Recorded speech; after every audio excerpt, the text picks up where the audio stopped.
Town Board of East Hampton, you're live on television and you're being recorded. Good morning, everyone, and welcome to the August 10th meeting of the East Hampton Town Board. Carol, would you please read the roll call? Councilwoman Gonzalez. Present. Councilman Lees. Present. Councilwoman Overby. Here. Councilman Wagner. Here. Supervisor Vance. Present. Please join me in saying the Pledge of Allegiance. I pledge allegiance to the flag of the United States of America and to the republic which stands one nation under God, indivisible, with liberty and justice for all. This morning's meeting will start with a public portion where any member of the public may address the board on any topic. We ask that you keep your comments to 3 minutes or less. That will be followed by a discussion of emergency communications and personal wireless infrastructure, geotextile cubes, emergency permit code changes, South Fork Wind Farm license extension and real estate easement request, adult use of cannabis legislation discussion, and an update of the Seaview litigation. But before we start with the public portion, I just want to extend the thanks to myself and my family for all the kind wishes and comments and support on the passing of our mother. And it's really been a very difficult year plus. And my father's also in hospice and won't be with us long. But I just want to say that it's really amazing living in a community where you get so much support from friends and family and those who don't even know me. And I just want to thank you all who've been so kind during this difficult time. So we can now go on with the public portion. Carol, do you have a list of people who've signed up to speak? And then we will also take callers. Jackie Esposito.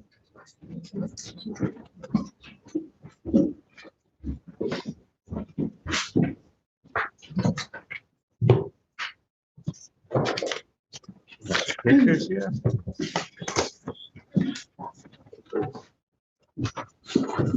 afternoon. Good afternoon, Jackie. Thanks for the opportunity to speak again.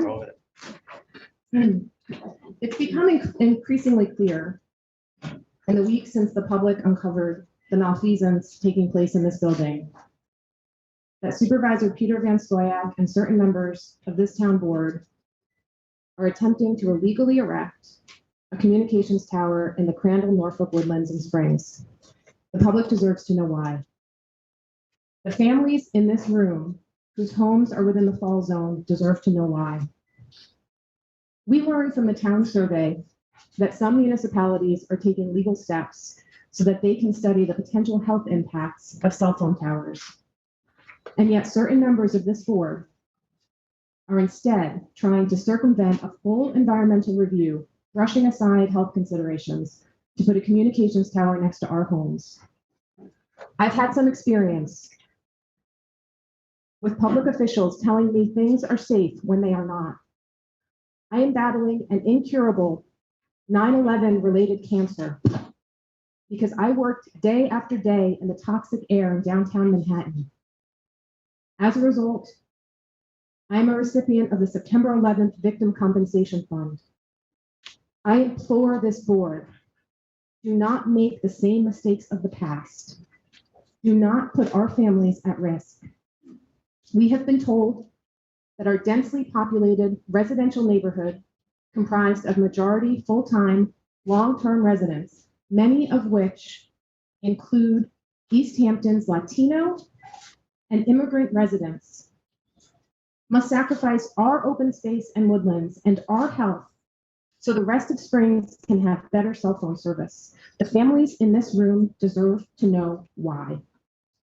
My neighbors have shared these photos of their families over many years enjoying the Crandall, Norfolk Woodlands.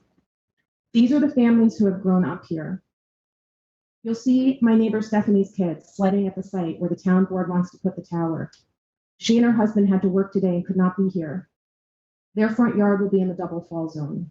You can see Erica's son sledding last winter at the site. Erica just purchased her home in our neighborhood. You can see Kelly's kids. You can see Cheryl's grandkids playing outside the site. You can see the view from Mike and Karen's front door.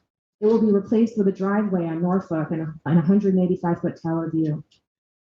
You can also see the Hodgins kids. I believe you can see Jack, who is all grown up now, and pleaded with this board a couple weeks ago to preserve the woodlands where he used to play as a child.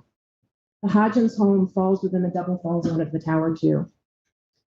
There are also photos taken just yesterday of the inside of the woodlands, or the pit, as we all lovingly call it. You can see the kids have a ramp for BMX biking. You can see the hiking trail there, and there's a tree where the kids climb. Our community has been turned upside down by Supervisor Van Skoyak and Deputy Supervisor Burke Gonzalez's misguided proposal to erect a tower in our community. All of our lives have been thrown into chaos these past few weeks since we learned of this proposal. But there is also a silver lining. Our community has come together. We are deeply united and we are organized. And I promise you, members of the board, we will not stop until our woodlands, our homes, and our families are safe. Thank you. Thank you, John.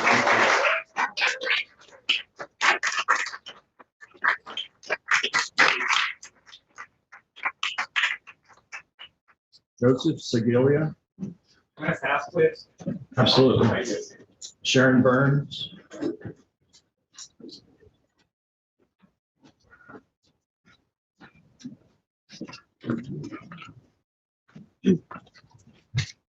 Good morning.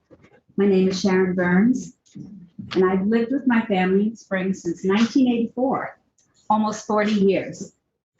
I currently live on Briarcroft Drive, approximately 2 football fields away from the proposed cell tower site. This proposed site was my kids' playground. I can't tell you how many times I would ask them, "Where are you going?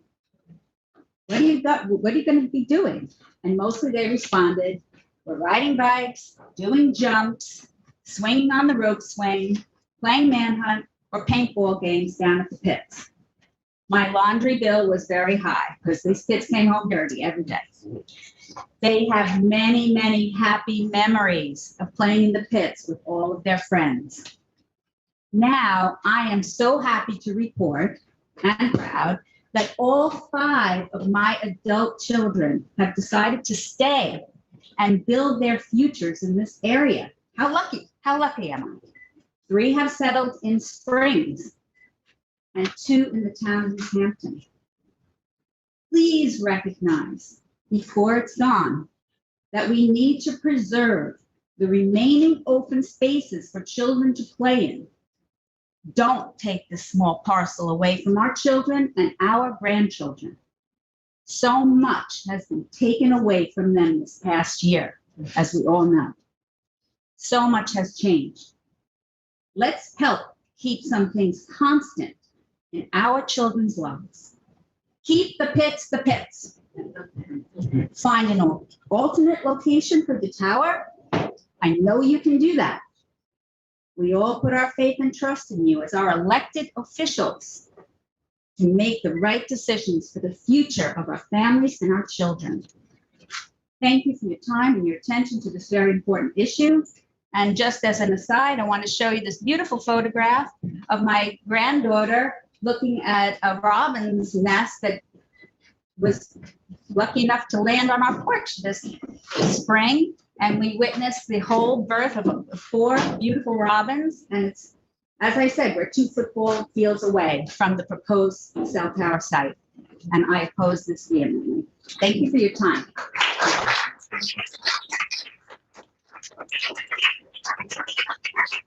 And we would, welcome the assistance of the community in trying to find a better location if there is one.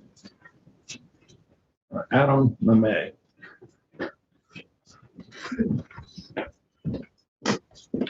Thanks, buddy. Get a copy of it. Thank you.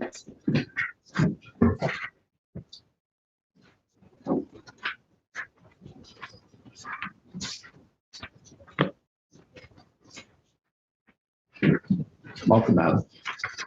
I'm Adam Mamay.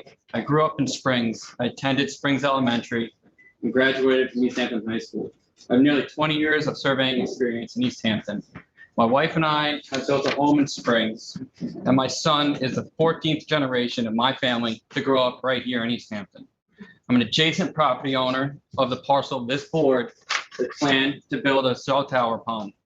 I've been told this project has been in the works for approximately 18 months, and yet as neighbors to the subject parcel, we've been given little to no specifics on the project.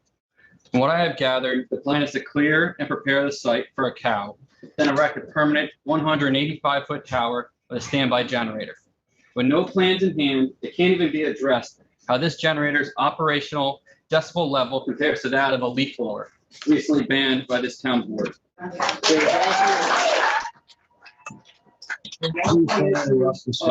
There's also an issue of construction and maintenance of the towers.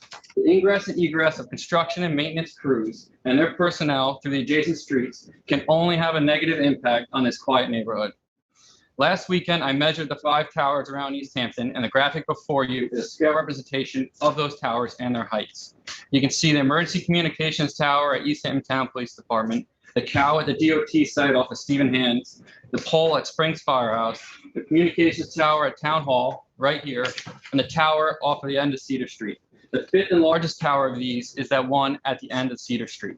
When compared to the other towers, it is easy to see how overwhelming this tower will be compared to the others. This tower measures the same height as the tower planned for my neighborhood. This tower sits on a 16-acre parcel owned by the town at the end of Cedar Street. This proposed tower in Springs sits on only 7 acres and is in the center of a filed subdivision. If the implementation of a cow needs to be done quickly, you can clearly see how small of an impact it will have compared to that of the existing tower at the Springs Fire Department. As Springs residents, we're well aware of the high taxes that we pay compared to the other hamlets in town. It is only a matter of time before the Springs Ambulance Corps must hire a paid 24-hour paramedic to supplement its volunteer staff, just like the other local fire departments have done. This will be yet another tax burden on the Springs residents. If the income of a Springs tower could be offset by putting it at the fire department, in which this tower will lie, as opposed to putting it on town property and having no effect on the taxes of the Springs residents. Lastly, a municipality location like a fire department is a place one expects to find a communications tower. And fortunately for the board, the Springs Fire Department has said it is willing to take on the responsibility of such a project. If this board rushes this decision and continues on the path of erecting this proposed tower without pursuing other options, I believe the only answer as to why this is done is clearly money and backroom politics.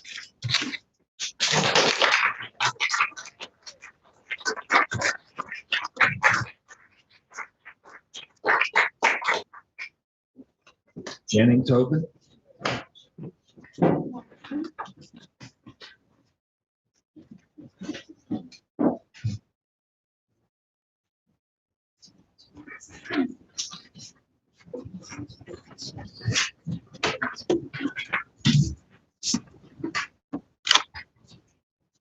Good morning, and thank you for letting me discussing Wainscott Farms and the cannabis expansion with Wainscott Greens.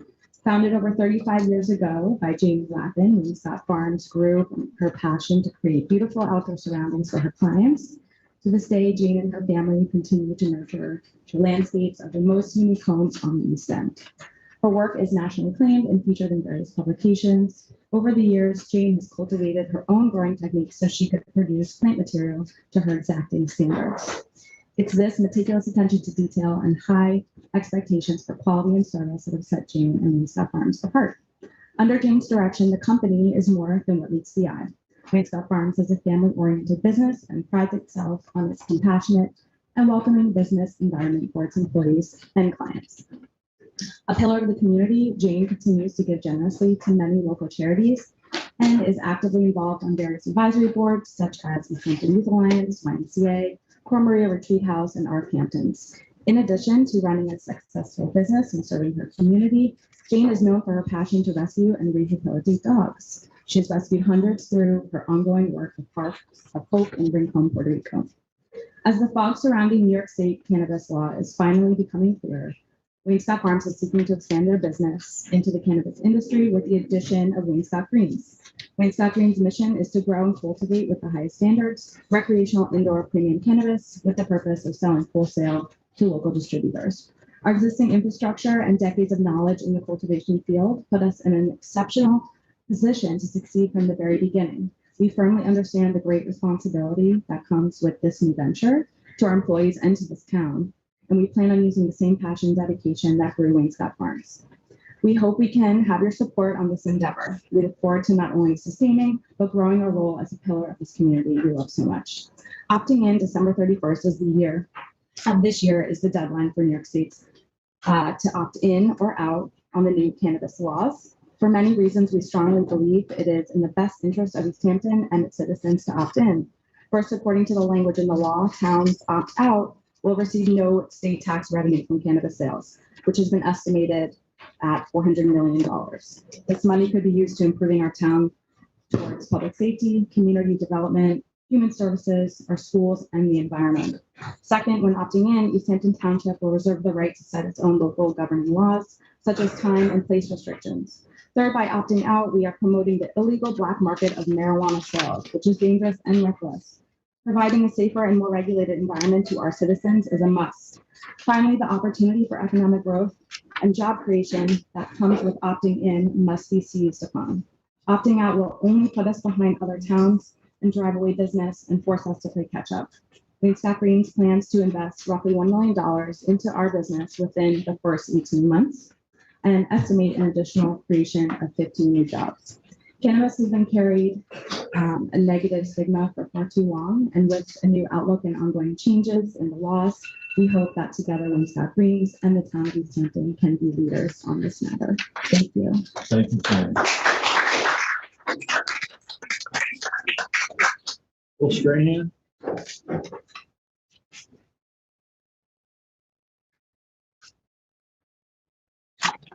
Good morning. My name is Bill Strong. I live at 44 Palms Boulevard and have for 43 years. I'm Adam Saber. And back southern edge of our lots border on the northern edge of the pit. So over those 43 years, I've had ample time to observe how it's used for recreation. It really is a resource for the community, the kids. They can do stuff, paintball games and that they can't do anywhere else. A number of years ago, the Springs Improvement Society asked Ken Robbins and me to publish a book that would represent a portrait of the community. And in gathering the materials for the book, I was impressed again and again by the sense of community that Springs has. I think that one of the beating hearts of the community is the fire department. And having heard the arguments for relocating or locating actually the tower on the fire department property, I think it makes economic, environmental, and from a security standpoint, practical sense. And I would just urge you all to try to pursue it with them. Thank you. Thank you, Bill.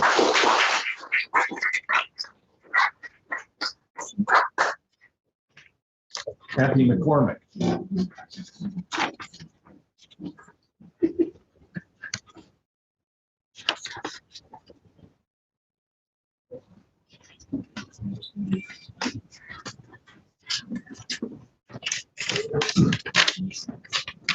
Morning, Kathy. Right over here, I was looking over here, sorry. Yeah, Kathy McCormick, and I lived for 40 years on Fort Pond, when Norfolk and Lincoln and maybe even part of Corbin and Crandall were paper roads. At the last work session, Mr. Erase spoke of security at the tower if it lived at the fire department.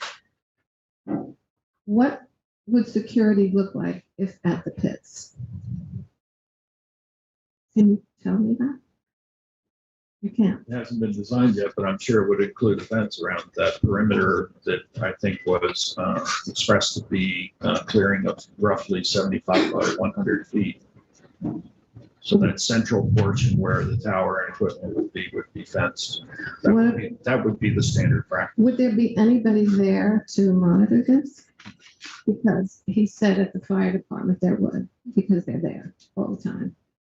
This is kind of out in the open, wondering who's gonna go take a look. Yeah, I mean, it'd be very similar to what you see here or at the Cedar Northwest Road site. And propane tanks, a generator, and a house of some sort, that as well? Driveway. Okay, moving on. LTV last night, Mr. Vanskoyak, I watched some of it. And you said that the tower at the fire department was erected without proper site plan approval. That's correct. So then why was a building permit issued The building permit was challenged. It was found to have been issued erroneously. and was The rescinded? zoning board overturned the building permit. The fire department sued the town 4.5 years later.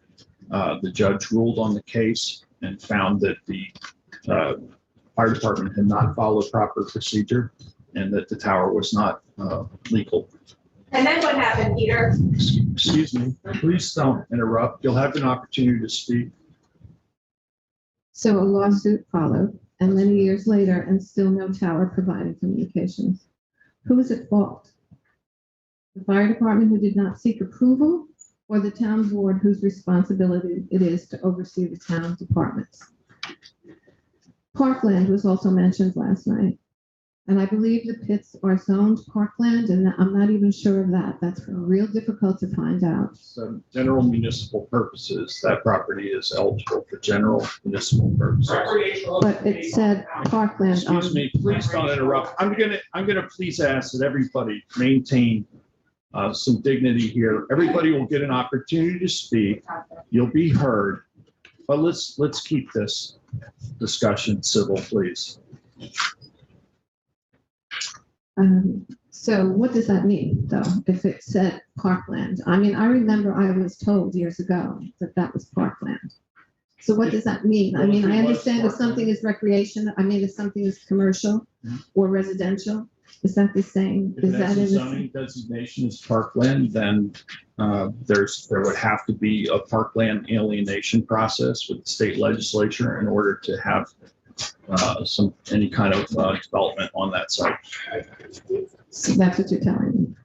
That- It was designated as parkland, yes. But you're saying it wasn't designated? We have reviewed this property. The town attorneys reviewed the property. There's no designation of parkland on this town-owned piece, and it's eligible for general municipal uses. So then, after the cell tower, there could be other things in that spot? Potentially, but I don't think there's any intention to do so. I mean, we've heard from the community that this is an asset in terms of the remaining woodland there. And I wouldn't expect that anything else would change on the property other than having a cell site in the central location. And I wouldn't have, 40 years ago when I was here, I wouldn't have expected a cell tower either. Right. I'm sure 40 years ago, there weren't even cell phones. I don't think anybody expected that. Of course. And, I think, what's really obvious to the town board and most people in Springs is that Springs is woefully underserved with regard to emergency communications and cellular communications. And it's incumbent upon this town board, as you said, to take some responsibility to try and improve that situation. We have a very limited number of possible locations that can solve this problem. We have relied upon communications experts to identify where the possible sites can be in order to meet the actual coverage gaps. And additionally, there are a number of constraints on any number of properties that we've looked at, and including the fire department site, including there's so few pieces of property that are eligible for general municipal use that the town owns. We've seen proposals on private properties that have been voted down. St. Peter's Chapel, for instance, is one of those proposed locations. So the problem continues, and we've struggled with trying to find the best possible location, and we're still open trying to determine if there's a better possible location. And we've tried to engage with the public here to help us identify anything we might have overlooked. But I can assure you that there's been extensive work since 2018 at least. I reached out to the fire department directly upon being elected and met with them to see if we could move forward with the fire department site. It was 18 months later before they actually put forward a planning board site plan. review, 18 months. So at the same time, I thought it was important, in case that didn't work out, to take another approach and to look at other potential locations. We identified the Girl Scout camp where there's an existing tower. We engaged with American Tower to do a drop and swap on that property. They have a short tower. We needed a tower that was tall enough to do a back link from emergency communications and to serve Springs. The landlord, after months of negotiations trying to procure a contract and a license agreement with them, the Girl Scout camp did not want a tower as tall as we would need to be able to meet our emergency communications need. So that fell through. I know there's been some discussion about condemning the Girl Scout property or a portion of it to allow for a tower. That's an option. That would be expensive and it would take a lot of time. How much longer can we wait? I think when you give the community the opportunity of spending more money and getting what we want rather than Well, having to not. I'm But open, is that I'm open not to that discussion, and that's why we're here today. But isn't this But- the path of least resistance? No, I think it's the path that makes the most sense that we're looking for. If there's a better alternative, we want to see it. Well, if we had been told long ago when you were doing this, then we could have formed some sort of community group that could have helped with that, because we certainly would have had that. Rather have that than to have this incredible thing in our midst, which brings me to my other thing here. This town has always been concerned, preservation, conservation, water quality, and other things. And it seems so awful I can't comprehend and accept how you could possibly put this ugly looking thing in the middle of a little park that brings incredible comfort and peace to all of us. You've heard people here today talk about their kids, mine too. And my kids, we used to go sleigh riding and everything down there. My kids are 44 and 47. So it's been a long time. And a simple wooded area in the midst of a neighborhood is not the place to put a 100 to 185-foot tower and all of its accoutrements. I just wanted to that, and I appreciate that sentiment. I want to add a comment for a minute. Please. There was a recommendation on the original urban renewal map. It said town recommended for a park. So there was some interest in the park. And obviously the use of that area is as a public park, which I think is highly relevant to our considerations.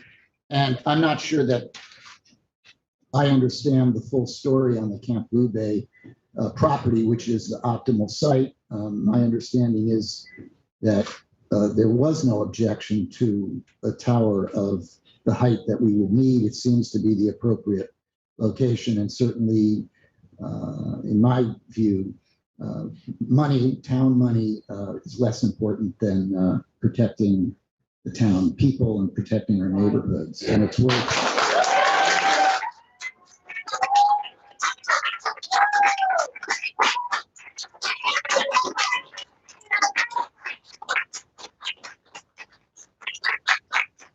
Ryan LeVerrier. Excuse me, just a minute, please. That's November. This is now. Diane LeVerrier. Diane LeVerrier.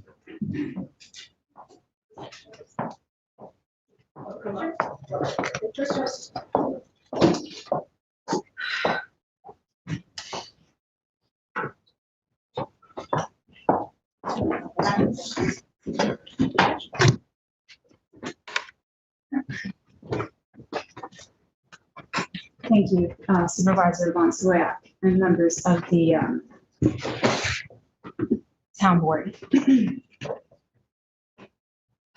Wow, I just heard Supervisor Bonsoyak state that this is the path that makes the most sense. We respectfully disagree. This makes no sense, not from a legal, not from an environmental or practical perspective. With regard to, and I'm going to go from a legal perspective, with regard to the environmental assessment form that was prepared by the town board, as part of its proposal to put this 180-foot, 5-foot cell tower in an area that looks like this. Yeah. It is entirely inconsistent with the town's comprehensive plan. You check the box, it says it is consistent. But let me give you a little history on this comprehensive plan with regard to the Springs area. In an effort to decrease density and increase open space in the Springs, the comprehensive plan included, among other things, protecting remaining blocks of woodlands in Springs, contributing greatly to the area's biodiversity by supporting species that would otherwise be absent from such a developed residential area. I have a hunch, and I'm not quite sure yet because the town has still not responded to our July 26th FOIL request that would reveal this information, but I have a hunch that the town purchased these lots to further its intention to protect the woodlands and Springs, as set forth in the comprehensive plan. Let's face it, even the town of East Hampton never contemplated installing an 18-story cell tower in a community that looks like this one, that's been designated as open space, likely purchased for that purpose, and is surrounded by residences. If you look at section 255.590 of the town code, it says specifically areas to avoid for personal wireless service facilities, open spaces, including woodlands. It's number 1A, B1A of 255.2-90. It's plain and simple. This is not the place for this. Not from a legal or a practical perspective. All roads are leading to other alternatives. There are other entities that actually want this tower and which may have the community's full support.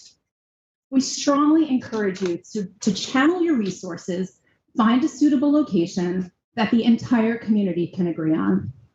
We appreciate the board's time and consideration of our comments.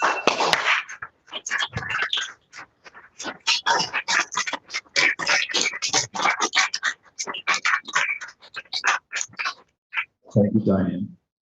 Charlie Whitmore. Charlie, are you still here? Yes, you are.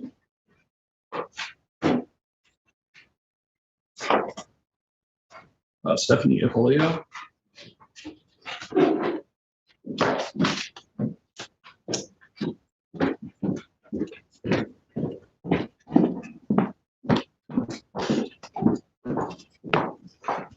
Good morning. Morning. Good morning. Unlike most people speaking here, my husband and I bought a house on Briarcroft Drive a year ago. We're new, we're outsiders looking in. A few weeks ago, two ladies from the immediate area of the cell tower knocked on my door. Explained to me what was happening, and later that day, my husband and I walked over to the property. We walked up, we walked down, we walked up, we walked down. This could not possibly be a swath of land that intelligent human beings would want to put a cell tower.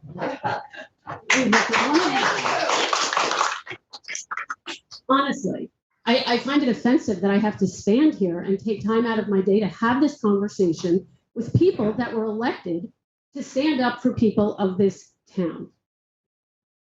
At best, I think it's lazy. At worst, I think it's a clear exploitation of the working class and immigrant community within East Hampton. I beg you to do the hard work. Don't ask the community to find another spot. It sounds like there's solutions. Figure it out, spend the money, do the hard work, and please make it happen somewhere else.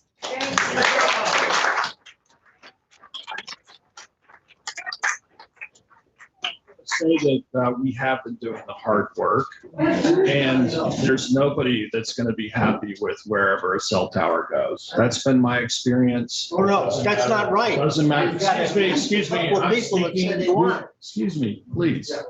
And to talk about the fire department as a site where people want it. I can assure you that the residents around in the fall zone, who are actually in a fall zone from a tower at that location, are not in favor of this. This particular, I'm sorry, you will have an opportunity to speak, but please don't interrupt myself or anyone else at the podium, okay? Let's just have a thoughtful, rational discussion if we can. Okay?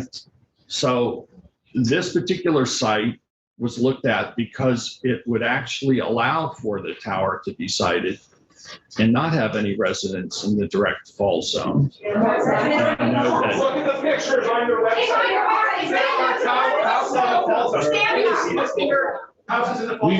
We had a review of this at a previous work session. It was presented by our communications expert, Ed Schnell, on the map. Who's your expert? You're You keep saying expert. Who's your expert? I have to say something, please. The same thing happened last week here. Can we just hold it? This is just going to devolve We just hold the into quorum. chaos. Then we won't be able to have a rational discussion about what the potential alternatives are. Tell the truth.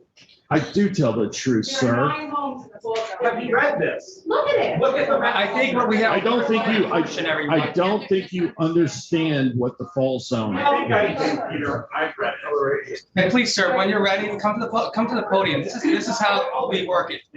We would appreciate that. I want to hear from Like, all. I understand and I'm extremely sympathetic. This is very upsetting for you. And we are in a very difficult position because we are responsible for protecting the lives of our community. There is a serious problem that we have that we've been working to solve. We've been trying to work with the community to solve it. It's not an easy solve. We've worked years on trying to solve this. Okay, years. That is not a joke. That is not a joke. Okay? And again, anytime we would present any kind of possible solution, there have been problems with it, and they've been significant ones. Okay, I know that there's residents probably right here, right now, who live around the fire department site. And I can tell you that was erected overnight without any community engagement whatsoever. Okay. And, you know, they are literally within the fall zone. If that tower tips over, it could hit a house. Okay. And the fire department, you know, that's your emergency services communication, falling on your emergency services, potentially.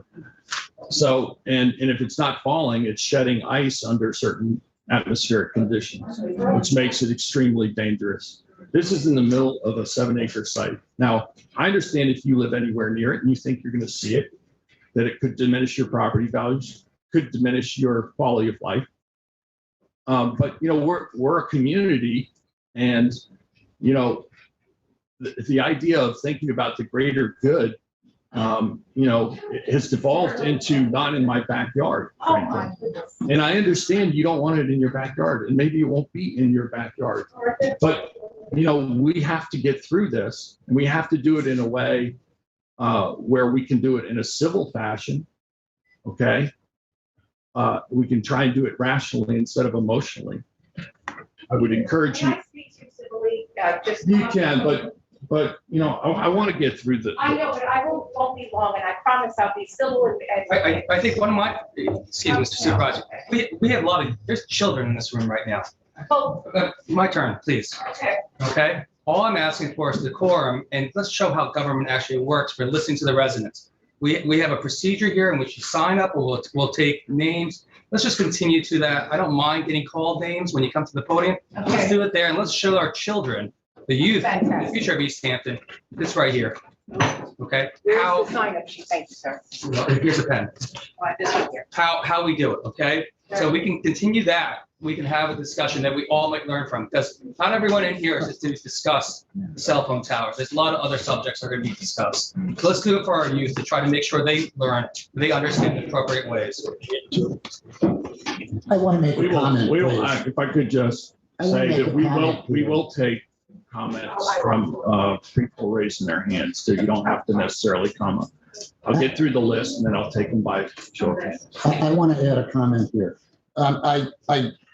I think that we have not had the process that we should have on this issue.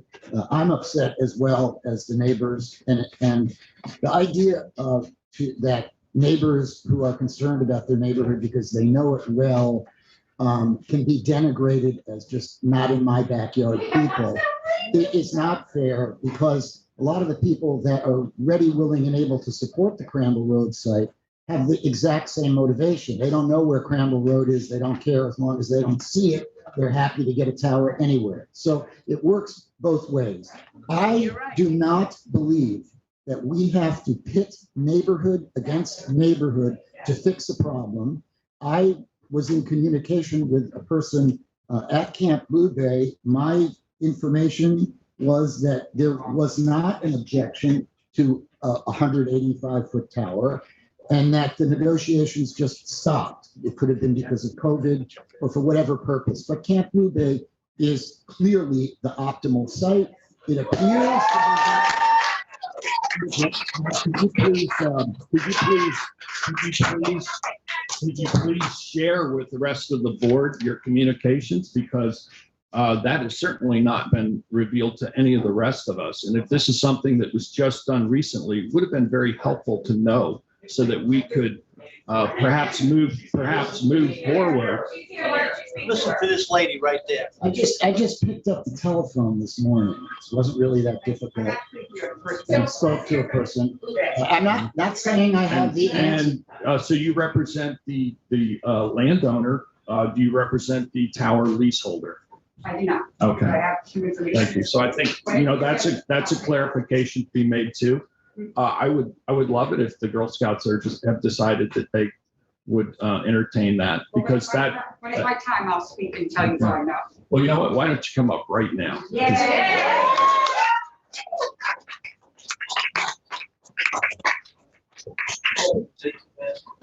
I don't have all the answers, and I apologize for not being up on what's happened. Could you just state your name for the record? I'm Laura Bissett-Carr. I'm the camping service director, and I live at Girl Scout Camp Blue Bay in Springs on 103 Flaggy Hill Road.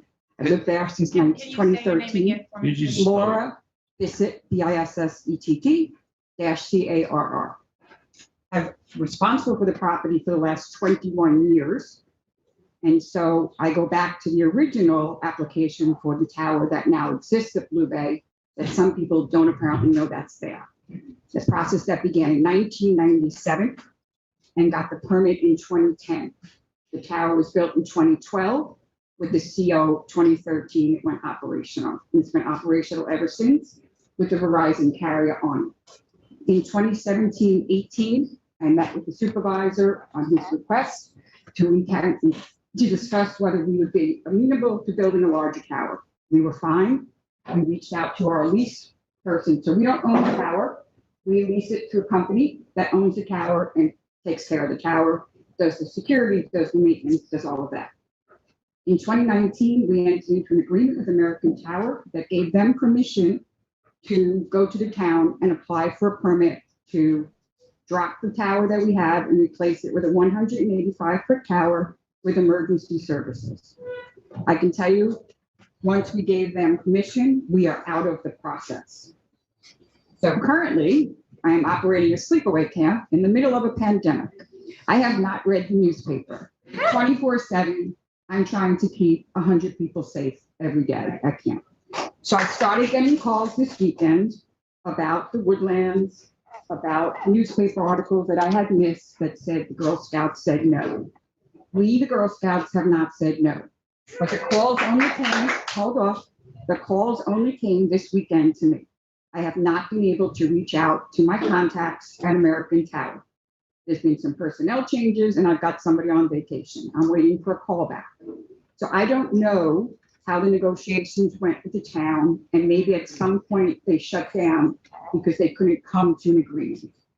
Okay, so I can't speak in perfect validity right now as where the situation is, but I can tell you that I would be in contact with American Tower as soon as possible, find out where it went bad or whether it was a miscommunication. My last communication with them was we were in a pandemic. The town was not doing anything. They had put together an application. Not true. Okay, you heard me Doing say, nothing but work. okay, so no, but no public hearings. So I don't know. We had public hearings. We've had public meetings. Just not. Okay, but Work session. I'm We just had a telling, work session. okay, what all I'm saying is I'm the Girl Scouts, but we gave this authorization to American Tower. I don't have those answers for you today, but I wanted to come and say, I'm aware of the situation. I'm reaching out to American Tower. Let's see what's going on. Maybe they decided it's a bad business decision. I don't know. Okay? I'm telling you today, just listen, telling you today that I don't have all the answers, but in generally speaking, we are all for helping the emergency communication system because we run a camp and we have children on that camp 24/7 for 7 weeks of summer, and we operate every weekend. So we're not against it. We have the location, but the negotiations for the first tower took 14 years.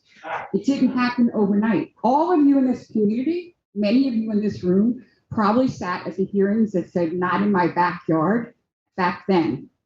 Okay, because nobody wanted a tower in Springs. We're the first ones to go up. And it was ugly. It was ugly because nobody wants it in their backyard. We have enough property there, but I don't know. I'm not part of negotiations. We all know money's involved, specifics are involved. We don't know. And I'm happy to report back to you when I get that information. But I didn't like reading in the newspaper about us. That wasn't information that was true. And so I've been approached by a few people at my door, on the phone. Everybody has a different story. I've somebody sent me screenshots of neighbor next door with all the comments about the Girl Scouts. Not nice. And I think we have to be a community to work together, not start dagging at everybody. And you're dagging at the Girl Scouts. So we're ready to work with you, but I don't know what the problem is. So I would defer to our town attorneys as to the status of that. Okay. Okay, because I honestly don't know. We'll just keep addressing the board. Okay. So that's all I wanted to say is that I'm going to look into it, but I just don't know.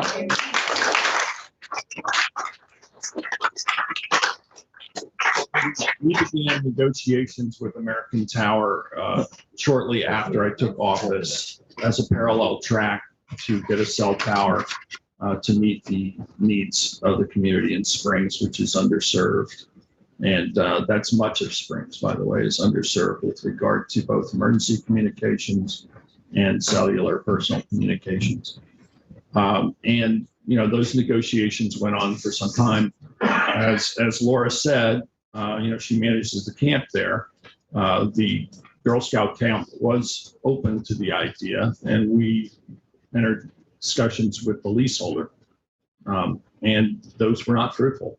And I think maybe you could, Jameson McWilliams is our town attorney who worked on the licensing agreement, can maybe speak to some of the obstacles and the problems with that site. And I would just remind everybody that if an 185-foot tower is placed at that location on the Girl Scout camp, there will be residences along Flaggy Hill Road and adjacent to that property that potentially can see that tower and will be really not much further away than some of you in that neighborhood. That wasn't our understanding, Peter, when we started this discussion. And that Excuse me, Jeff, what wasn't our understanding? your representations about what was going on with the Girl Scout camp was not what has been presented today. Well, I'm afraid that the person who's quote representing the Girl Scout camp does not have authority over any of those decisions. I understand that they have a leasehold with Correct. American Tower. But there was. So I would like to, at this point, let me finish. I would like I believe you interrupted the town attorney who was. No, I didn't interrupt anyone, Peter. I just want to finish the point. Please continue, John. The point was that you originally said they wouldn't go for a taller tower on the site, and that's what I find difficult to understand after hearing from the person. Who hasn't been in communication with American Tower I'll just say directly or anyone else from the Girl Scout ownership. If it takes money or an emergency this would be a declaration. preferred site to me. This would be a preferred site to me, but I want to hear from the town attorney now who can clarify this for everyone here. That'd be great. Hi, everyone. My name is Jameson McWilliams. I'm the assistant town attorney here. I can speak a little bit to the history, the discussions as far as I know between the town and the Girl Scouts. And some of the history that she described predates me working here. I started working here in 2018. But I have reviewed the documents that the Girl Scout camp and Verizon provided the town They were redacted in some capacity to the dollar amounts, but the reason that those were provided to the town was that the town was trying to actively negotiate a contract between the town and American Tower to have a site there. But a lot of the language in the proposed documents referred back to the underlying contracts. And so we wanted to see those. In the underlying contracts between the Girl Scouts of Nassau County, who's the property owner, and at the time, the Verizon, whatever that company was called in 1997, which is not Verizon, limited any tower that Verizon could build at the property to 100 feet. That was what they originally applied for. That was the process that she spoke of. I actually don't think that the application process took that long, but it's something between the Girl Scouts and Verizon. The town approved a 60-foot tower, so that's the tower that exists there now. At some point, that underlying agreement, which the town is not a party to, was amended. It increased the allowable height of the tower to 120 feet. So that is, again, in a contract between a property owner and the company. It's in the contract that they provided me. And in the same time when that contract was amended, I believe that was in 2017, it increased the height to 120, and it included a option for Verizon to assign the contract to American Towers. So that's how American Towers is now involved in the discussion. So even with that as a basis to, the underlying agreement, the town is still trying to negotiate with American Tower to provide a tower there that could meet the needs and could meet the backhaul. And when we mapped it with the topography and the trees and everything, I believe it was 185, maybe a little bit lower, 150 that we would have needed there. And the underlying contract, the property owner and the tower company, they could not provide that to the town. They could not provide what? They could not provide that height to the town. So effectively, we could, I guess, have worked with American Tower to get a 120-foot tower there that wouldn't meet any of the contract is not between, the town is not a party to that contract. So it seems like they were not willing to amend that. I'm sorry. That's it, sorry. I would suggest we go back to the negotiating table. If it takes some money, or if it takes an emergency declaration, or some showing of a willingness on the town's part to make it happen, because we need it and we want to protect, we don't want to set neighbors against neighbors. Let's go back to the table and make the deal work. I'll just remind you that there are neighbors to the Girl Scout campus. It's a much larger problem. Let's make it work. Let's make it work. This is the business of the town. This is why we exist as a government.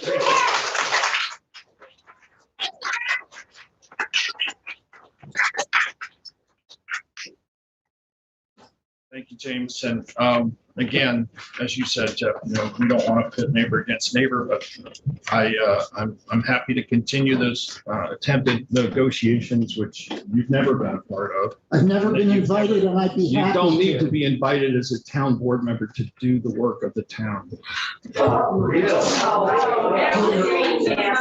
You've never invited me into any negotiation, although I'm a land use attorney with 30 years experience. It might be helpful. Make sure We have next up Helen Orgil Mendez. Yes.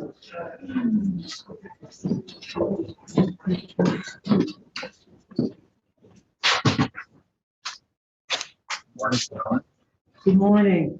Thank you very much. I want to thank the board for giving us this opportunity to speak to this issue of siting the cell tower on the Crandall North Woods, Fork Woods. I don't know if anybody here is a public health physician that studied EMFs. I'm not, and I don't know if anybody on the board is, but we are aware that siting this tower here on the Crandall Woodlands has a lot of neighbors around. There are a lot of people around it. In some of the research I've done, I found public health physician David O. Carpenter, who is the Dean of School of Public Health of the University at Albany SUNY, who has edited 2 books on the effects of EMFs, ranging from low-frequency fields to radio-frequency micro radiation, or the kind emitted by Wi-Fi routers, cell phones, neighborhood antennas, wireless towers, and computer equipment. He says in his article that he's been asked to comment on an application for a 120-foot cell tower on farmland that will be located only 1,500 feet from homes with children. I'm aware that AT&T has dismissed concerns resulting the health effects from the operation of a cell tower based on its conclusion that radio frequency emissions will be much lower than current standards of the FCC communications. Those standards, those FCC standards, have not been reviewed for many years and are grossly inadequate to human health. That is one reason why I am currently, David Carpenter, Dr. Carpenter, a plaintiff on one of the 2 cases pending in federal court, suing the FCC for failure to protect public health. The FCC admits that it has no health expertise and has been described by Harvard scientists as a captured agency because its members all come from the telecommunication industry. There is clear and strong evidence that intensive use of cell phones increases the risk of brain cancer. The World Health Organization's International Agency for Research on Cancer classified the radiation from both cell phones and cell towers as class 2B, bless you, possible carcinogen in 2011. Cell towers use similar radio frequency radiation as cell phones. The difference between a cell phone and a cell tower environment, however, is that a cell phone is used only intermittently and at higher power, while the intensity is much less than one would receive holding a cell phone to your head. The emissions from a cell tower are continuous. Thus, the aggregate exposure over time coming from being close to a cell tower can be very significant. A child living nearby or in a school with a nearby cell tower will be exposed every moment he or she is at school. The latency for development of cancer after exposure to radio frequency radiation is long, up to 20 years for brain cancer. Thus, the cancer effects exposing children will not be immediately seen. They will be at elevated risk for many years to come. Studies done in several countries have reported elevated rates of cancer, especially leukemia, in residents living near cell towers. I live in the area where this cell tower is proposed to go up. He goes on to state, unfortunately, cancer is not the only disease of concern. Other studies have found individuals living near cell towers have abnormal to several different hormones, suffer from reduced cognitive ability, furthermore increasing recognition of the fact that people, including children, are exceptionally sensitive to electromagnetic fields and show syndrome of electrohypersensitivity, headache, brain fog. Placement of cell towers should be as far as possible from any place where humans are present. Certainly having a cell tower near to a home where anyone lives, but especially children, is dangerous to health. Dr. Carpenter is the director of the Institute of Health and Environment at the University of Albany. I have copies if you would like to see his report. I strongly oppose siting this tower on this particular site. I appreciate what the board is doing. I don't think that it's malfeasance. I don't think that it's any sort of environmental racism. I can understand why people that live in that area, as I'm someone that lives in that area, will come to the conclusion that that must be what it is. We know that this is a problem. I've lived in that area since 1991. The cell phone service is admittedly abysmal. However, when I consider the cost to having to address a brain cancer for me or for any of the children or the people living in this area, as opposed to the cost of having a landline in my home, I have a landline and a cell phone, and that works, and that works. Perhaps if we can cite this on the Camp Blue Bay area, and it sounds like the woman who was talking, who was a representative from Camp Blue Bay, if it's far enough away, this is a 7-acre plot. The radiation field is going to extend for miles. It will affect you. I know you're on Lincoln. I'm just down the street from you. I know you're trying to address a serious problem that we have here in the Springs of not having cell phone service, but we must take the health and safety of all of us into account. I've lived here long enough to remember when you couldn't drink the water at the East Hampton High School. I taught an SAT class and people were saying, "Hey, why do we have so many cancers here? Why are so many children getting cancers?" Because the water was poisoned from decades earlier of dumping pesticides on that property. And it took decades to find out that that's what it was. 20 years from now, I won't be standing here, but I care about what goes on in this community. I've made my home here, I love it here, and I want to protect it. We must find a suitable area that is not going to give us a brain cancer cluster and leukemia cluster. There are heightened levels of miscarriages from people that live close to this cell tower, to any cell towers. I urge you to please either work with Camp Blue Bay or find some place where there aren't people around the cell tower. If you go west on Sunrise Highway, you can see a cell tower near the Moriches area. Those houses are a couple of miles away. There's nothing near it. Or something where people are in concrete buildings, like at the dump, but not on the Crandall Woodlands. Please, I implore you. I have a question because what you're saying is concerning, but also we've got 100 children at Camp Blue Bay 24/7. So and they roam Camp Blue Bay. Yes. Well, then maybe Camp Blue Bay I'm not sure I'm adequate either. At Camp Blue Bay. Yes, I agree with you, Sylvia. I agree with you, Sylvia. Then maybe Camp Blue Bay isn't ideal either. I don't know. I'm not a public health physician like Dr. Right, Carpenter. I understand. I just said there is some concern. Yes, there is. But it has to be someplace. Go down Sunrise Highway and you'll see a cell tower just as you're heading west in the Moriches. It's far away from any homes. And not only in the fall zone, and we talked about consideration for the environment and all the sledding and the kids there. Yes, those are all important concerns, but dear God, not when we have to weigh brain cancer and leukemia versus a cell tower. I'm concerned about what you said, and so we should take that into consideration. Take that into consideration too. Maybe Blue Bay isn't any good either. You said you're not a public health official, and I appreciate we're not public health officials either. You say a report from Dr. David Carpenter. Yes, please. I would very much like to see that and see what you're basing your comments about the radiation caused to brain cancer from cell towers, because those of us who work long hours here at Town Hall might be concerned about the cell tower right there. Maybe you ought to be. Maybe you ought to be. You know, honestly, maybe you should be. Look, no, that's a real. I think if she's making a point, that's a valid concern. Shouldn't we be concerned about town employees as well? Yes, absolutely. That's not a Weissheimer. No, I agree. I don't think he's making a wisecrack. I spend 10 to 12 hours a day here many days. Peter, you should be concerned. But I'm sorry. Can we just move on now? Okay, thank you for your time. Thank you very much.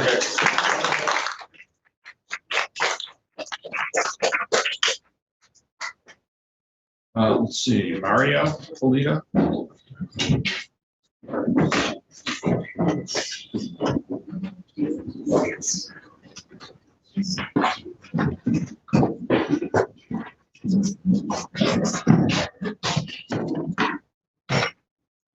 So good morning. My name is Mario Apolito. I'm Stephanie's husband. We live at 41 Briarcroft. And she said, we're new to town. We've been here, bought our house in early 2020. So this is our first real experience with town government, other than when I got my shellfish from it. I hope that was pleasant. Yeah, that was easy, much easier. Good. Thank you. I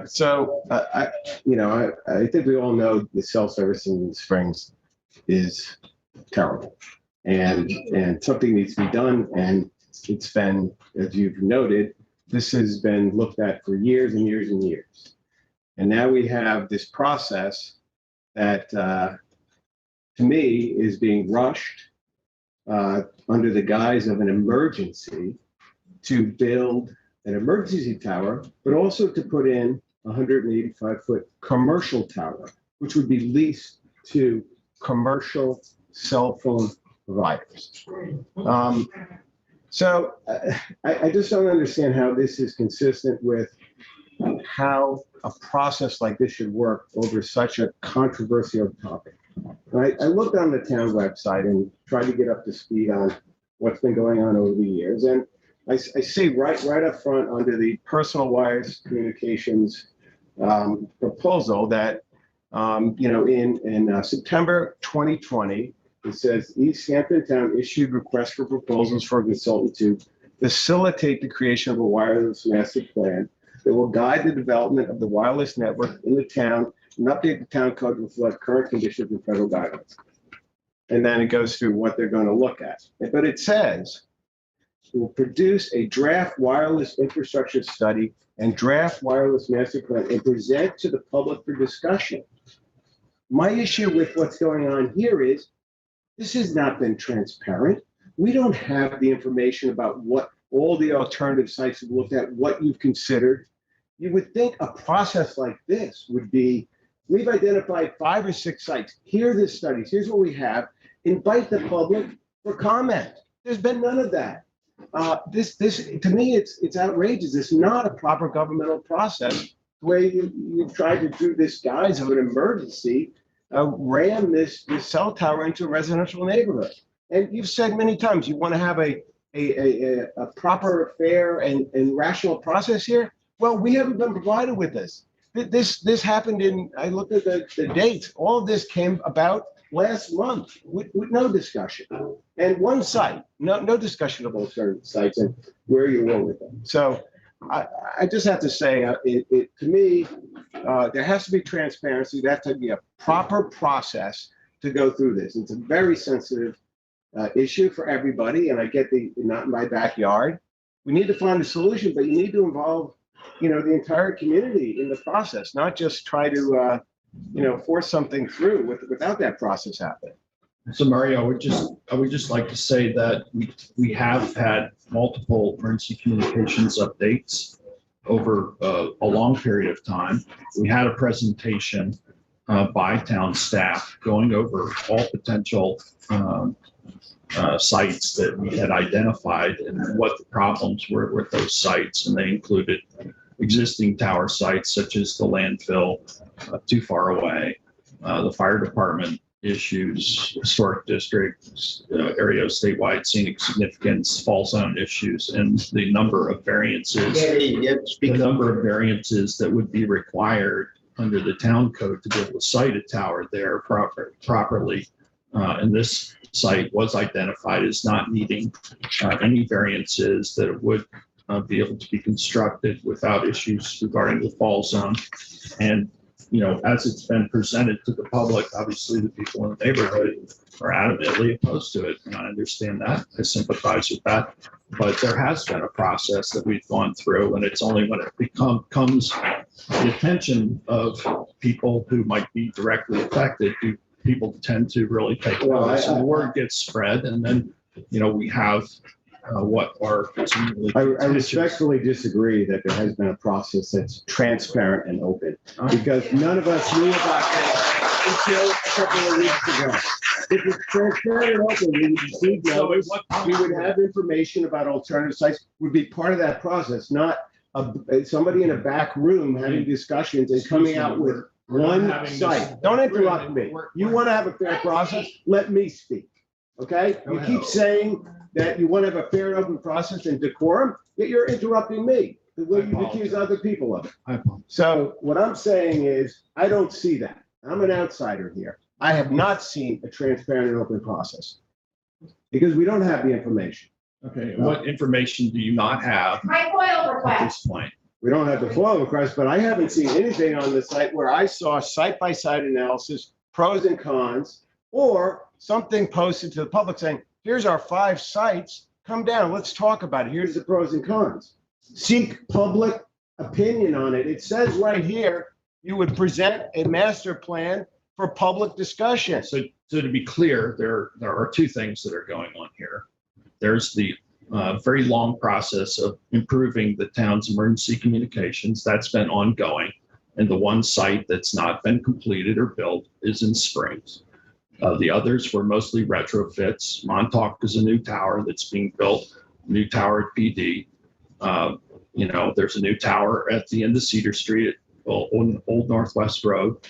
And, so we've been going through that process, and we've been trying to identify a location in Springs that would meet the emergency communications requirements.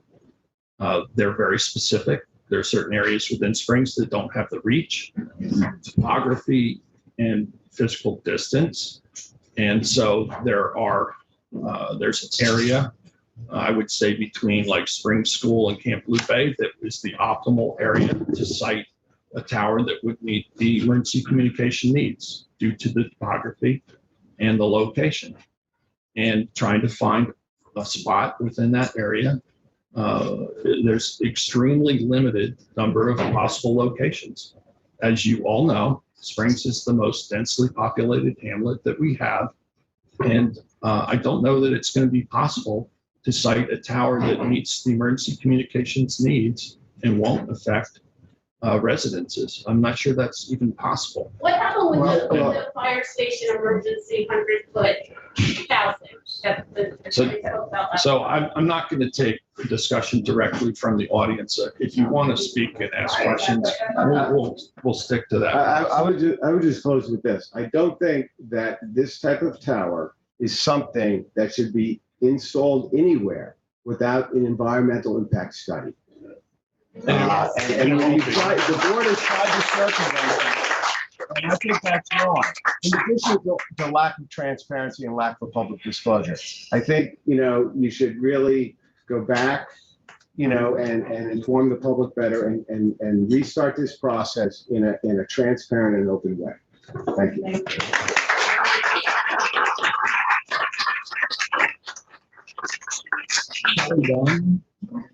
Kelly Dunn.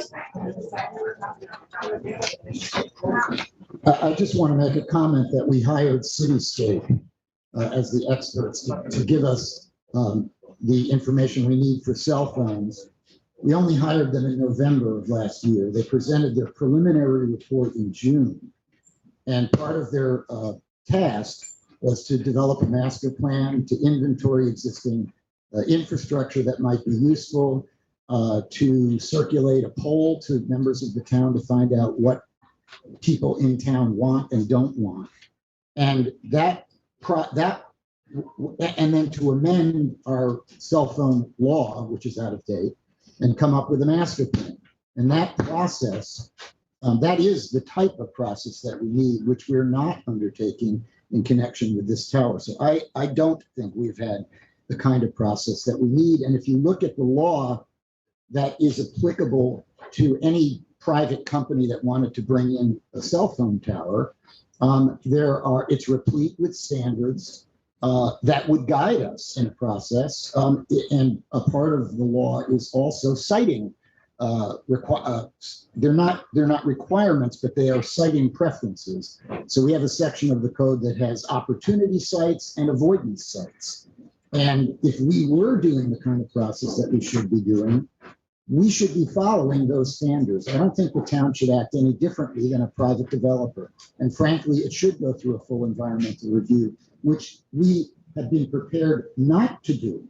The first document we brought out in our work session was a draft environmental assessment form that included a conclusion that there would be no environmental impacts. And as of that date, in fact, Monday, I think the Monday before, Kathy, I got a copy of an email that you wrote that basically concurred with it and said, no, there are no impacts. That was before we heard from anybody. So I agree with the last gentleman that our process is deficient. We're also conflating the issue of the emergency tower. I'm not sure why. I think it has something to do with the fact that an emergency tower doesn't have a fall zone requirement. But that's the slowest burning crisis in history. That's been a crisis since I was elected and before. So it's not an imminent crisis, and we have adequate time to do this the right way. We should do it the right way. Well, at some point,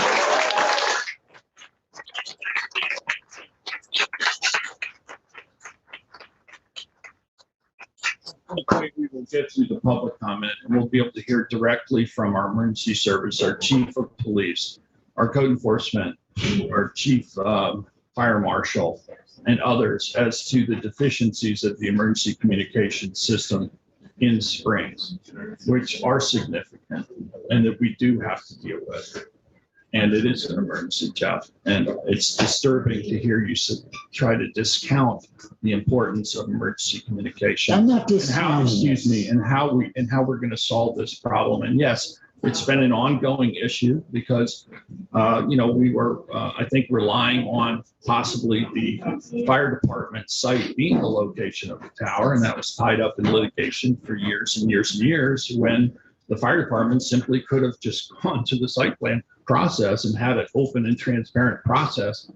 And as I recall, you were all prepared to just go ahead and grant them permission without any process or environmental review. So I think, and again, yeah, it's on the record. Yeah, I don't know what you're talking about. Well, I call it a slow burning crisis. So it's slow burning until somebody dies. The of emergency fire, and then it's a system fast is burn. easily 2 years overdue. Kelly Dunn, how are you? Hey, would you like to have some public comment, Kelly Dunn? Yes, we do. Great, please, I would love to hear from you. Okay, all right. Good morning, everybody. Thank you for having me. Afternoon. Good afternoon, yes. My name is Kelly Dunn and I have a home on Corbin Avenue. And, I'm going to start by saying my main concern here is the health and safety of my family, especially my 12-year-old twins who live right down the street from this proposed site. I am a lifelong New Yorker. I was lucky enough to buy a place out in the Springs 20 years ago as a second home. I bought this home to escape from the skyscrapers in my busy life in New York City. The Springs reminded me of how I grew up on a quiet street not far from the beach with lots of woods and where my kids can play. I love nature and have managed to spend as much time as possible out here over the past 20 years. My 12-year-old twins, one of whom is right there, my friends, their friends, and my nephews love it there. They love it. They enjoy biking, playing, and running around in the woods. We are completely opposed to building this cellular tower in our little hamlet where my kids play, families take walks, and people can just enjoy nature. Regarding cellular service, you don't need to do a survey to answer the question if better service is needed out here. I, like everyone else, have been frustrated with the service over the years, but I've managed. I've upgraded my plan. I've bought extenders to better my service. The bigger concern is the emergency service. Of course, we want better signals for emergency service. Who in their right mind would not want that? The question is not if we want a cellular tower to resolve the issues, but where should it be? Why would you spend the money and resources to build a brand new cellular tower in a small, quiet neighborhood with dozens of homes surrounding the proposed area when you already have an existing structure a few blocks away in a parking lot of the firehouse on Fort Pond Boulevard? Why? Something does not sit well with that. If the building of the firehouse tower was stopped because the appropriate permits and legal authorizations were not obtained, just get them. You don't have to cut down trees and destroy the woods that is home to wildlife and is a place where the neighborhood kids play. There's already an existing tower down the street that would not destroy a neighborhood. Again, something does not seem right. Could it be that someone with more money and influence lives by that existing firehouse tower than the working class people surrounding the area? It really makes me wonder. Thank you. Here's a picture of my kids playing at the proposed area. Thank you, Kelly.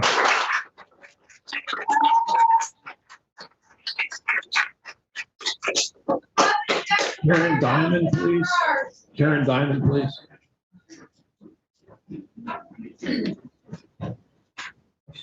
Hello, I'm Karen Diamond. Good afternoon, Karen. I live on Corbin Avenue, and this is my house right here. It's on the corner of Corbin and Norfolk, and many times turkeys roam over to my property from that area, that's 6.9 or whatever acres. And I would like to say that I oppose, of course, putting the tower on that piece of property.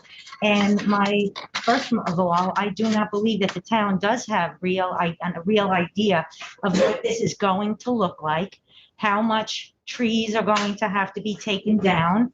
Every question that's been asked is a kinda or a maybe or a possibly.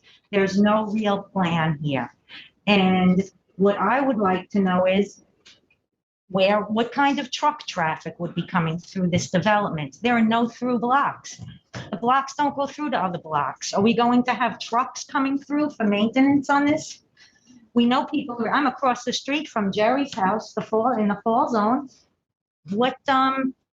I do not believe that when I pay taxes, that my government should be asking me to find the solution to what we have here. I really do not. And I'm sorry, I'm very sorry to say this as well, and it may hurt.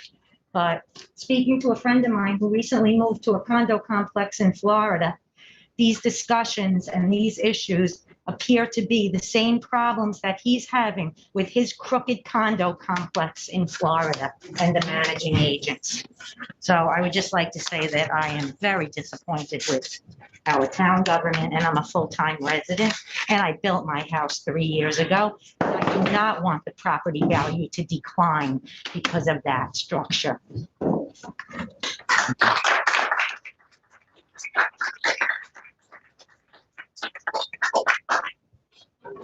Margaret Garcetti.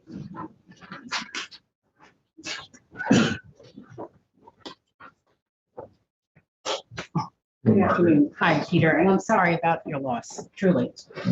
I think that there's so many components to this, and you've heard my opinions, about some of my thoughts, but I think for me personally, I can't say for all the reasons that we don't want it, it should be at another. When went up at Talmadge and Fort Pond, I was appalled, and I reached out to some of the neighbors that I know there and asked, what can I do?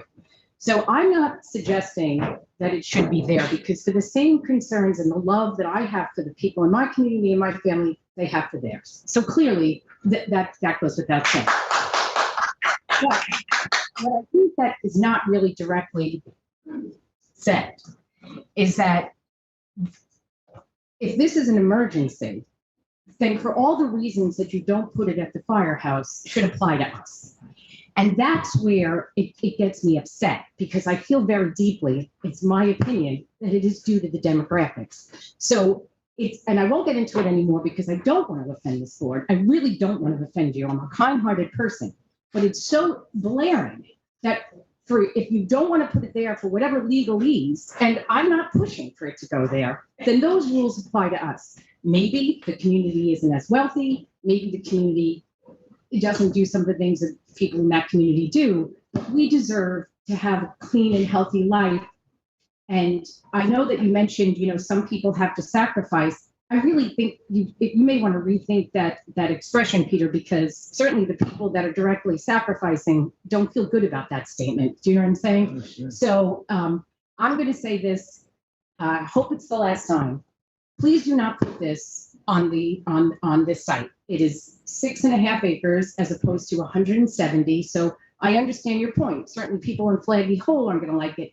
Only if we lived surrounded by 170 acres, I would be upset, but I wouldn't be mind-blown devastated. This is a small parcel of land.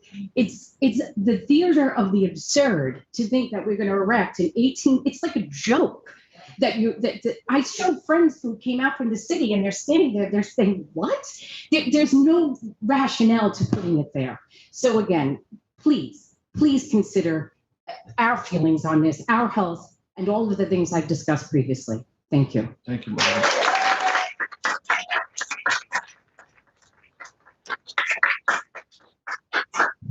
Chelsea Wasserman.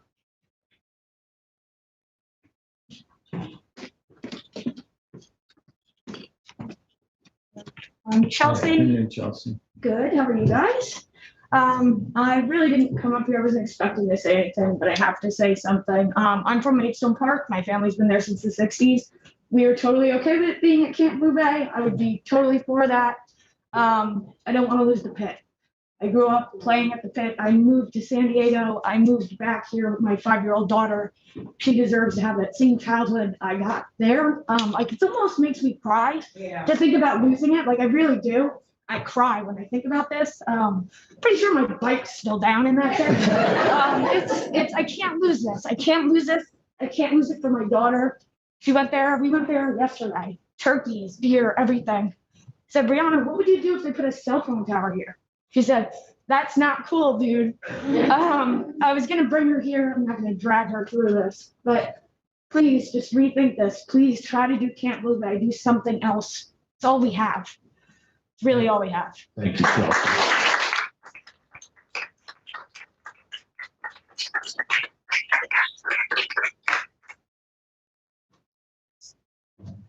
A little trouble reading the handwriting. Is Stephen?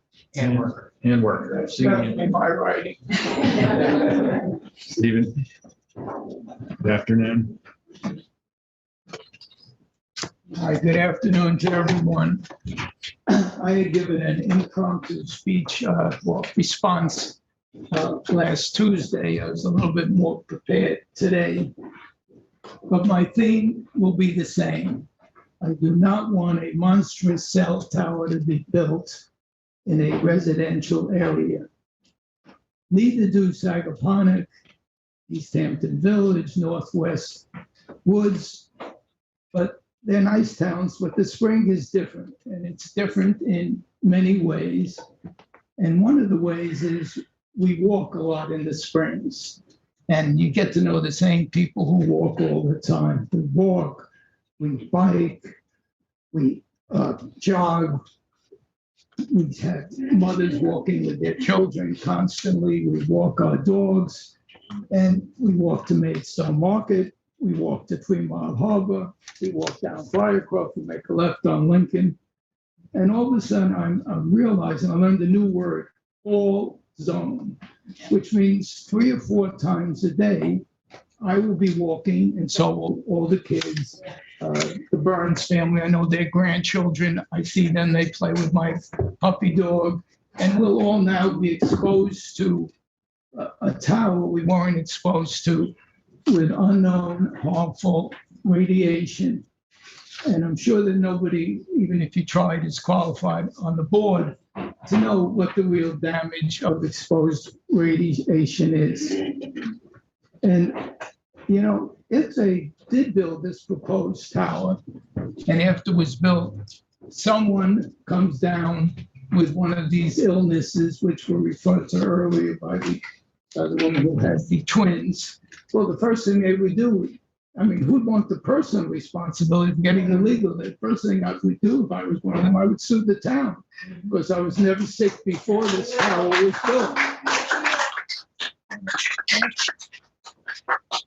After the first person sues, whether they win or not, if another unfortunate person gets sick, they're going to sue also, because there wasn't enough preparation done to assure there would not be a problem. We want to keep the Springs the special place that it is. A lot of us have high-paying jobs. A lot of us are retired from our high-paying job. But there are so many new electric things coming out besides the boosters and things that you can get better cell reception. So I'm out here over 30 years. I don't know what the emergency is of rushing something like this here, but there definitely is not, in my mind, this emergency we keep talking about, having been here all these years. I may not be like everyone else, but to me, a perfect day would be if I didn't get a cell phone call before 12 o'clock, or if I didn't get an email. So I want Springs to stay just the way it is, as a respite for my normal life, and to come here and be in the country. Thank you. Thank you, Stephen.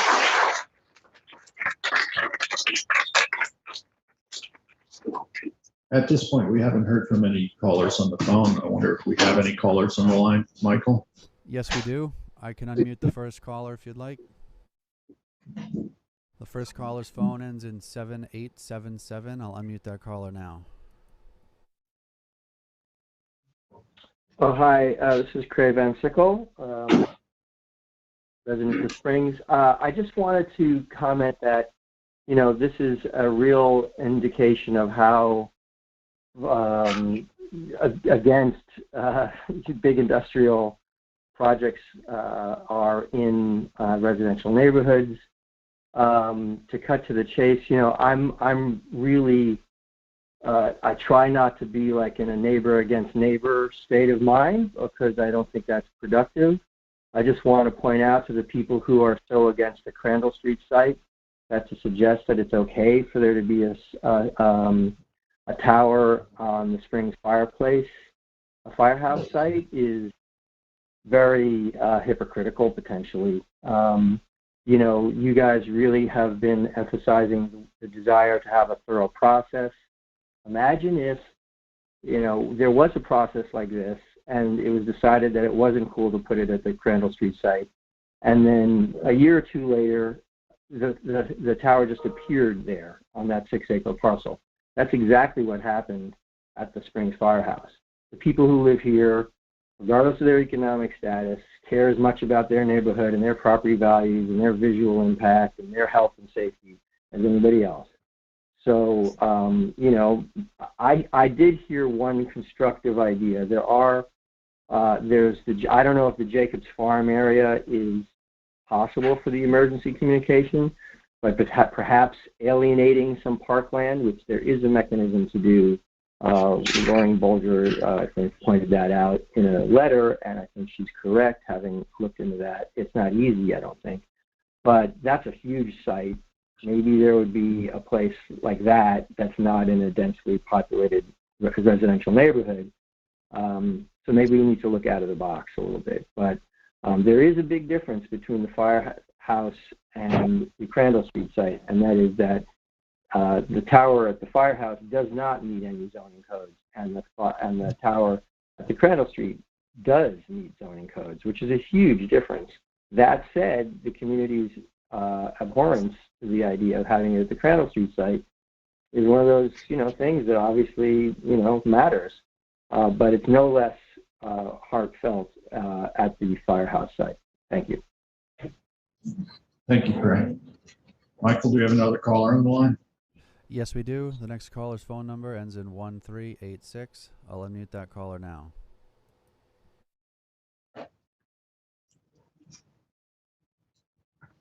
Hello, caller with the phone ending in 1386. You're live with the town board. Hearing nothing, Mr. Supervisor, would you like me to move on to another caller? Yes, please. Moving on to the next caller I see, their phone ends in 4800. I'll unmute that caller now. Hello, can you hear me? Yeah. Yes, we can. State your name, please. Yes, my name is Robin Meyer Goulart. I live on Manor Lane, and I've been following all of these meetings, and I just want to say that I feel for the people at the firehouse project as well. However, I just can't believe that we need to erect another cell tower that's going to have controversy about it when there is already another cell tower at the firehouse that could be used. It seems completely ridiculous that we would put another one up yet again and have issues with that. I completely agree with the consensus that this needs to be looked into more, and we shouldn't just throw another cell tower up that can't be used. So I am, really asking for more research and more people to look into where the best place is. I love that the Girl Scout location is being it can be looked at even more. And I just want to say that I don't want to see another cell phone tower go up in any area and have controversy and not be able to be turned on, let alone have a beautiful wooded area where kids are ruined and then, have it be something we can't use anyway. So I'm part of this neighborhood. I'm a full-time resident, and I'm highly against putting a cell tower in a beautiful wooded area. Thank you for listening, and I hope that we can look into this further before doing something that we all regret later. Thank you, Robin, and thank you for your patience. Staying on the line. Michael, can we go to another caller, please?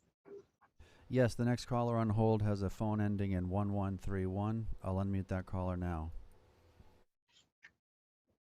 Hi, my name is Lisa Legalia. I live just across the street from the Woodlands on Lincoln Avenue. And as we've all said, we all understand we need better service in the Springs. But the point here is, does the tower need to be erected right in the middle of a densely populated residential neighborhood? This problem can be solved without taking up a very small, unique parcel of land in the Springs that has been used by local kids for recreational enjoyment throughout the Woodlands for generations. This community came together in just a few days in support of the opposition of the destruction of our cherished woodlands. My neighbors and I went door to door to spread the word of this project that was attempted to be pushed through without any notification or approval of the affected surrounding community, nor has there been any transparency as to why the other site negotiations have failed, i.e. our FOIL request has not been submitted yet.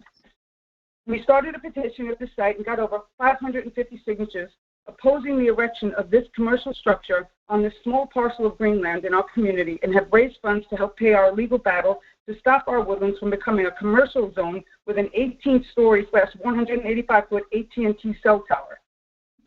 The support we have from our neighbors in the Springs goes far beyond the surrounding area of this proposed Lincoln site, as I have letters from friends in Clearwater and down in Woodbine, all around East Hampton, in opposition to the destruction of our woodlands, where their kids have enjoyed the recreational use of this unique space for generations.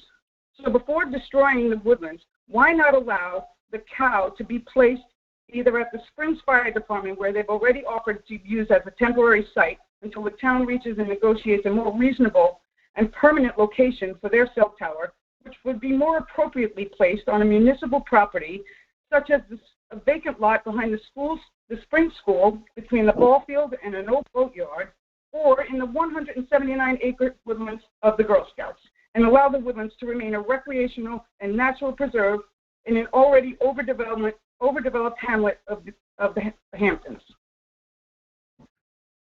In the past, the town has rejected signs for businesses that have not met town's strict codes. For example, at Maidstone Market, right across the street from the proposed cell tower, a small fitness studio was denied permission to put up any signs larger than something that would go on a pre-existing post that was on the side of the road to ensure the preservation of the historic nature of the Springs. Yet, they're willing to take a small parcel of land used by the children in the community for recreational use and turn the space into a commercial site for an AT&T tower that could possibly be built up further in the future and completely destroyed, which is inconsistent of the town's comprehensive plan to conserve these open spaces. Surrounding property values of long-term year-round homeowners will be compromised, and our pristine neighborhood that is surrounded by nature will be now turned into a commercial area, which is exactly what the residents and town have so defiantly been trying to protect this hamlet from turning into for generations. Please protect our unique cherished woodlands and find an alternative location for this commercial tower somewhere on a municipal lot where it belongs. I also want to note that the town, aside from not advising anybody about this project, they put out a poll after the residents brought awareness to the proposal and then put out a poll to get the community support. So I just want to wish that we could find an alternative situation, and if there's such an emergency, a public emergency, we can put the cow somewhere temporarily and then continue to discuss alternative locations for the permanent use of the tower. Thank you. Thank you for calling.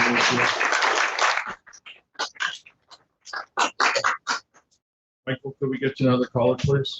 Yes, the next caller has a phone ending in 9585. I'll unmute that caller now.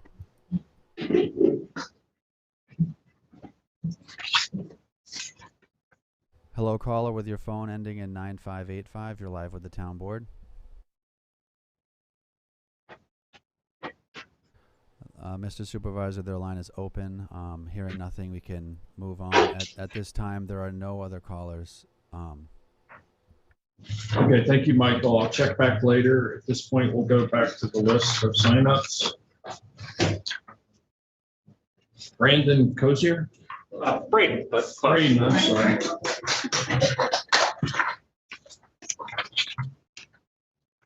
Good evening, Braden. Hello, good afternoon. Thank you for allowing me to speak here. I just have one question. Have any of you heard of the address 80 Hog Creek Road? It's a flag lot off of obviously Hog Creek Road, right along Dead Man's Curve. That's 28.9 acres, and it's labeled as town-owned miscellaneous land. So I'm curious, what does that mean? Has this area even been considered? It was a CPF purchase, Community Preservation Fund purchase. So there's covenants and restrictions on that property. Oh, okay. All right. But anyway, about this whole where it's going in the fall zone and everything like that. Sorry, I just lost my train of thought. Everything's been mentioned already. Okay. I'm sorry. Take your time. Take your time.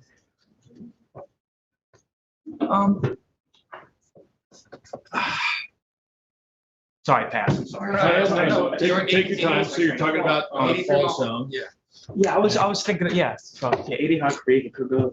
So one of the problems that we've found is that trying to find a large enough piece of property that's not surrounded immediately by residences within springs that will meet the coverage requirements of the system is very hard to come by. And as you asked about this Hog Creek property, the town does have quite a bit of property that it's acquired over the years for open space and parkland, and that's not allowed to be used for this type of development.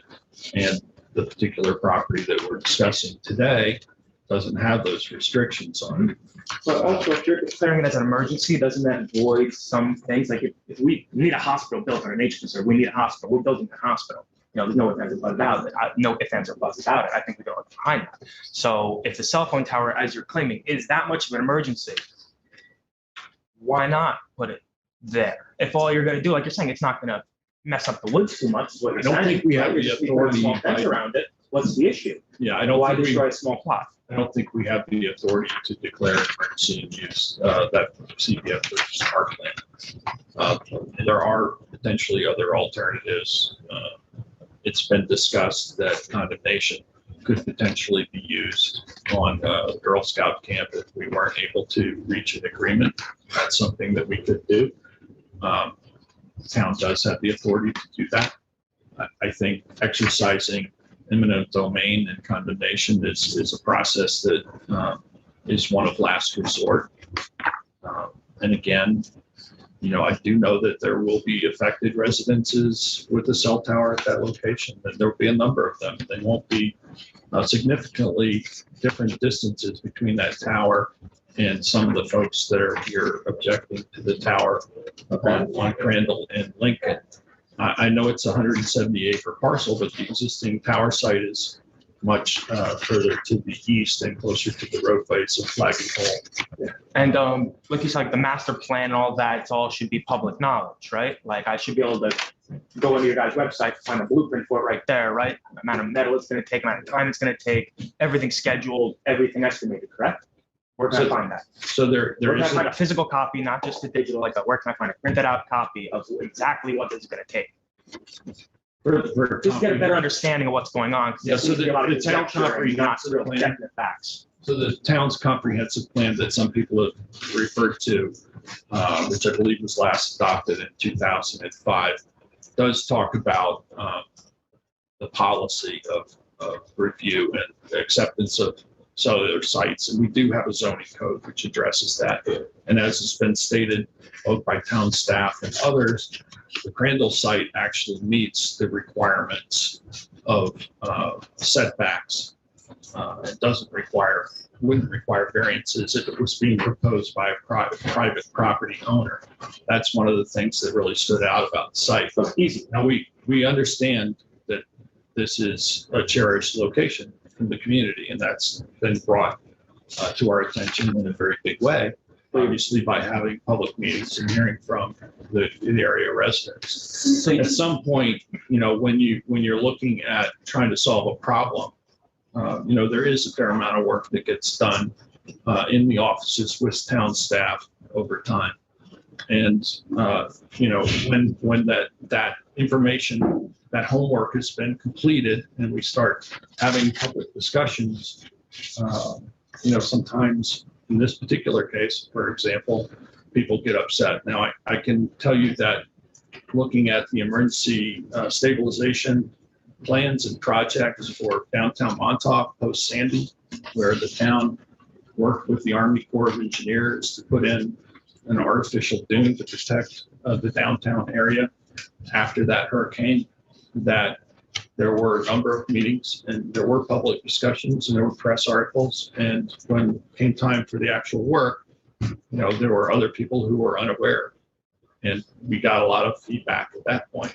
This is much earlier in the process that we're getting the feedback. And that I think is really important. It's important for the town board to hear directly from the community and to try to work through this very difficult problem. I appreciate that you're here, a young person getting yourself involved in local government. Not as young as I look. I'm almost 30. I just look really young. Yeah, well, it's also, most people think I'm 14. As I said, a young person, as somebody twice your age. I'm saying someone, a young person like yourself, it's quite demeaning, to be totally honest. I'm sorry. I certainly didn't mean it that way. Not at all. Oh, it's all right. I'm used to it. It's just, well, no, I mean, honestly, it's important for every generation to get involved is my point. And I'm glad you are. Brayden, before you move on, can I ask you a question? Were you asking whether there was a plan for this project that you could look at? That's what I thought. Yeah. And that is a problem because I've never seen the actual plan, like a footprint, the equipment, the road, the clearing calculation. I'm sure nobody has. That was actually presented, Jeff, at a previous work session. A draft of an idea. Because I also have a little bit of. I'm not talking about a draft of an idea. I'm talking about a scale. Well, we're supposedly doing environmental review. It might help to have an actual plan. Well, that's interesting because we're getting to all of these. I haven't even seen an idea. It's people talking about it. All I've seen is the fall zone. So there is the emergency communications presentation that was made at a previous work session. It's on the town website. People have been waving some of the printouts from that in the audience, so it's accessible. If you want to contact my office, I'll see that you get a copy sent electronically. Happy to do that. I appreciate that. Take a look at it, and it's an overview of the process that we've been going through, trying to identify an appropriate location. And something else you mentioned earlier about, barometric, like the weather changes, ice could fall off the tower and such like that. And Springs Fire Tower is only 100 feet tall. Ice falling from that height, by all means, could definitely kill you. But what about 185 feet tall? Now a kid is walking by playing in the snow on a school day. A chunk of ice falls off that tower. It's a wrap. So that's why there's a fall zone. And I know, but all the houses are within the fall zone, sir. they're not actually. Jerry's is, I know for sure. That's been stated several times. It's not true. Maybe we should see a scaled drawing that we could actually review rather than approximation. We actually had that presented at a work session publicly. It's not scaled. It is scaled with the GIS system. Why isn't it in front of us right now so we can all look at it? You could walk us through it. Well, we did that at a previous meeting, and how was that previous? When did they do that? Well, as I said, I'm happy to send that to you if you want to contact my office, or you can go on the town website. Right now, I'd like to continue with public comment. If you have any more comments, we're happy to do that. Thank you so much for letting me speak. Thank you, Brady. Thank you.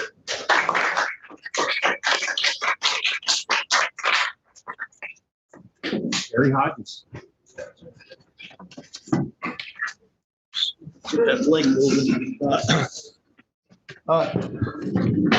Jerry Hodges.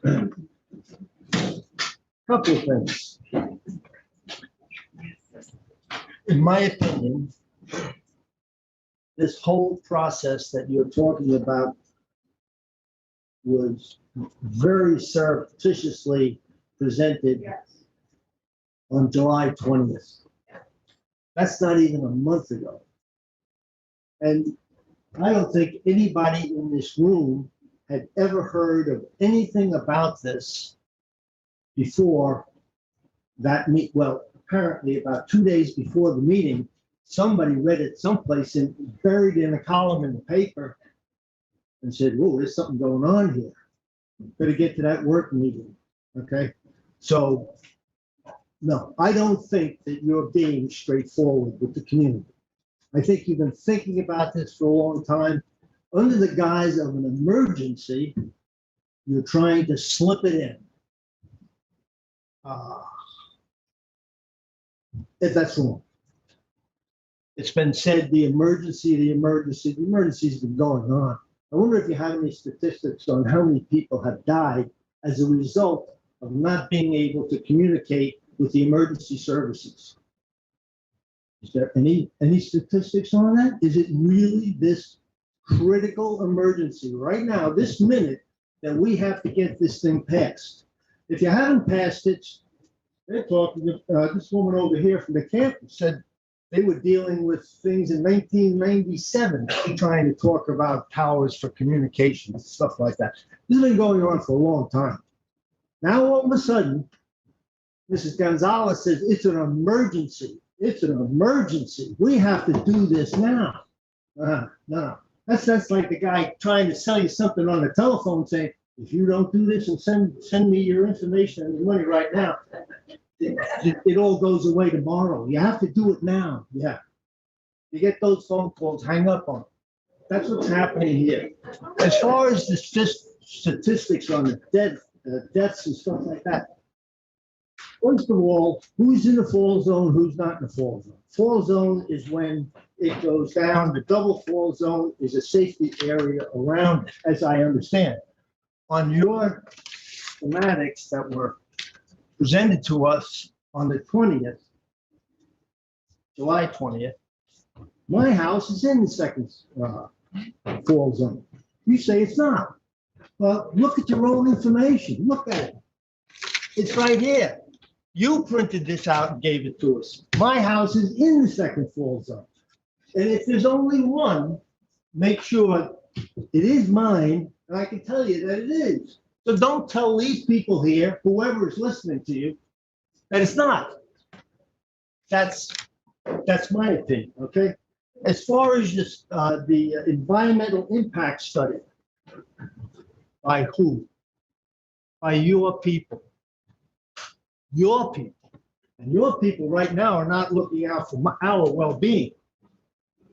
Your lawyer, meaning well, who works for you, is reviewing whatever was going on at the Boy Scout, the Girl Scout camp 20 years ago, and 15 years ago, and 10 years ago, and 5 years ago, comes up with basically not much. It's your lawyer. She's working for you. The person who started the litigation against the fire department tower down there is very, very close to the Democratic Party. He's well hung politically. Maybe that has some reason because why the town attacked the fire department as opposed to saying, hey guys, you really screwed up here. You got to move this thing. You got to do this. You got to do that. You're not doing that. You didn't do it then. And right now, you're not doing anything. This lady over here who represents the Girl Scout camp, 175 acres of land. You said on the 20th that we asked about the property. Everybody in the clip, everybody here, all 5 of you, plus your experts, Schnell and whoever else, that's the best place. There's no doubt about it. That's the best place. And then you said, but we tried that. They don't want it. Wrong. She does want it. I'm sorry, I'm going to have to interrupt you there because that is not the case. What I heard you say. You just heard from our town attorney as to why we couldn't complete that. Your attorney. Yeah. Your attorney. Once again, it's your attorney. Exactly right. Because there's legal contracts and agreements that prohibit a tower at the height that we would need it at that location. Whoa, that's not what. No. You said. And I said, and forgive me, but you don't represent the Girl Scout camp in terms of the location of a tower, and you don't represent the tower company. I don't regret that. Okay, and I think I just want to make that clear. So comments Don't interrupt her. Let her that she's not at the podium, Jeff. Okay, let me just say that if I was in your position, scratching my head, really, really wanting to solve the problem, and having said on July 20th that we can't really look any further at the Girl Scout camp because they didn't want it. So we have to look at this property on Crandon. And all of a sudden, the person who is representing the Girl Scout camp says, oh no, we really do want it. I would say, whoa, we got to go back and look at this. Well, I can assure you that we will do that. But again, she doesn't represent the people who make those decisions on the property. It's private property. It's private property, and there's already a legal agreement with American Tower for providing that service on that location. So we would have to deal with American Tower, which we did for many months, but we will go back and exhaust every single possible alternative. Okay, because we will do that. I will discussion- give you my assurance that we will go back and we will try again. Okay, because before my discussion and this lady's discussion and other people's opinion, and you had already written this off. You weren't gonna look back there. You looked at it, they said, no, up, that's it. Put it over here. Politically, this is the place to put it. Put it on. I don't know that that's true. Politically, I don't. Oh, I'm in not fact, I sure would about that. disagree with you on that. I would say politically, this is probably a more difficult place to put it. Then work it out. Okay?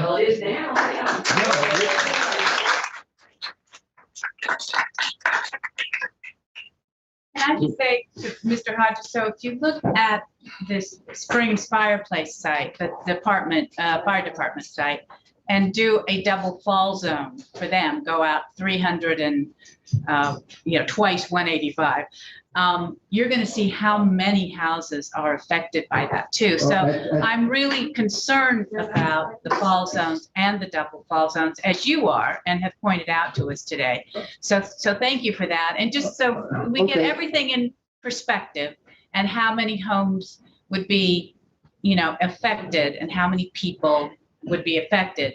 And then I'm also concerned about what was brought up about the Girl Scout camp, because there are 100 children there 24/7 during the summer months. So that's a very big concern to me as well. So I'm just trying to point out we need to be consistent across the board, and we need to look at everything that we can, and we need to try to please as many people as completely as possible as we can, or, some of the alternatives are not really good alternatives. Okay, I don't know exactly. I'm just talking to Mr. Hodges, and I'd appreciate decorum in this room. Thank you. So I just am asking you to look at all the possibilities as we look at them as well. So, but thank you for bringing those concerns up. Okay, just to reiterate, all five of you, and your expert, Mr. Schnell, all said that was the best place. But then you wrote it off because you said that they didn't want it. I think we're relooking at that, and I appreciate, again, you bringing it up, and I think we heard everything that was said today, and we'll relook at that, and I appreciate that. I believe that the problem with the radioactivity or the radio waves or whatever it is, the further you are away, the better it is. We'll look at all of that. 175 acres of land. Yes, there may be some people on the perimeter. You've got a lot of land to put that tower up in. We don't have that land, by the way, it's private property, so I just want to make sure that there is, you understand. for you to look at it and talk to the people who want to put the tower. If somebody wants a tower, somebody's going to pay for it. Take it away. Thank you. Do your work. Thank you.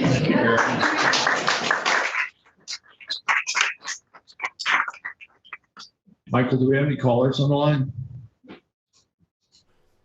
No, we do not have any new callers on the line. I think we have one more person signed up, Carl Ires. This is Carl here. And then if anybody who hasn't spoken yet would like to address the board, I'll take you by show of hands. Good afternoon, Carl. Good afternoon. Last week I was here. My name is Carl Ires. I'm an attorney for the Springs Fire District Board of Commissioners. Last week when I was here, one of the things I mentioned was the fire district's offer to accommodate the cow equipment, cellular on wheels equipment. I got a couple of questions for that, and I intended to come today to hear what was going on with the telecommunications project. But in the midst of the public comment, I thought it might be opportune for me to jump up and say a couple of things about our offer. We are offering to design this, whatever upgrades we need. We don't think we'd need any. We have existing meter pans, existing telecommunications infrastructure, and the paved surface for the cow to go on.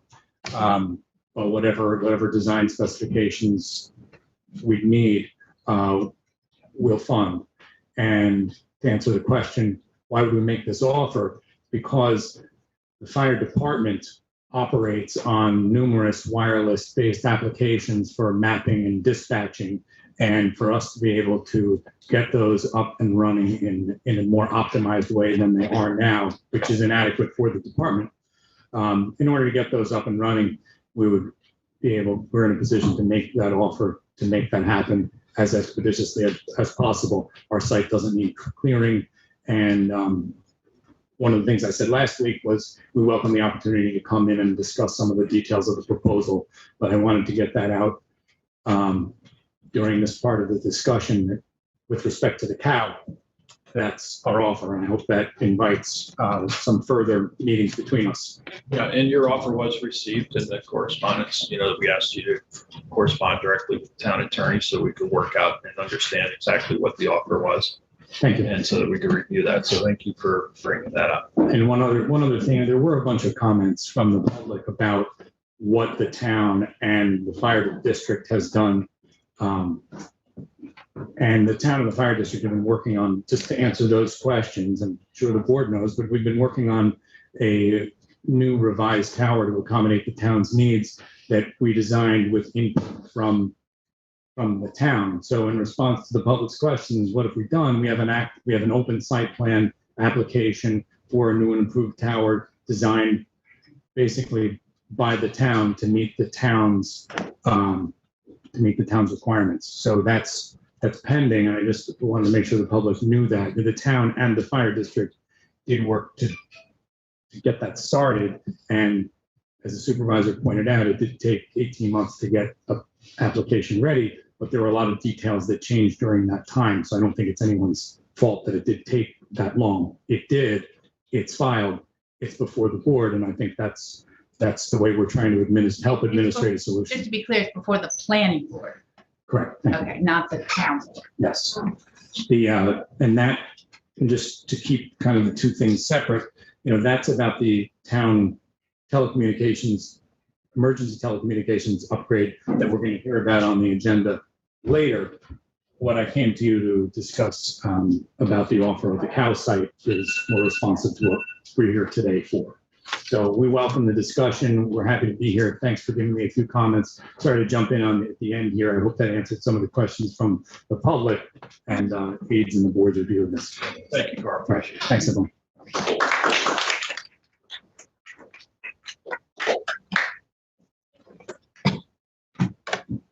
Good afternoon. My name is Richard Whale, and I'm an attorney. I represent David Kelly and his wife, Nicole, and neighbors of theirs on Fort Pond Boulevard and Talmadge Farm Lane.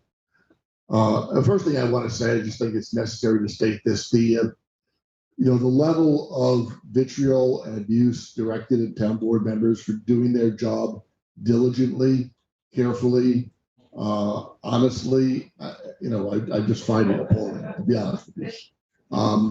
And I feel particularly sorry for you, Peter, because I know, you've had recent personal loss, and to deal with this and to have your motives questioned I know it's tough. So, a civil discourse will better everyone's objectives in what we're dealing with.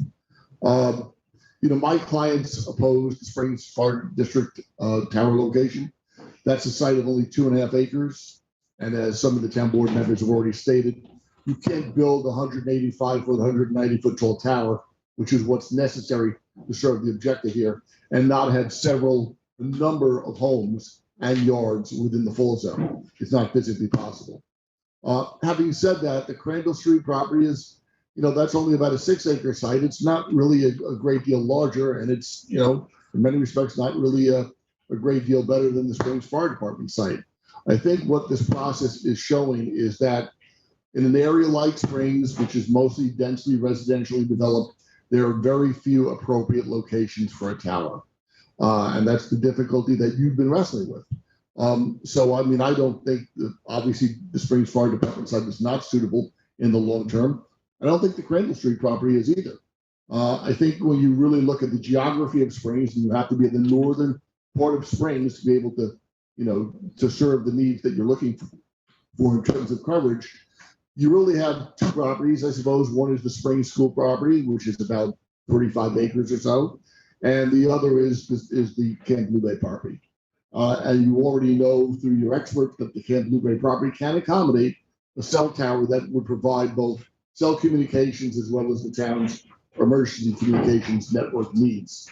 My recommendation here, and several people have said it beforehand, obviously, is that you need to go back to Camp Blue Bay. There's a lot of confusion that's arisen today as to whether or not the camp itself is willing to accommodate a tower, whether they can, whether they have a conflict with their, with the contract that they have with their existing carrier with American Tower. But at the end of the day, you do have one stick in your pocket, and that is you have the power of eminent domain. Any interest in property can be condemned, even the lessee's interest, even the tower company's interest. It seems pretty apparent that the only way you're going to be able to put a tower in Springs that serves the needs that we're trying to accomplish and keep it away from people's homes is to have a site as large as Camp Blue Bay. I realize you're not going to put this in the middle of their 170 acres, but they do have 170 acres, and you can put it on the north side of Flaggy Hill Road and have a much greater setback from homes that is going to be possible in either Fort Pond Boulevard or the Crandall Street property. So, my recommendation would be that you go back to Camp Blue Bay, see if you can work things out with them at American Tower, and if they're not willing to play ball or one side says they can't, if you have to exercise eminent domain, it's a tool. You have that tool. If you have to use it, then I think you should use it. So, thank you. Do you have any idea how long condemnation process might take? And I think one of the other aspects that people should be aware of is that I'll comment on courts assign value, and there's two aspects to it in the eminent domain. One is taking title, and the other is determining value. And Jeff knows the acquisition of title is a relatively short process.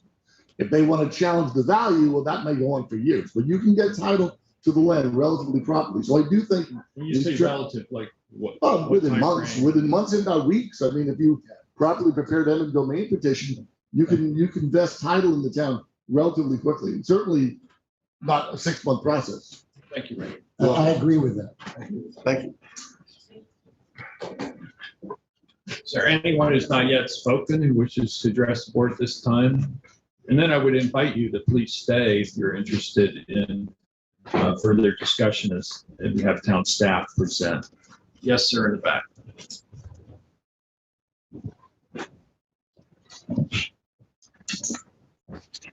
Hi, thanks for the time. I'm Joe Sigilia, full-time resident on I'm Lincoln sorry, Avenue. could you say that again? Sure, Sigilia. I'll spell it again like last time. Segilia.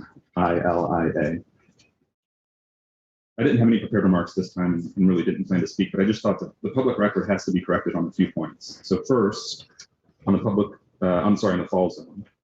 We're talking about the double fall zone. You know that, right? And in the code, 255-5-50, wireless services. Right? I know we're not talking about the cow on this point, but fall zone and setback requirements.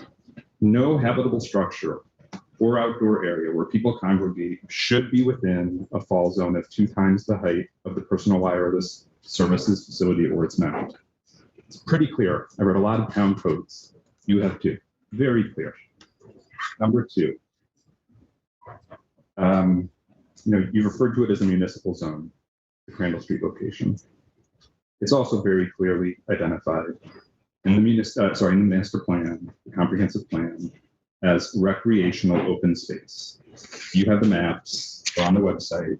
It's very clearly identified that way. It's not vacant land. It's not all other land use. It's recreational open space. Number 3, on the variances question. It's pretty clear you need variances for the Crandall Street Norfolk site. I believe, and I will check when I get home, I'm happy to send you the clip from the July 30th meeting, that the town attorney confirmed that. I'm not sure why you're saying there aren't, but the town attorney thinks there is.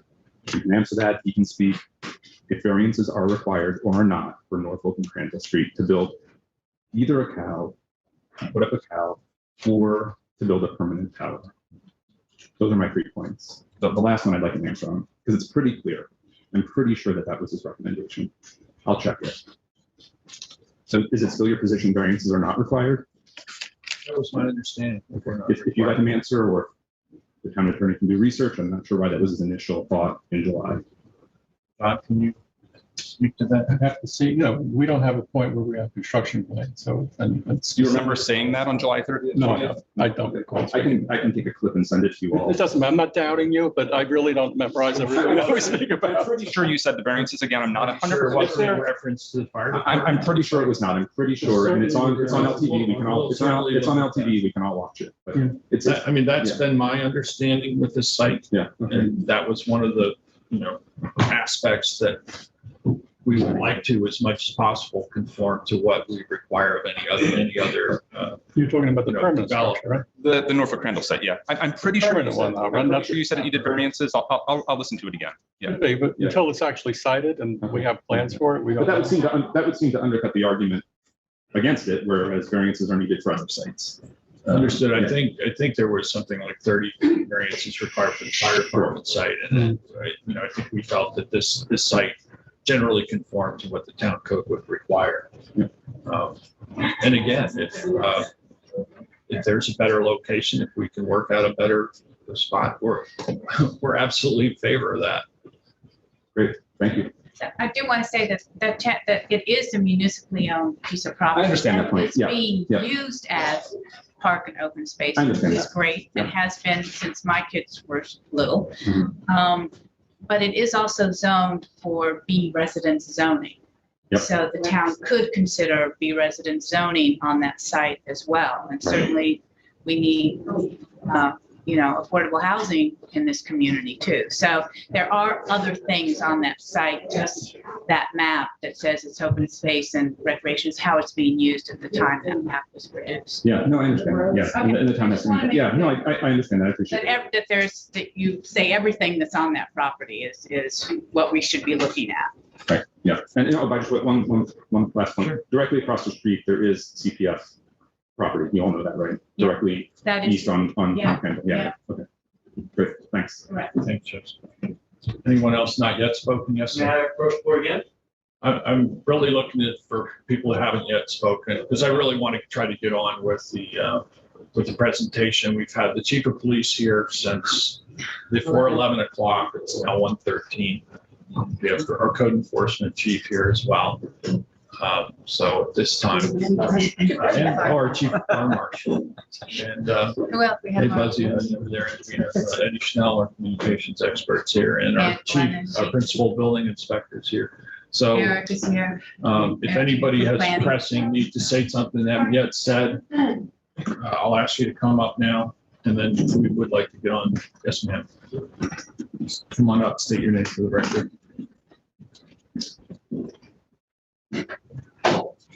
Hi, Susan Feldstein. Pull the mic down. Yes. Susan Feldstein. I live on Corbin Avenue, and I came in 35 years ago, just about, when it was a dirt road. And it's still a private road. It's not adopted as far as I know, and I tried to find out how to do that. I think these roads cannot handle the kind of traffic that you're also proposing for this site to be built with trucks coming in. If there was one car on the road, you can hardly get past, both on Norfolk and Corbin. And even on Lincoln, I ride my bike over there. But like others, I want to talk about also cutting down trees. I'm from Brooklyn, and you all may know the book, A Tree Grows in Brooklyn. Trees are very important to me. And when we bought the house, my husband and I, we were told you can't cut down a certain amount of trees to build a house.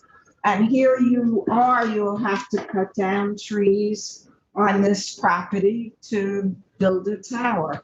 And that's very upsetting. My kids are all grown up, even grandkids are grown up. I do have a 5-year-old great-grandchild who's very important to me and loves to come here as well.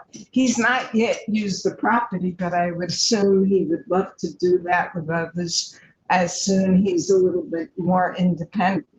So that property is very important to me also. One of the reasons I bought property on that street was because it was one of the few areas that had sort of it wasn't dedicated as a reserve, but as this recreational property. And I have watched all the kids enjoy that property, and like others around me, the wild turkeys, birds, deers. The other day I came back and a deer was just lying resting in front of the house. You know, great. I don't plant anything that a deer can eat there because I don't mind. So I'm very upset, besides all the correct reasons that people's houses would be in the fall zone, that we all ride bikes, walk, etc., as everybody else has said. But to cut down trees to do this is very upsetting. There are so many houses right there, new houses, extensions being built all the time. So to cut down any more would be very upsetting. Thank you.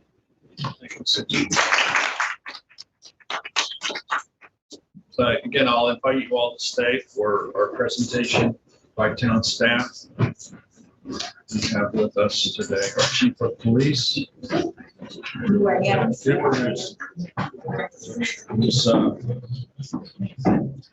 Head of Code Enforcement, our Chief of Fire Marshal,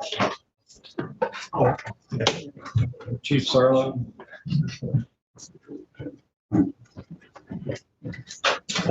Good morning. Afternoon. Just want to start by saying I really appreciate and respect the opinions and views of all of the neighbors who will be impacted by a project such as this. There is no intent by any members of the board that we've worked with, or by myself or Eddie Schnell or any of us in emergency preparedness at all in any way to negatively impact the community. The difficulty we're facing right now is that our ability to complete the upgrade of our emergency communication system has stalled because we cannot get a tower that's going to provide enough coverage to deal with the topography and the geography of Springs. We have an extremely challenging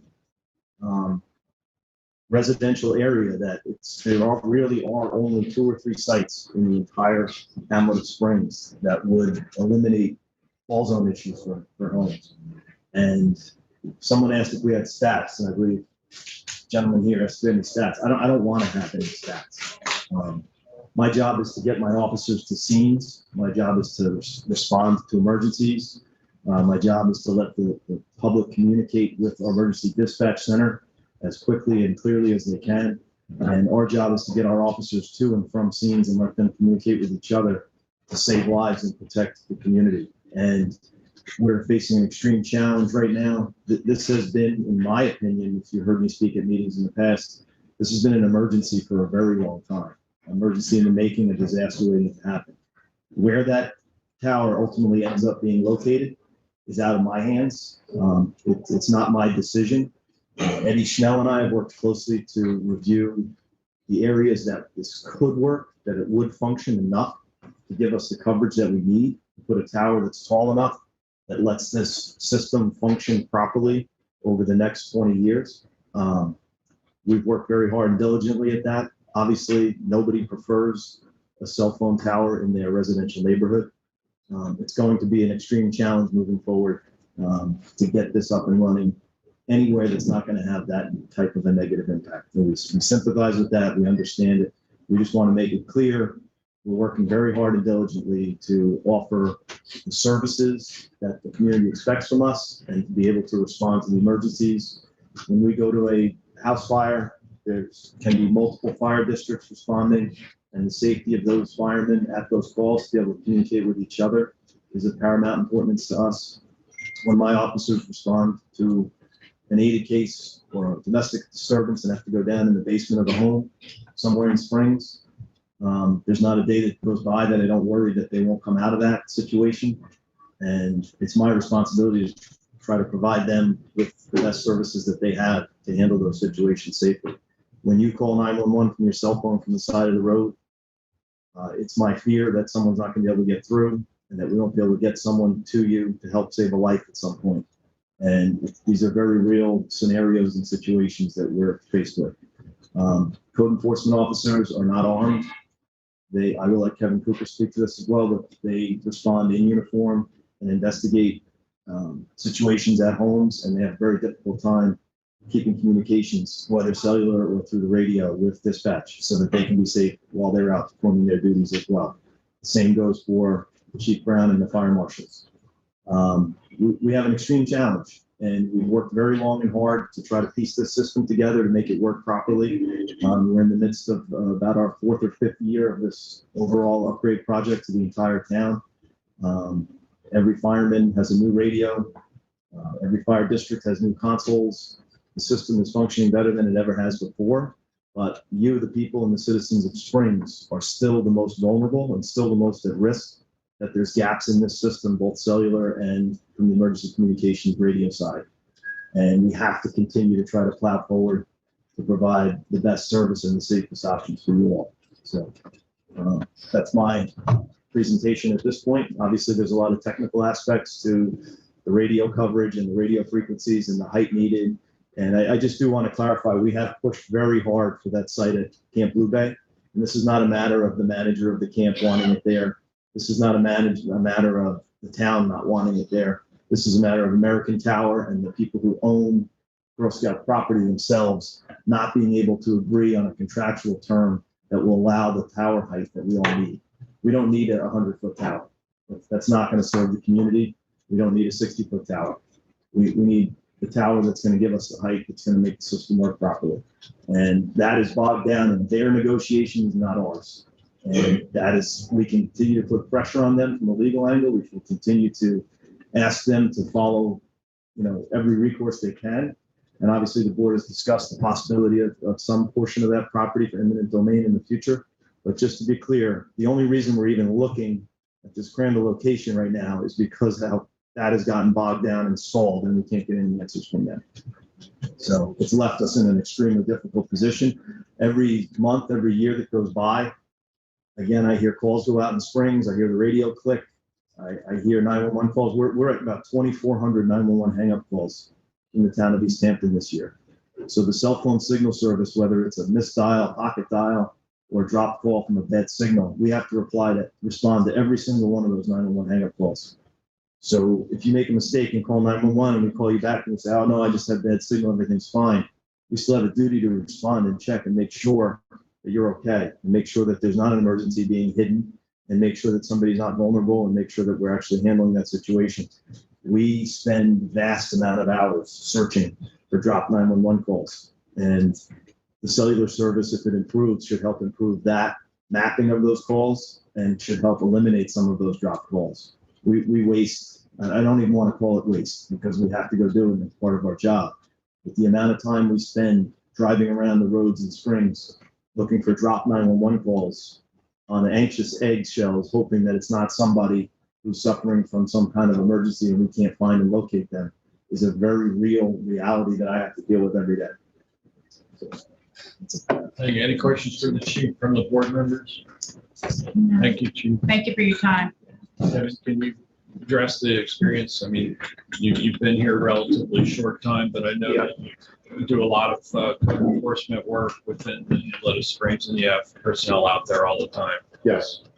Hello, everyone. I'm here today to speak to all of you about the issue of East Hampton, Springs, and Wayne-Scott having very poor, non-existent cell phone service, and also in some areas, no police radio service. I supervise ordinance inspectors who are tasked to investigate complaints involving violations of zoning and building codes, excessive noise, mass gatherings, illegal short-term and long-term rentals, leaf blower, and overcrowding in commercial establishments. Just to name a few. My inspectors are not armed and do not carry any less than lethal devices such as tasers or pepper spray. When investigating complaints, my inspectors are often confronted, depending on the type of violation, by angry, unidentified, undocumented, or intoxicated residents and workers who are not happy that we are appearing at their property to take possible enforcement action.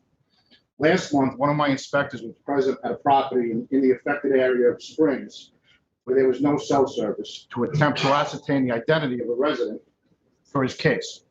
He was confronted by a heavily intoxicated male who became combative. My inspector was able to leave the property unharmed, only to be called the next day by a relative who stated a family member had been drinking for 7 days straight and can become violent when intoxicated.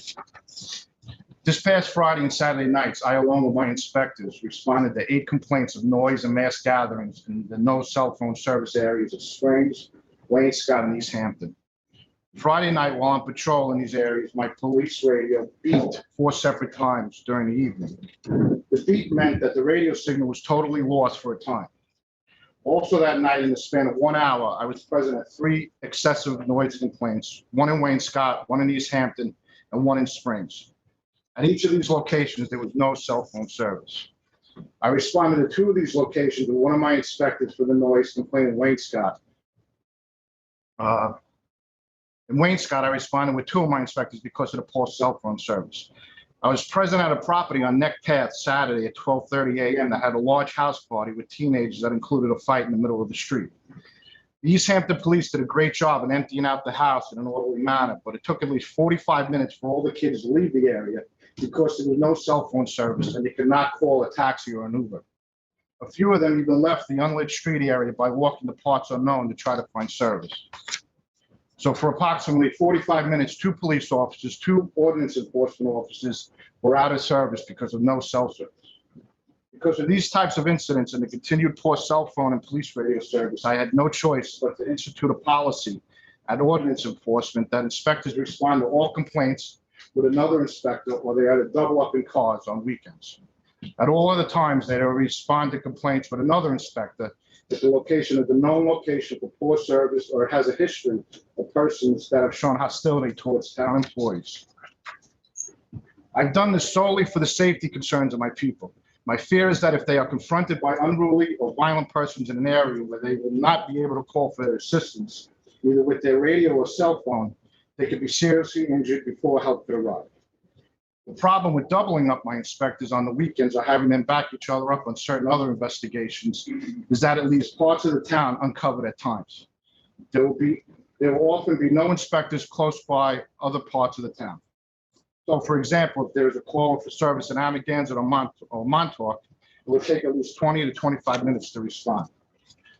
This means that a resident who is already aggravated at a party with loud noise or some other type of real-time complaint will now have to wait even longer to have the issue remedied. Unfortunately, this policy also cuts down on their activity and proactive patrol time.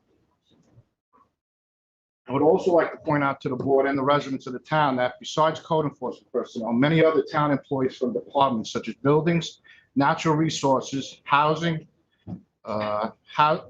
building and grounds go out throughout the town to residents, parcels of land, town buildings, and commercial establishments, often alone or with another employee.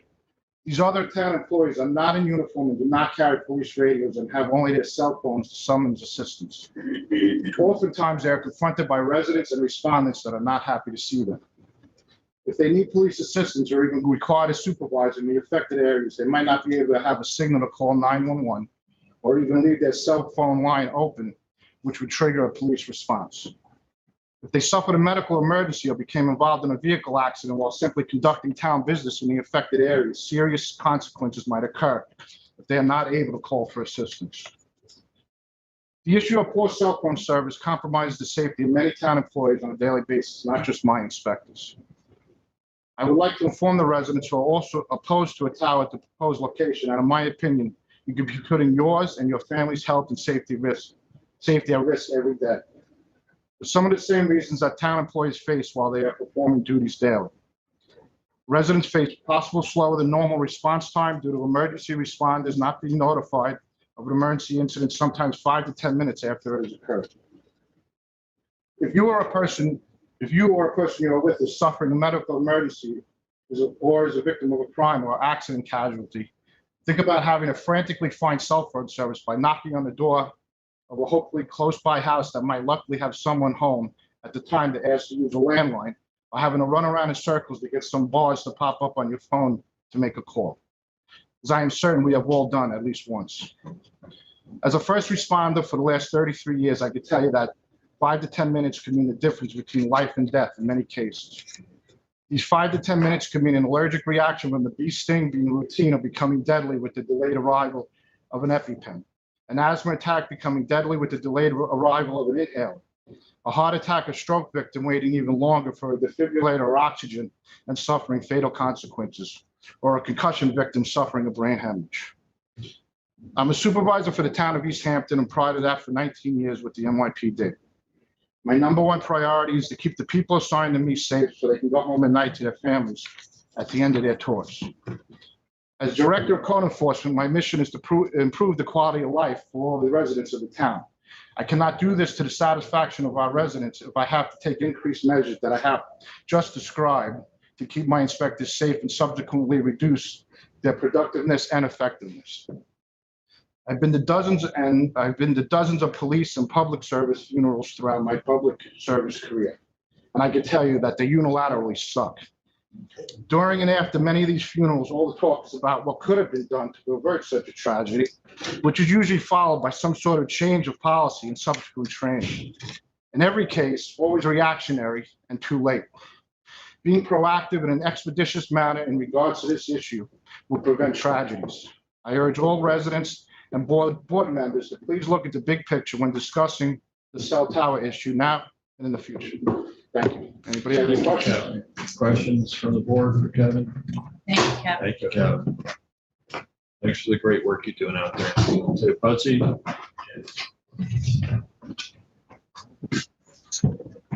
Good afternoon. I'm David Brown, Chief Fire Marshal, Town of East Hampton. Prepared remarks. These views expressed are my own and based on my own limited knowledge and experience. I've not been involved with any of the tower plans or discussions. They've been between the fire department, fire districts, town, county, and sometimes the state. I'm not here to advocate for any single site. I'm here to advocate for a site somewhere to increase the safety. We live in an era where technology can bring information, news, current events, entertainment from the farthest reaches of the globe. But we also live in an area where emergency services, police, ambulance, and fire personnel cannot communicate with one another reliably. The inability of our public safety officials to readily communicate with one another threatens public safety and can result in unnecessary loss of property or worse, loss of life. The public safety communication systems are very similar to our cell phones. We've been talking about that all day. We all experience places that are actually known as dead spots or dead areas. Okay, but imagine the terror or not being able to use your police radio or fire department radio. In these times of emergency, they have the potential to become a literal dead spot. Okay, and that's my fear. Okay, imagine the terror, the realization that a loved one may be severely ill, injured, requiring an ambulance, that loved one possibly in a burning building in need of the fire department mediation, that loved one in danger and necessitating police intervention. Okay. Unfortunately, one of the solutions right now is more towers or another tower somewhere. Nobody wants it close to them. I understand that. But we need these communications.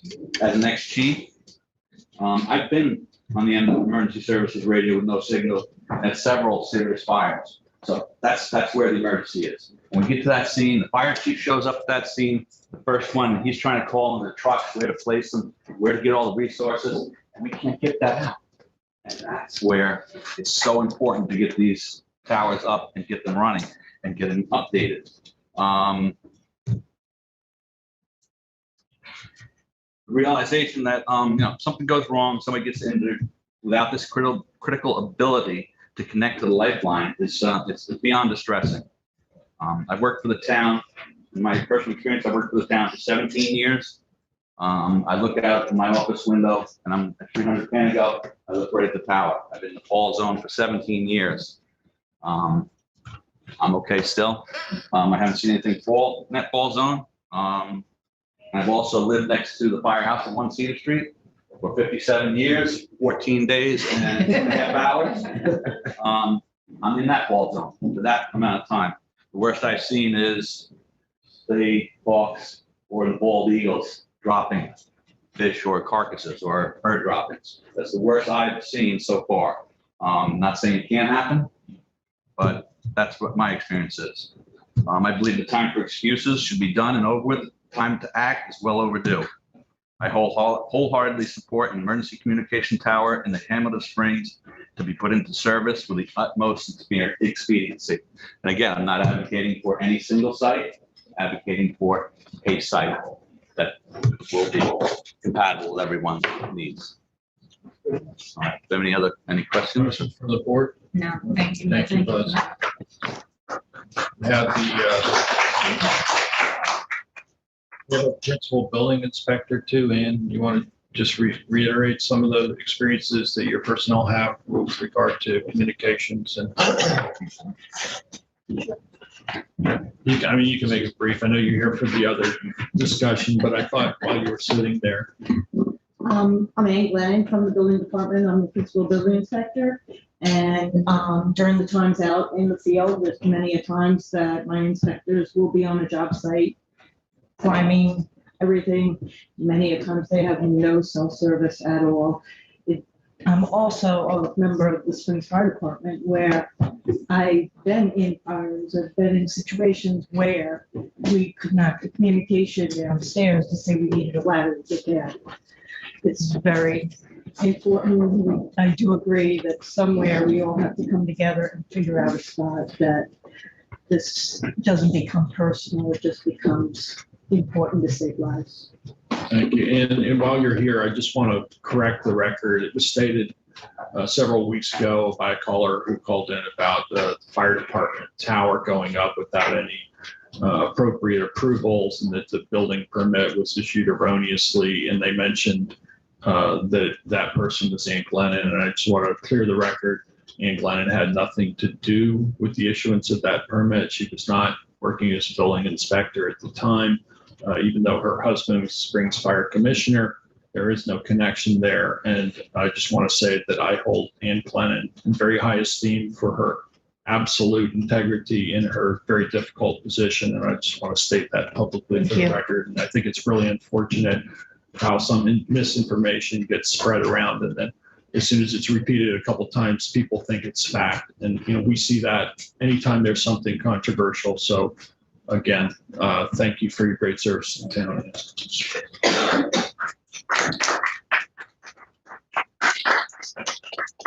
At this point, we have Eddie Schnell, who's also our communications expert. And Eddie, if you could just address some of the concerns and some of the challenges with the various sites that we've looked at. And because I think there's a perception of the general public that we haven't really looked at all the potential alternatives, and maybe there's some alternative we haven't considered, but I can tell you that we've gone through those coverage areas with fine-tooth comb, and I know you've spent hours and hours researching potential sites.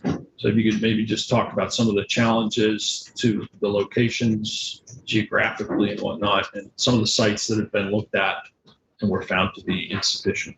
Yeah, I mean, we looked at pretty much everything larger than an acre in Springs that wasn't CPF.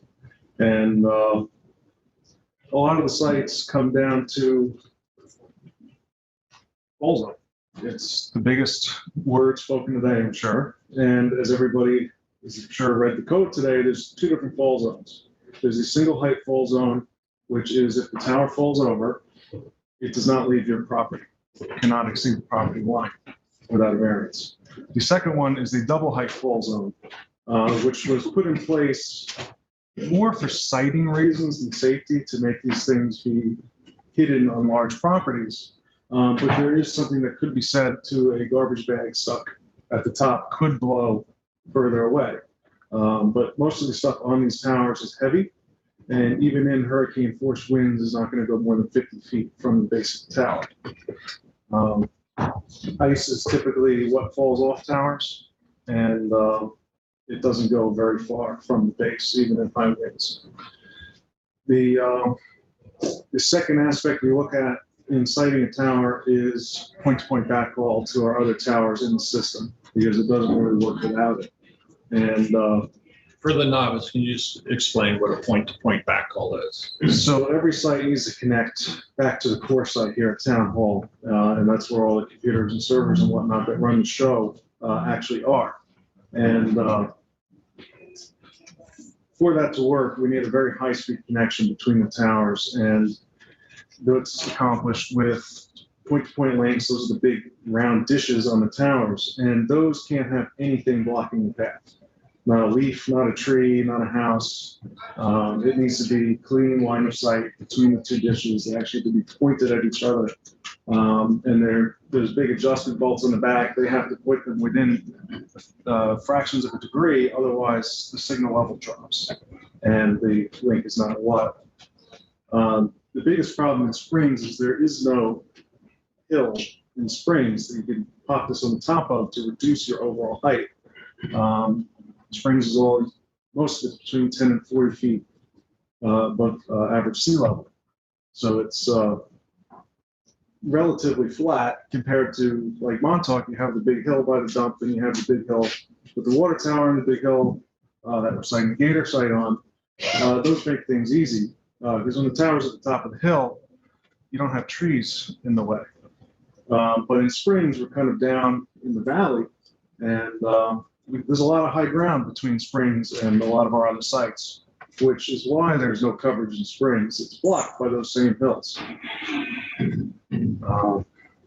So getting that point-to-point backhaul in is really what drives the height of the tower. And we can do fiber optic solutions for kind of temporary sites, but they don't provide the full capacity that a full microwave backhaul site would provide. And also a much lower bar of reliability, because now you're relying on Verizon or Cablevision to keep that fiber circuit operational. There's a lot more hands in the pot, and the American fiber seeking backhaul always likes to take those circuits out. I'm sure you all know how many times the phones go out at Town Hall, and it's a light path problem. It's not really an acceptable solution for public safety. So those are the two big things that really set where a tower can fit. We have the fall zone, which we try as hard as we can to meet, and we have the minimum height requirement for microwave backhaul. And once you combine those two, there's nowhere to look in Springs. It's all residential. There is no big commercial district in Springs you can slam this in the middle of that nobody's going to care about. Everybody in Springs is going to care about where a tower goes. Can you talk to the clearing that would be if we were to move forward with Norfolk Crandall? Because I just want to make sure that we're all dealing from the same set of facts. So if you could just address that. Yeah, so clearing on specifically on the Norfolk Crandall site,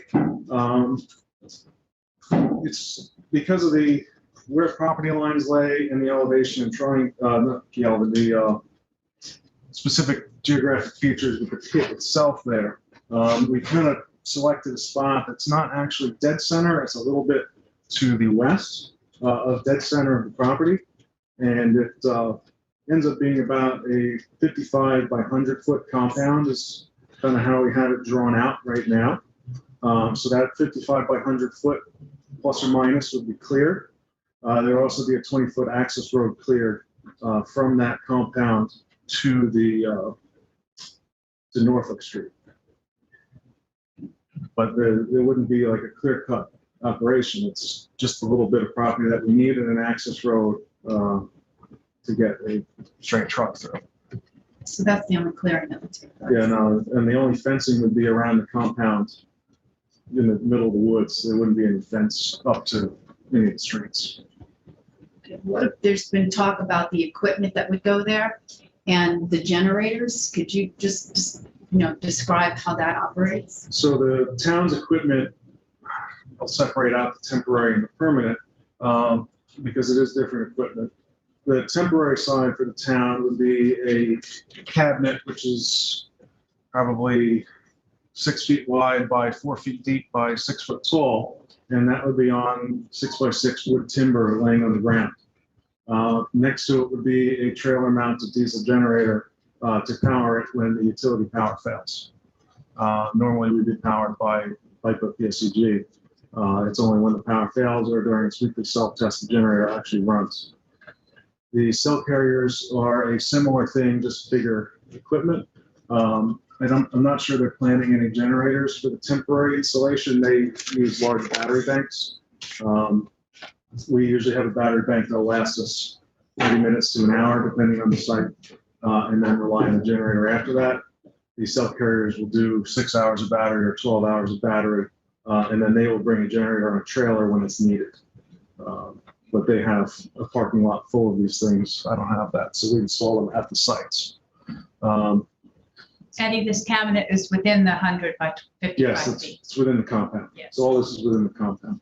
For the permanent tower, the town would install a shelter, which is a poured concrete building and has a stone finish to it and a white roof. It's either going to be a 12 by 16 foot shelter that we buy brand new from Motorola.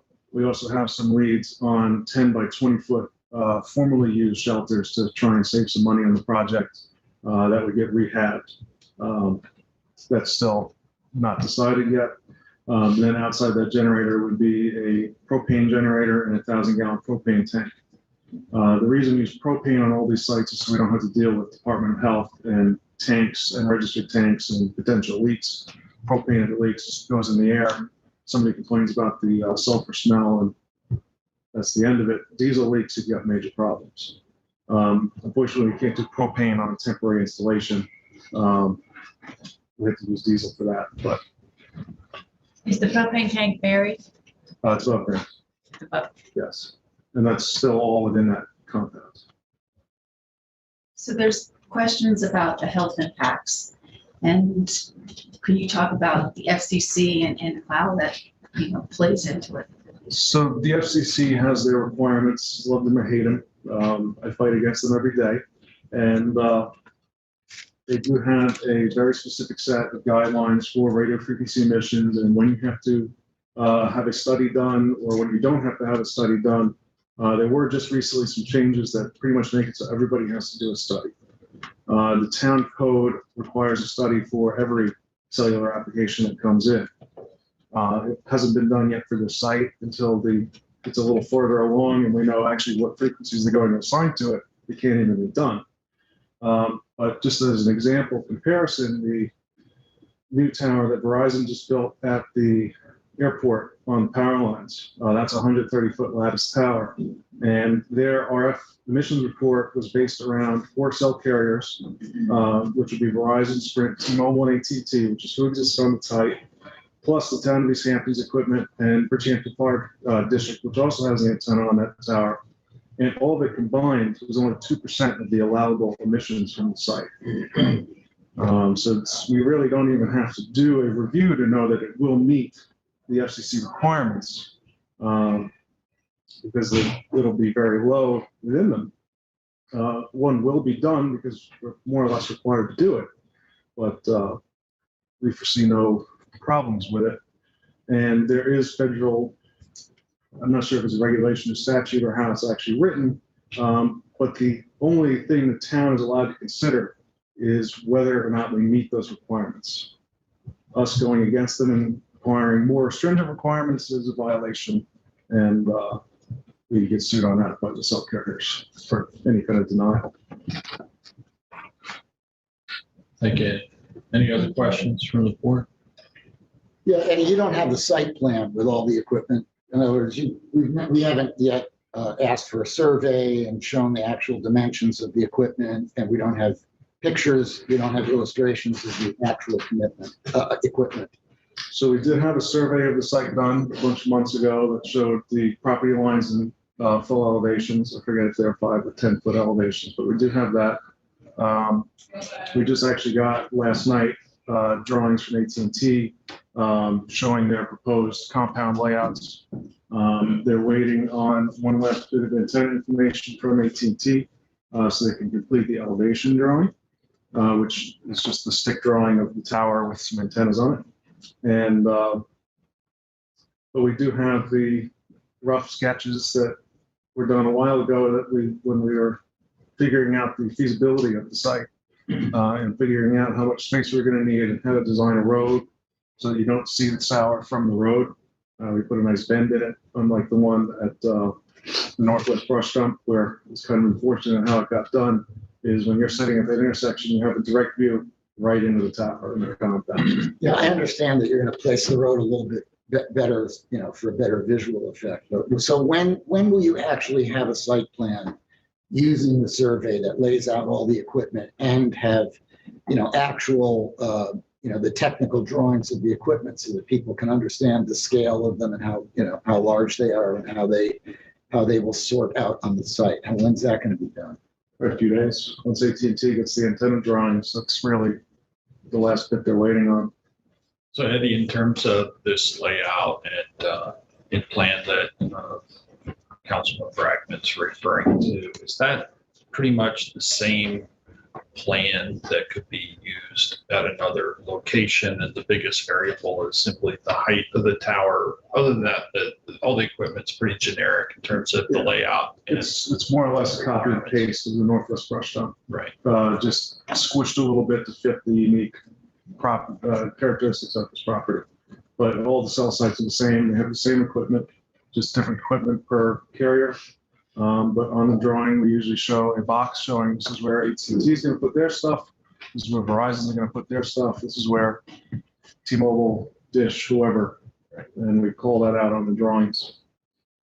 So examples of this are, as you said, the Northwest Brush Dump off the Northwest Road, or I guess the landfill site, highway department. Those are pretty much similar and very generic in nature. And so this type of plan could be adapted to another location quite easily. The only variable would be the height in order to make those backhaul connections. Is that right? Yeah, the difference is height in tower design. The one at the landfill is a stealth monopole versus going to be a regular monopole. But kind of early in the planning process, once we figured out our heights, we looked at the Northwest Brush Dump Tower and said, well, let's just take one of these and put it over here, and it looks beautiful. Any other questions for Ed at this time? Is that the monopole at the Northwest Brush Dump? Yes. The only lattice pole we put up was at the Montauk dump, which was originally supposed to be 300 feet tall, but we brought it down to 180. Yeah, it's 180, and then the antennas stick out above it. But the base of it's still in there for a 300-foot pole. Yes. Just if there's vegetation growth or anything in the future, we thought it was economically wise to move forward with that. That's why it looked a little more stubby, if you want to say. Yeah, we built the bottom to go higher. That site has some problems with the FAA, and an IFR route nobody's used in 20 years to get into Montauk Airport. So we decided to fight the FAA another day. I'm sure you all know how that goes. And have a little bit of experience with that. And what would the design of a 185-foot tower be typically? For example, at Camp Blueberry, what kind of tower would that wind up being? I mean, it could be any tower we want. I personally like lattice towers. I've been told by other people they hate lattice towers and they like monopoles. I personally hate monopoles. A lattice tower you can kind of look through and see some sky through it. A monopole is a big hulking steel cylinder. It's beauty's behind the beholder, but monopoles are loved by the cell phone companies because they can put them up in a day, whereas lattice towers usually are about 2 weeks of manpower on site to actually assemble. Monopoles are probably less costly as well. That's why they do it. The lattice towers are much stronger and much more flexible in mounting equipment than a monopole is, but the monopole is, as the neighbors next to Springs Firehouse know, you can put it up in one night. Do the Osprey seem to have a preference? They'll live on anything. Hey, I know one of the questions we had was about maintenance of these sites. And I know when we initially started looking into this over a year and a half ago about cell phone reform, we wanted to say we looked into doing a cell phone registry. A cell phone registry would be a way to form either non-taxable revenue on locations that we have already or moving forward, and also allow for contract vendee or leasees to be able to come in and actually probably even save some money when they might have to make changes to equipment that are on there. Can we talk about maintenance? I know that was a question we had by a gentleman. And what's the typical maintenance on a pole, and how does that work? And how does that work with the policy of the town and procedures? So most of the equipment maintenance happens on the ground. It's very expensive to get a climber there. Usually on standard around $10,000 a day if you have work done on the tower. And so they want to do everything on the ground and they want to do everything from their office somewhere else in the country. So most everything is remote control and most everything is designed to last on the tower in the air. And most of the maintenance that happens on site is probably with this tower here that has 4 carriers on it.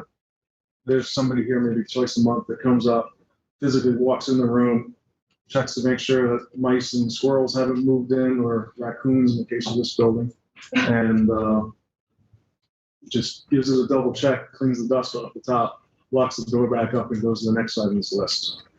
Now, every once in a while, technology changes. They get new frequencies in an auction and they have to upgrade equipment. That's usually every 2 to 3 years per town, per carrier. Usually that's when the tower crew is going to come in and there'll be a few days of guys working on the tower and working in the building, replacing equipment with newer equipment. But other than that, there's not much goes on at these sites. You got the worst case, you probably have 2 or 3 cars or usually pickup trucks going in there a week. During the major construction, the beginning to build it, yeah, you'll have some tractor trailers and cement trucks, crane usually, but after that, there's not much traffic. Thank you. Any other question? No, I just want to, Eddie's been before us now, just on this particular site, I don't know, 3 or 4 times. So thank you again for coming today. Also, all the information that we talked about, we don't have a firm plan as Councilman Bragman is looking for, and we'll get to that part hopefully soon. But there is the draft plan that you guys did to show us exactly how we go. That's all online. That's for people to see if they want to go to the town's website and make sure that they understand what Eddie's talking about. There's also the plan from Cityscape that shows where we're lacking in cell tower communications and shows the before and after if we get the sites that we're hopeful to get. So I think it should help for everyone that came to this meeting today to probably look at all of that information that's out there and make sure that you look at all of it, because I was the gentleman that said, this is a map that says it's a park and open space. It is being used that way, but there's also other things on that property that could be used in the future for the town because it is owned by the town. So you need to look at all the layers as you go through it. It might be somewhat difficult. it'll take you some time to go through it, but I think it's worthwhile, particularly for this neighborhood and any place else we're looking at sites for cell towers. Eddie, the RF software that you're using right now to locate towers, and then you present it with the radio frequencies and locations, is that the same pretty much the same software that's being used within the industry also? Or how did you decide on that? Yeah, there's not many choices when it comes to that. I think there's about 4. The cityscape drawings have to be a little vendor neutral. So they're all based on assuming that all the cell carriers are at the same height, which isn't actually physically practical. So there's a pecking order on the tower as to who's there first gets the best elevation, which is going to give you your best range. But they provide a very good detailed look at what we have. Because if you ask the cell carrier for a coverage map, you're going to get their BS map that they're using in their advertising that says everybody's got coverage everywhere, which we all know isn't true. If you go look at AT&T or Verizon's coverage map, it says we have perfect 4G, 5G, whatever they want to call it, service all throughout Springs, but it doesn't exist. BS is not your scientific term, but we understand. It's the salesman's term. Yeah. Understood. Thank you. Are there some newer cell codes that have abandoned this double fall zone? I'm not sure. There has been suggestion that they be abandoned or revised because, as Eddie alluded to earlier, that they were primarily for siting purposes rather than safety issues. And I think the two are getting confused by the public. I believe there's some that have replaced it with, the height plus a percentage. They don't use the double. They might do the percentage because there's some federal rulings that say that cell carriers can go up another 20% and the town has to say yes. So they might use that standard just to cover it in the future. But the fact of the matter is, the tower doesn't do a somersault, it just drops. And if it does drop, it's a very bad day. And it's during a Category 5 hurricane. Your house might not be there anyway. Yeah, I'd recommend not being here either. And they're gonna, Cityscape, we hired them to redo our cell law. Yeah. And to do a master plan and to do an inventory of infrastructure that might be helpful. Yeah, so they've already done, some preliminary presentation to the board, I believe back in June. And one of the things they highlighted, because part of the scope of work was to identify areas that are underserved and that there are coverage gaps in. And they had done that work. And, Springs is underserved. The rest of the community has much better cell service. And, that's something that as a town board member and as a supervisor, I've heard from people within Springs for years now, complaining of poor cell service, something that really became so much more important during the pandemic when people were trying to work remotely, school remotely, and stream entertainment and whatnot, that coverage became even more important. And there are some very serious challenges that we face as a community and as a town board to try and sort through and how to resolve this inadequate infrastructure that we currently have. And I'll say that having the engagement of the public and the discussion of it in a rational and factual manner is really important. I think it's really important for people to understand what the challenges are, and that's why it's important to hear from the chief of police, from code enforcement and fire marshal as to what challenges are for emergency services and the inadequate nature of emergency communications, primarily within Springs, again, underserved, and that we need to figure out a way to solve those. And we have been working diligently to try and solve this problem. And I think if you take a rational look at it, you can just see how difficult that challenge really is. We're committed to trying to find the best possible location. We haven't committed to any particular location yet. But, at this time, the Crandall Street location is the most promising that we've identified. We will go back to the Girl Scout camp and see if there's a path forward. We were disappointed that those negotiations didn't work out after spending, I believe I first met with them in May of 2018 and pursued that diligently for years. You know, we encouraged at the same time that the fire department simply submit a site plan. That was in January of 2018, and they could retain their, you know, they wouldn't have to stop their lawsuit, let that continue to be adjudicated by the courts, and just go ahead and submit a site plan. It was August of 2019, more than 18 months later, that they did that. So you can imagine the pressure and concern that we have as government officials to try and make sure that lives aren't lost.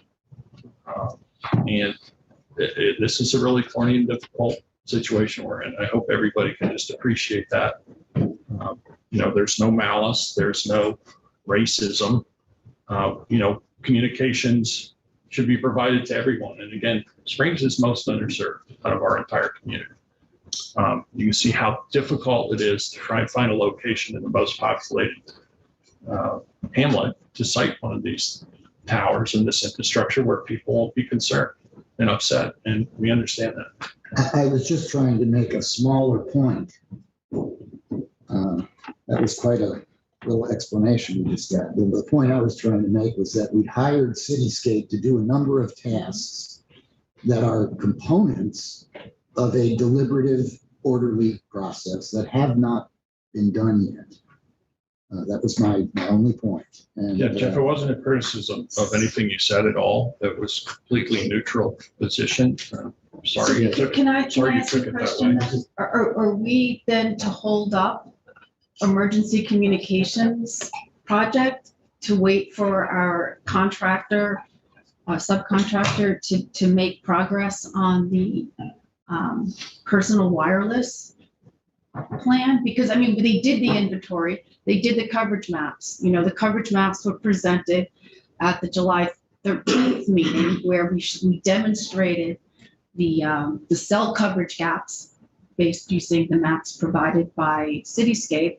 We also showed the coverage gaps in emergency communications, which Eddie, I believe, generated.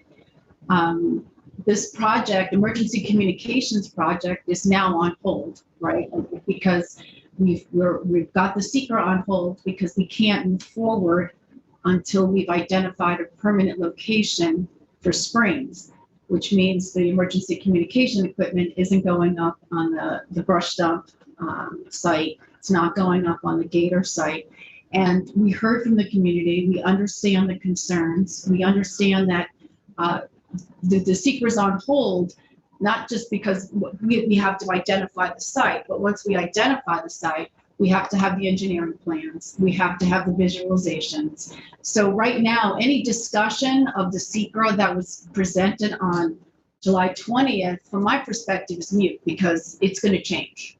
Regardless of whether we move forward with the Crandall site or not, the seeker is now, based on community discussions, is going to wait for engineering and visualization so that the community can be brought into that aspect as well. Well, that's the way it should operate. Well, and it was a mistake, Kathy, and I'm going to refer to your email that I read the day before we took any kind of public comment.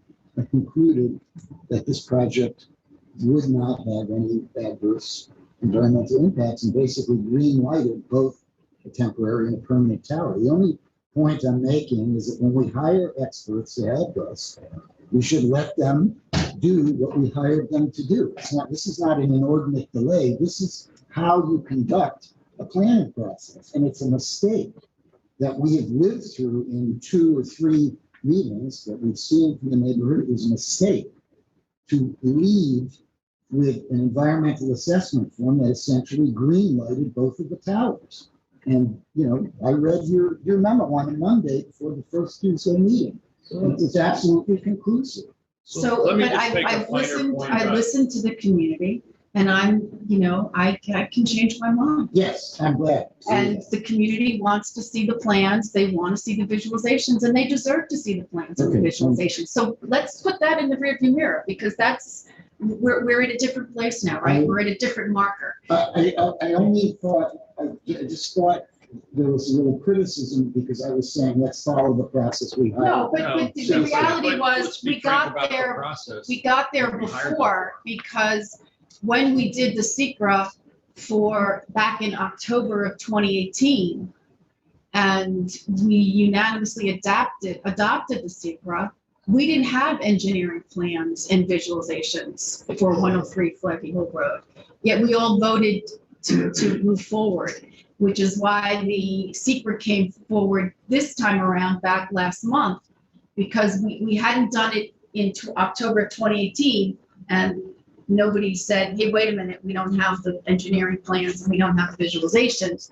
So There was an existing tower on Flaggy Hill. That wasn't gonna be the tower. I understand, but this is a brand new tower and a brand new site. It's irrelevant. It was obvious. So here, It was so obvious that it was not, shouldn't be subject to it. So what here we call a are today. negative So declaration. here we are today. We listened to the community. We're going to wait. We're going to, we need to move forward with a temporary tower after listening to, Chief Sarlo and Chief Fire Marshal and Director of Code Enforcement, that, this is an emergency. It may have taken us, it may be a slow burning emergency from your perspective, but after listening to these gentlemen get up and be as eloquent as they are, and from Ann Clennon talking about her experiences, this is something we need to move on. I would hope we would all agree. So first and foremost, we need to identify a site for the temporary tower. And, if AT&T has their engineering plans almost ready, why don't we ask them to come to our work session next Tuesday or remote in and present their plans while we're talking to the Girl Scout camp and American Tower, since their American Tower has the exclusive use or rights for equipment there, so that we can just keep this moving, because I think the community wants us to keep this moving. And I think we can also use some of our emergency powers and our more assertive powers in our discussions with American Tower. Well, I'm not sure we can declare an emergency, from my conversations with the town attorney's office, but I can, I'll defer to them. We certainly could, exercise eminent domain. Again, I think when people take a look at the aerials and the site plan, that you'll find that there are a number of neighboring properties that are relatively close by, some of them even closer than some of the people who appeared before us today to voice their concerns. So I think we'll just be trading neighbors on some of the objections, frankly. I don't think so. I think with them, And especially with them, I'm sorry. we might have a better chance of picking a better site. So my question, July 20th, when we initially discussed this, and we were discussing the EAF that was there, we were supposed to come back by August 3rd comments. And my comments I gave to Councilman Gonzalez, a lot of them were, either she just expressed about the visual, acuity to it. I wanted to make sure all the board met. So Jeff, you said you were gonna get comments in to Eric Chance. Yeah, I've been.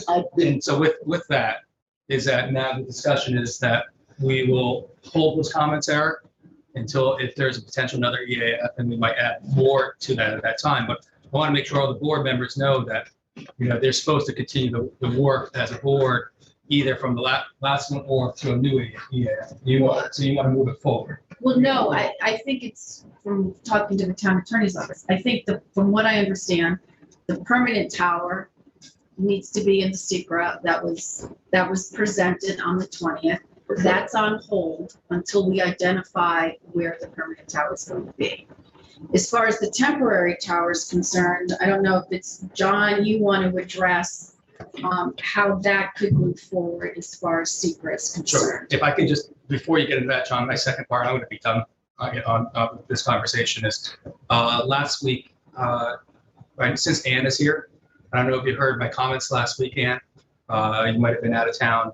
but there were individuals that were calling in at one of the other meetings that were giving false information out there about type of collusion that wasn't there, about building permits that were from 11/5/14 to 1/3/15, and you were never put into the principal building inspector's position until June of 15 on there then too. So I made sure I made those comments last week. I want to make sure you know that in front, as you sit here in front of us, because knowing that you can necessarily come here for that also, that those are inaccuracies. In this meeting today, as some of us that were here last time, this meeting was done with a lot better decorum and less mob mentality, maybe you wanted to say, or discussions that become negative. I don't mind having discussions or being called names, but I appreciate the patience of all the individuals in this room in this discussion. But Ann, I want to make sure you heard that from me. Sorry, John. So if we could just get back to the secret. Yeah, but you know, and for the temporary tower to address an emergency situation, there's a provision under 617.5 of secret that provides that it's a type 2 action, so it's not going to require an environmental review. And what was the situation with the Stephen Yance Path cow that Verizon put up with regard to secret? Not sure if they went through. It was the same process. I'm pretty sure it's the same. I think we've been similar situation. I think we've been uniform with all of the temporary. Precedent for that and being temporary while they went through And they're going the full review process. Right, and they have full secret on the. So that's exactly on the permanent tower, Yes. and so that would be the same situation here. Because it's a type 2, it's the emergency part of it. It's not segmentation. Right. So you know, full secret on permanent tower, regardless of where it goes. And yeah, I just again I want to reiterate the secret, which is the State Environmental Quality Review Act. There's an environmental assessment, and if it's a town project, it's the town board's responsibility in conjunction with town staff to prepare that document. And it was stated a couple of times today that the town board was basically going to greenlight find that there was no environmental impact. I think that's kind of an overstatement. I think actually that there were some modest impacts, but overall that it would qualify as a negative environmental impact after full review of that form by both planning staff and majority of the board. Yeah, and I'm Aaron Shantz for the planning department. I prepared that document as well as the original EAF. Yeah, I think a lot of things have been said here about the preparation of that document that are correct. When it was originally adopted, there was a proposal to have a node in Springs. It was to be at the Girl Scout camp. It was to be a new 150-foot tall tower. The tower that's there now at the Girl Scout camp, that's operated by Verizon, is, you could call it a tower. It's more of a utility pole. It's about 60 feet in height. When the original SECRA negative declaration was made, it's correct, we didn't have plans at that time. We didn't review them. It was worded in the document as potential, site for a potential new 150-foot tall tower, that being 103 Flaggy Hill Road, the Girl Scout camp. So we did move forward under the assumption that this modification was basically mirroring that aspect of the original EAF. I think it's been obvious through the course of the past few meetings that the town board really would like to see additional information, a plan of a layout of the compound, as well as elevation plans, visualizations that would give you an idea of the visibility of the site from various locations. And we have been working on that, and I do anticipate that would be required. Clearing calculations as well. Yeah, clearing calculations as well. Eddie was mentioning that the compound would be roughly 55 feet by 100 feet. Just doing some quick math, that represents about 2% of the lot area of this property. Obviously, again, there is, as he mentioned, that bending road that would snake over to the compound area. So it would probably be about double that. You're probably looking at something that's in the neighborhood of 5%, 7% clearing that would be proposed total for this. But again, that's something that could be, that will be denoted on plans. But I just wanted to mention that too, because I was sitting here just thinking of the numbers.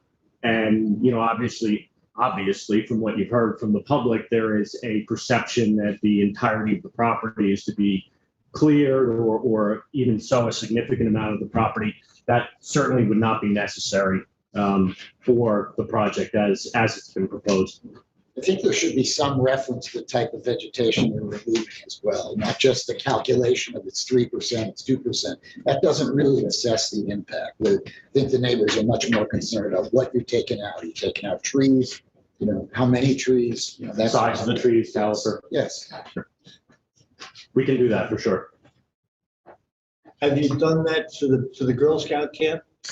We have not. Oh, why not? Because it's already cleared site. It's already a cell site within a fenced area. Yeah, there is a site plan, a previous one for the Girl Scout camp's facility that Verizon approved.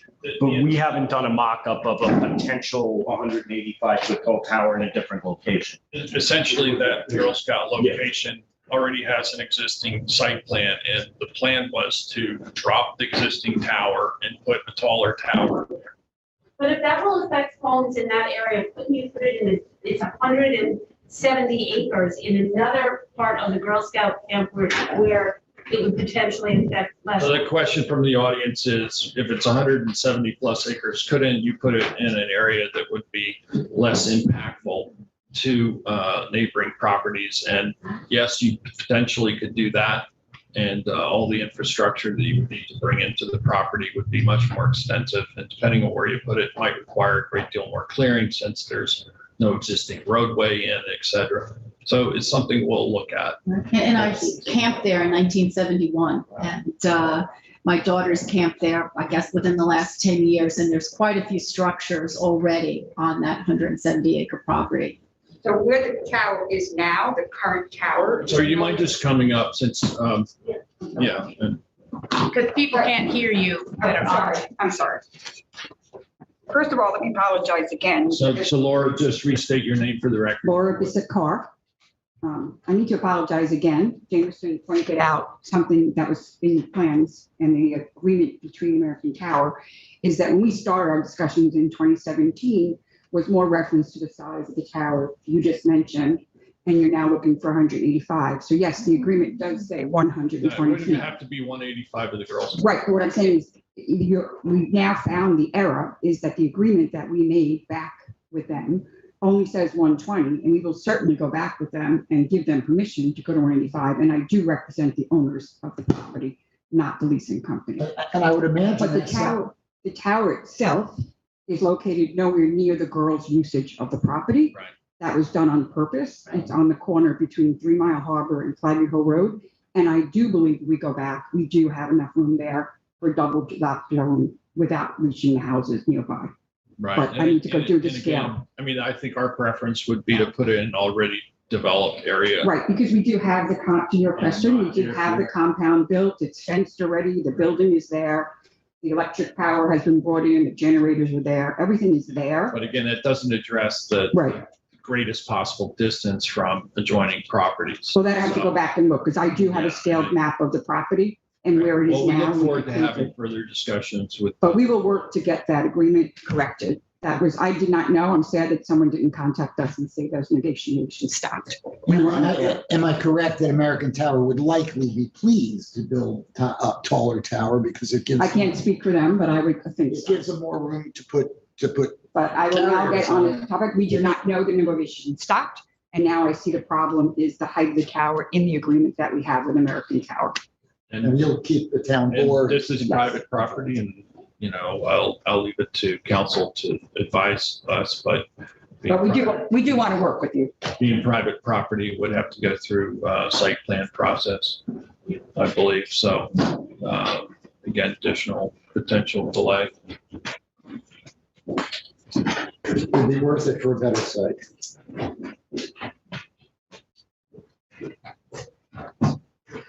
Okay, at this point, unless the board has anything else to say on this particular subject, I would ask that we just take a 5-minute recess. It's, been well over almost 3.5 hours, and we still have 4 more work session agenda items to go through before our executive session. Michael will reconvene in about 5 minutes. Thank you. Thank you.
Town Board, you are back live on the air.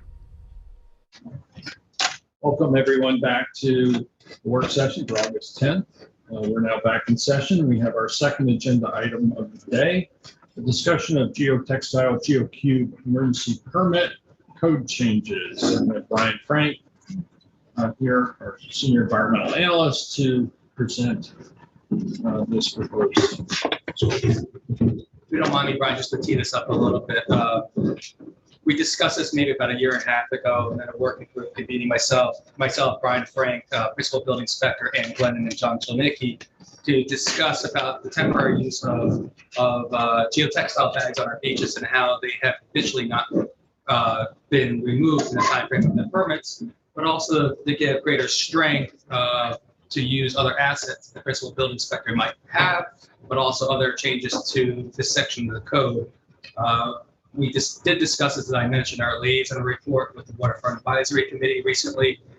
They'll be giving us some more guidance, maybe not guidance as much as support or / review of any changes we have upcoming. But I wanted to have this first discussion with the board, led off by Brian right now. So Brian, thank you. Thank you, Councilman. Good afternoon, Mr. Supervisor, members of the board, Brian Frank from the Planning Department. The use of geotextiles was added to the code back in 2007. It was part of the comprehensive revision to the town's erosion control regulations. Right now, they're in section 255-4-29 of the town code under the heading of emergency activities. And that section of the code was intended and does allow greater flexibility to the town building inspector to help protect life and property under coastal emergencies, under threats of flooding and erosion. The use of geotextiles could include a number of type of actual structures. There are geotubes, which are sand-fill tubes of various diameters, or sandbags, everything from the traditional sandbags that you've seen people fill themselves and stack up to help create a barrier to flooding, to much more substantial sandbags. And that's a lot of what we have seen applied along the shoreline, a structure called a GeoCube. These structures are 3 foot by 3 foot by 3 feet, so they're 3 cubic feet. They each weigh about 1,500 to 1,700 pounds when they're filled with sand.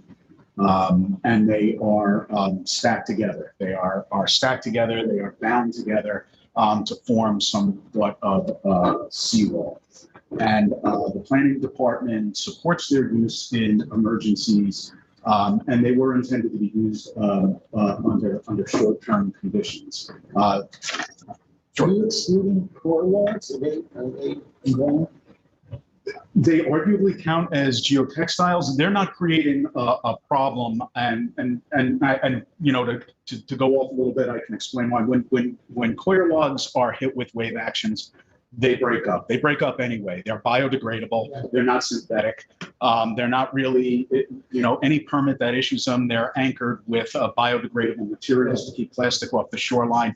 They don't withstand wave attack, and they, the materials around them decompose relatively quickly. That's the intent. So we haven't seen a problem with the use of coir logs as we have from these other structures that do use a combination of woven or solid plastic that are filled with I sand. didn't mean to sidetrack you. No, that's fine. Some projects where we used them, as you may remember. And I guess on 3 Mile Harbor, that's way back. They're used with they're used well in a variety of situations, including even some higher wave energy areas. I've seen it used on just back to the.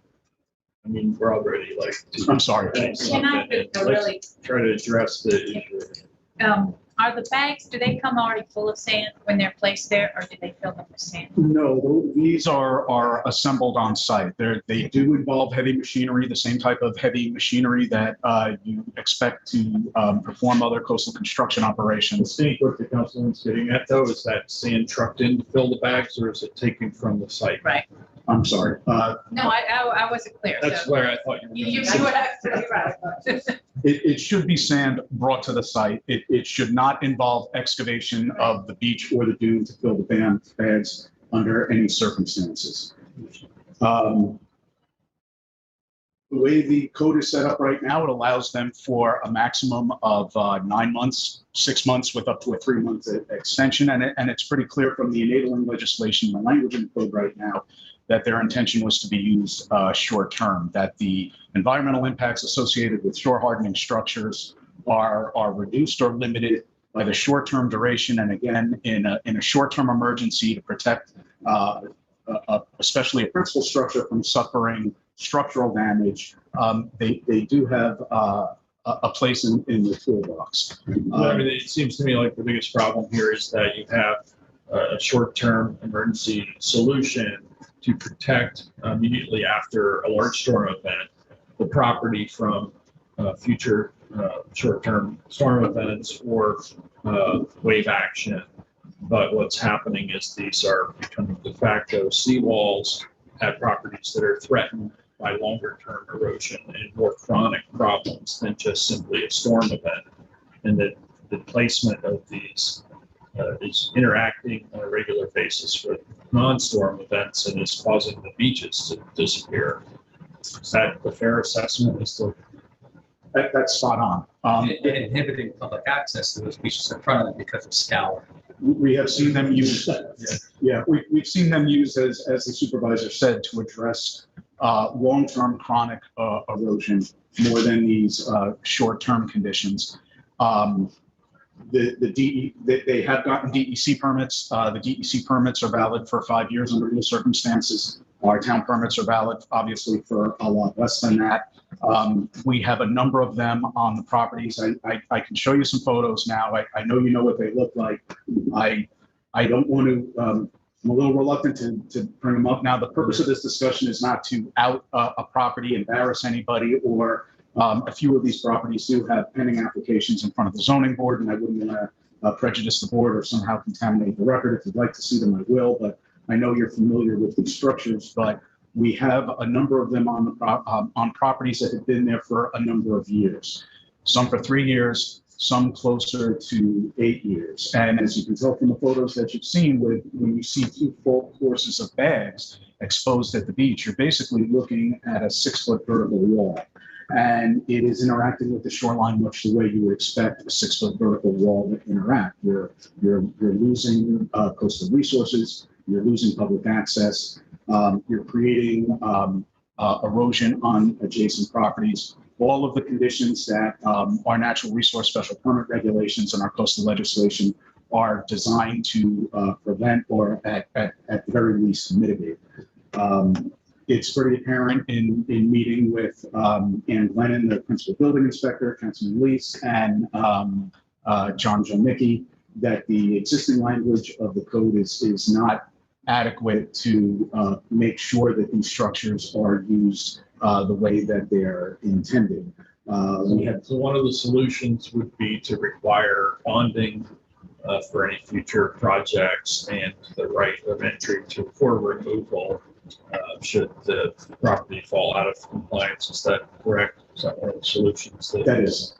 Yeah, undertaking the security, that if they would post the amount of money that would be in order for estimated cost of removal, which in location should be less than the cost of construction or emergency activity. So if we call it performance bond or security on it, that the town would have the financial capacity that's set in place by the applicant go in for removal if they were there outside of what their emergency permit timeframe would be. But Yes, also have the legal rights under the issuance of the permit as well, which is an important aspect. Correct. Authorized entry to bring. We currently have that. We're proposing to That's make what- that clear. It's not as strong as it needs to be in the existing language. You know, right now, the code requires a removal plan so that when these building permits are being issued, people are saying, yes, I'm going to remove these at the end of their duration. it's not happening, and the town needs stronger tools to make sure that does happening, and that's part of the intention of the revisions that we've been working on. Would another concern be that the stand that they're bringing in, at least looks from the pictures, that it may not be compatible with a stand that's on the beach there, so. That's less of an issue, and it's less of an issue. We do want it to be compatible at least the same grain size or a little bit larger. You explained, Dan, can you come up and just discuss about having how the code reads and what we want to put into the code for the ability for you to go reference others for information? So right now, as it reads, is that we would, that I can issue a building permit under the emergency, and I have the option to go to either a town engineer or to the fire marshal for any kind of backup or reference as far as if it's needed.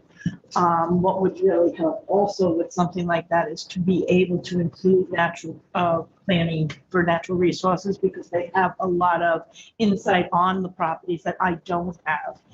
And also was discussed maybe an outside engineer that would be able to give me, so that we know, because we have had properties where we've issued this because the engineer said, yes, I can't say no, I don't want to take a chance they're going to lose the house or the structure. And we've done it, and there's other properties that were even closer, never fallen, never, and all it's doing is pushing the next person to come to us to do the same thing and have this wall go along the beach. So with that, we're looking to have those couple of changes, and also to add in there, like they said, something to help me back up that at the end when it expires, that they're not looking to keep them there, that I can get them to be able to remove them.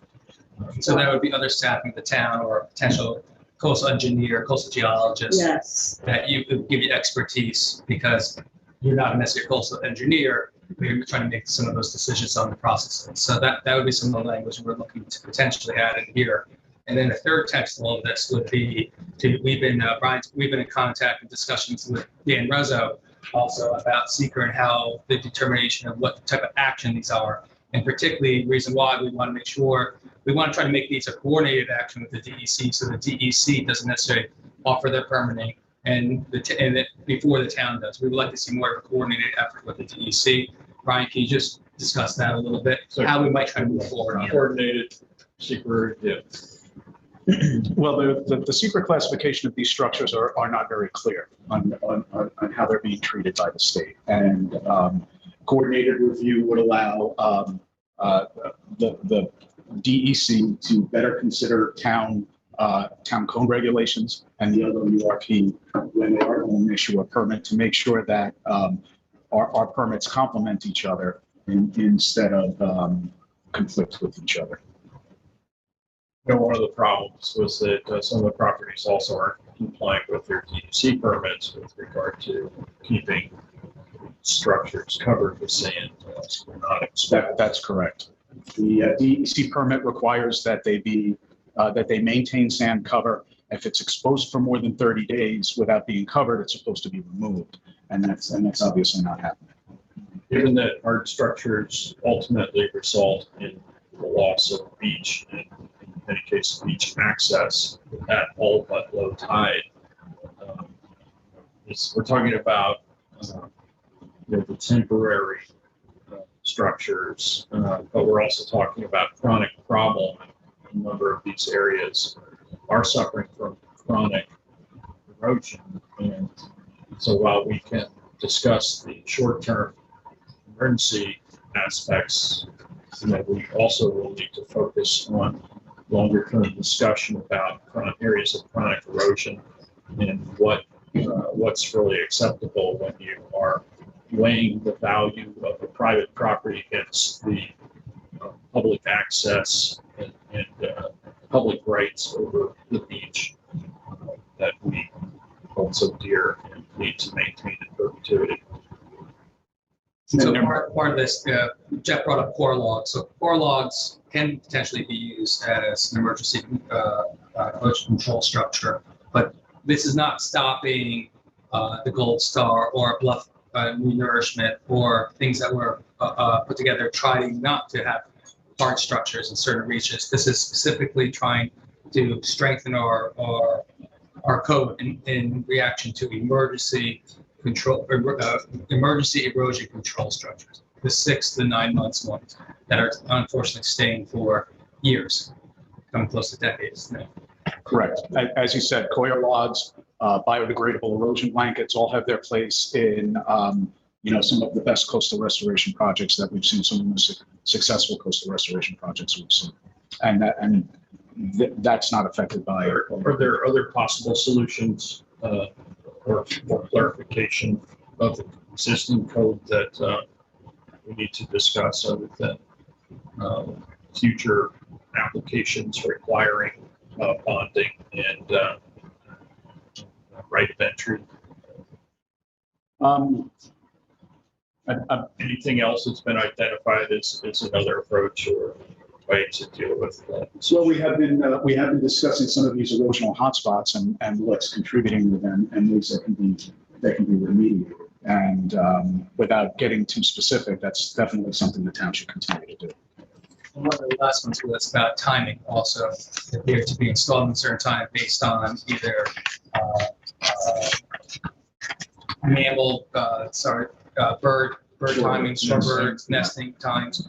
There are certain times to do this or not to do this also. Can you just go into that just a tiny bit? That should be less of a factor, because if this is an eroding beach, if it's under wave attack regularly, it's probably not a spot where you're going to have plover or tern colonies to begin with. But it's frequently flooded. Right. But what we do want is we want these temporary, ideally you want these temporary structures removed in late winter, early spring, so that if somebody's going to do a proper coastal restoration, it has the benefit of the growing season to get that vegetation, to get the maximum growth. Beach grass grows, roots grow down 4 feet, sometimes deeper. Same with some of the other coastal species that we have. The earlier you establish that vegetation, the more hold that you have, the more successful the project is. So if a structure is up against this deadline in the middle of winter, removing it then still has an exposure issue. So there is some planning on the part of some steps and some forethought that the property owner needs to take in terms of forward thinking if there's one of these emergency permits in place. Thank you. So, Yeah, no, I just have a question. So some of these exist and have been there for, you said, up to 9 years. Is there any plan moving forward to what to do with these properties that have been in violation? There have been some discussions, yes. I don't know that there is a plan yet. I understand is one road being blocked by these as well? So Yes. that is concerning to me for people to be able to enjoy the beach. They can't even walk down their own street and get, so is there something that we can do to expedite that? That's more of a legal question. I would say yes from a technical aspect. But to compel somebody to do it or to take the action yourself. Is it on public property?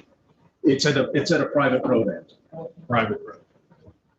And who owns the road? The property owners? Property owner. It's an old file map, so it's a bit of a patchwork of ownership. They're all. I guess that's an issue we should review with our legal department to see if the rights of public access being blocked. And in that, I want to deal directly with that, and also whether or not the trustees have any jurisdictional. The trustees are aware of this. There've been conflicting. I always defer to the trustees on their jurisdiction. I'll leave it at that. But in the case of the private road, there's also an emergency access issue as well. If you had to get somebody off the beach. Well, exactly right. That's Wow. And you've got to get over a 6-foot sandbag wall to do Yeah, it. that's not gonna happen. I mean, easily. Correct. No. So the answer to the question also, so a little more information, is that there's going to be ways that there's have to be a legal mechanism for some of the removal, because obviously it seems like the property owner is not going to remove them right now. But what we wanted to do right now is target for future ones that might be coming in, how we can stick in our code a little bit to give a little bit more help to to the principal building inspector and such, get some of those performance bonds, and we can continue to tackle that discussion. But I guess what I would ask the board just to look at some of this language here. I'll go around again. We'll wait to hear from the Waterfront Advisory Committee. And maybe we can at least get this to a public hearing upcoming, knowing that some of the changes we're looking at here aren't major, but they can actually have a great impact on our shorelines right now to continue to protect and make sure that everyone stays within the code and gives the town financial accountability from some of these applicants. So, I think it's David, really thank- important. yeah, Thank you for working on Yeah, this thanks. with Dan and Brian. And, questions for staff or? Yeah, absolutely. Jeff, are you okay? Let's continue moving forward in this direction. Yeah, I'm just trying to think of some legal mechanism to get these pre-existing walls that are, beyond the time limits out. I mean, probably if we provided some kind of notice and a period of time for them to do the work, we might be able to get them under the same requirements that we could deem it to be an authorization to re-enter and remove or something like that. It might not be a bad idea to try something like that. He provided that we give them adequate due process notice. Somebody that's kept a wall up for 8 years, I think you might be able to, to use that as a basis to say we can come in and remove it. I also hear we need to coordinate with DEC. So if their permits are 5 years, our permits are 9 months, I mean, we've got a problem right there. So we have to make sure that but 9 years or 8 years is over the 5. So I get that one, Right, two, whatever that is. And with the emergency, that's the first thing they show up with is that DEC permit to show that they've gotten approval. I think you all continue this. Sure. I haven't spoken to the DEC about these specifically yet, but I'm ready and willing to. I was going to ask if you're there, you had coordinated with them in any way yet. No, but I'd like to. I don't know if any of the properties are going to look to re-up those permits that have expired and try to get a new one. Let's see if we can get in I front think, of this. I think letting them know, having contact with them and describing the issue that we're having and that we are looking to bolster our code in such a way that it's right of entry and recovery of expenses. We just let them know about our concerns that the DC permits are also not being followed. I don't know if there's some enforcement action they would take on either, but I don't think probably are well enough staff to be aware of the fact that their permits are not in compliance. We can have a discussion. Did our prior permits have time limits on them? Yes. They did. 9 months. So we should maybe try to find. They get a 6 month, and then if they need an extension, they can go to 3 more months. We might be able to build in with the help of the town attorney, some kind of notice on those things where we give them notice and a time to remediate. So we'll and then say- pursue all of those aspects.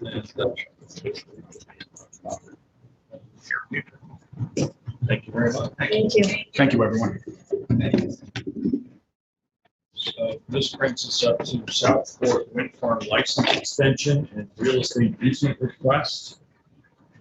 Michael, do we have Jim Garvey or Yes, Orsted Mr. Eversort? Supervisor. I have a few people in the waiting room that weren't on the list that I wanted to just double check with Jen if they should all come in, unless you know. She's coming in as we speak. Yeah, I'm not aware of anyone else besides Jen at this point, but if there are other associates that she would like to bring in, that's okay with me. She's in the meeting. We're just waiting for her to start her video and unmute.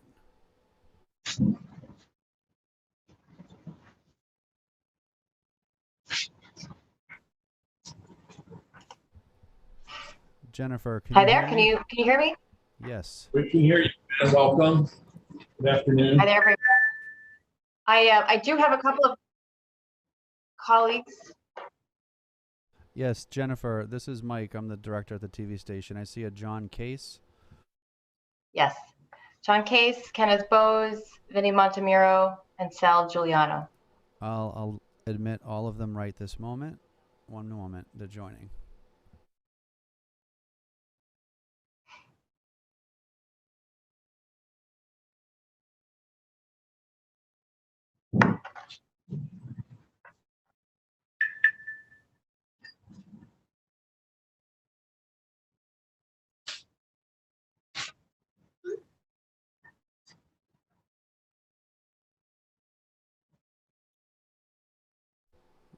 I believe they're all here. Okay, great. Hopefully they'll turn on their cameras. Yes, I can see John, I can see Ken, I can see Sal, and I can see Okay, you. great. Anybody else?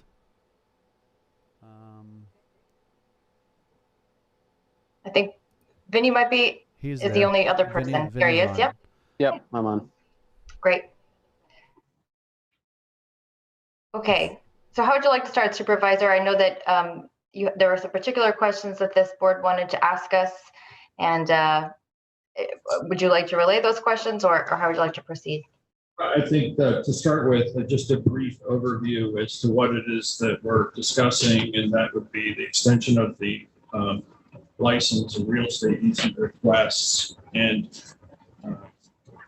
part of that is really to authorize for additional work to be done, surveys, scientific and environmental review, biologists, archaeologists, and civil surveyors to conduct study along the proposed transmission route beyond what we originally granted over the town roadways and along the railroad easements, but along that 2+ miles of railroad easement, you will have need to gain access to the easement area, and you're looking to receive approval from the town board to use town properties along that route to do so. Is that a fair assessment and explanation as to what we're discussing here today? I think that is fair, and I'm actually going to hand it over to Ken Bowes to cover some more of this overview. Thank you for the opportunity to present this afternoon. So I think you summarized it quite well. So in July, we proposed or sought a request to do some site assessments along 9 properties just to the south of the Long Island Railroad corridor. And those assessments, you covered the types of things we would be doing, both environmental and civil assessments, which would include a survey of the properties, biological assessments for rare, threatened, and endangered species, wetland delineation, and civil type activities, including, identifying what types of trees are in the 25-foot potential area that we would seek permission to use in the future. That construction easement of 25 feet would be used to store materials adjacent to the Long Island Railroad corridor, and also where we would position the excavator, at least during hours where it was not in use.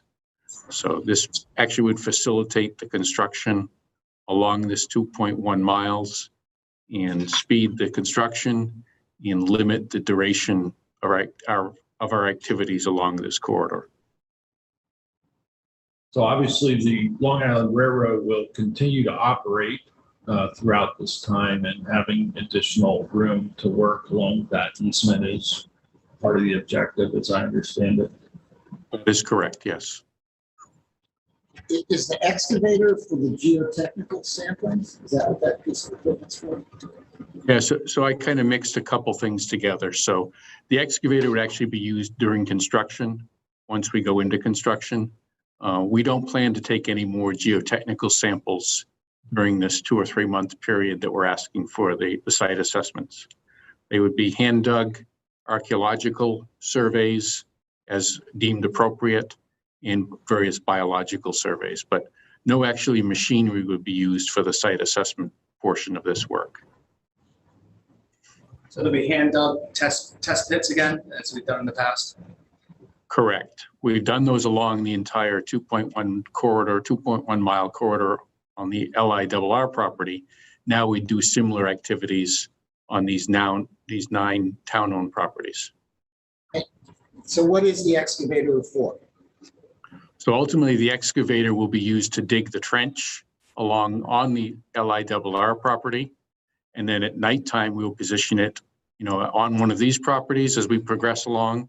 It would also store the conduits Just for this 2.1 mile stretch, we're going to have about 70,000 feet of PVC plastic conduit that will be installed along that route.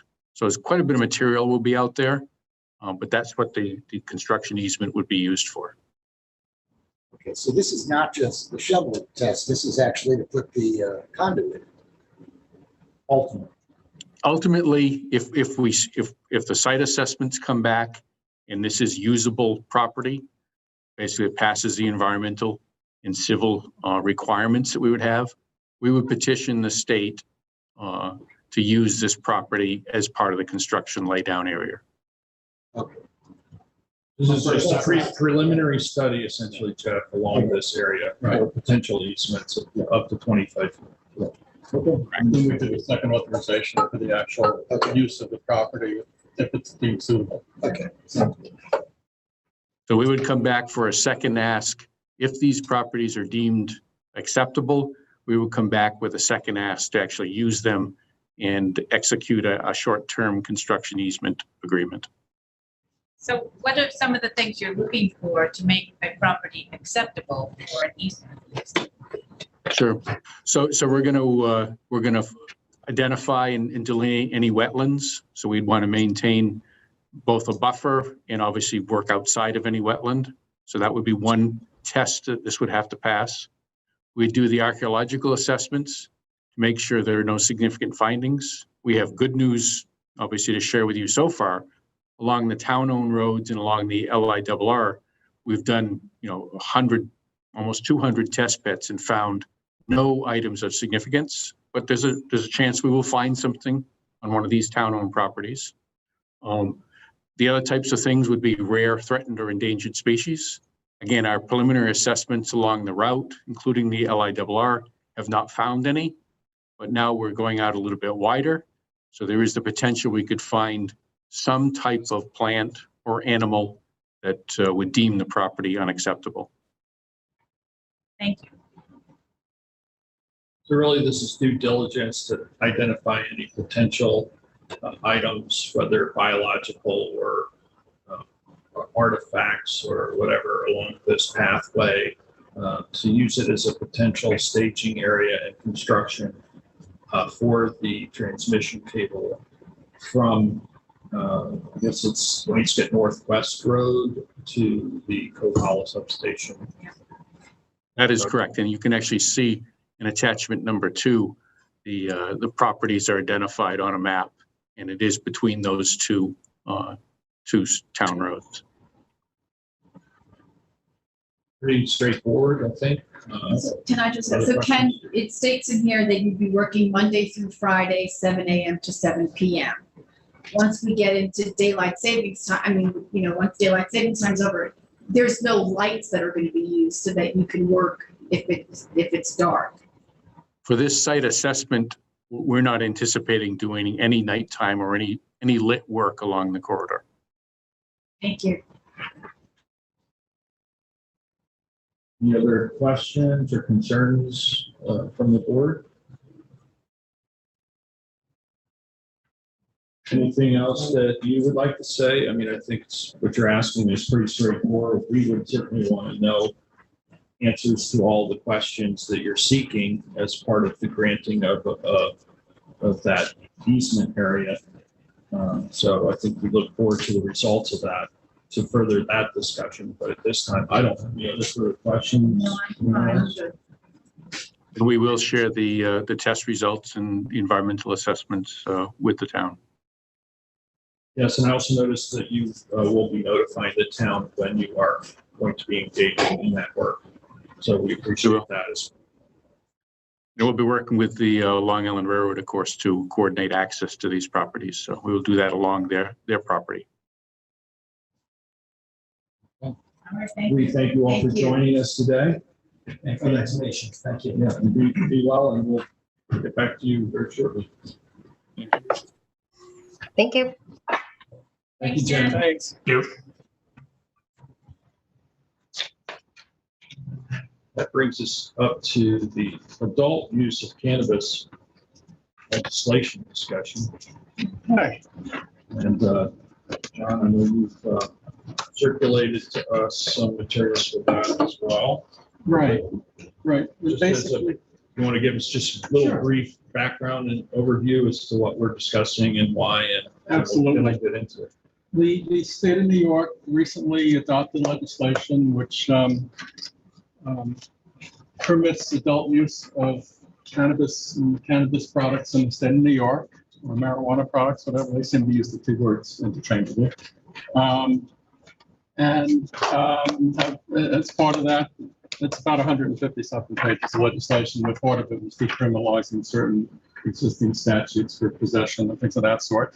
And essentially what they are providing is they created a office or a board, a cannabis control board in the state that will issue licenses to businesses that want to either dispense products or to allow for on-site consumption within the state. And together with adopting various taxes that accompany the sales. There's actually 3 levels of taxes, one of which being a local level in which 4%, I believe it's 4% is charged locally, and that is split between the county and the town, or the village to pay a municipality. The local municipality gets 3/4 of the tax, and the county gets 1/4. So if it was a 4%, we get 3% of the revenues, and the county gets 1%, and the state gets other taxes. But essentially, it provides for people to have these dispensaries. They're aimed at 21 and over, in addition to legalizing certain possessions at certain levels. But one of the provisions in the statute allows the town to opt out of it. If we don't want to allow either retail dispensaries or on-site consumption locations, we have the right to opt out of this legislation by way of a local law that's adopted that's subject to permissive referendum.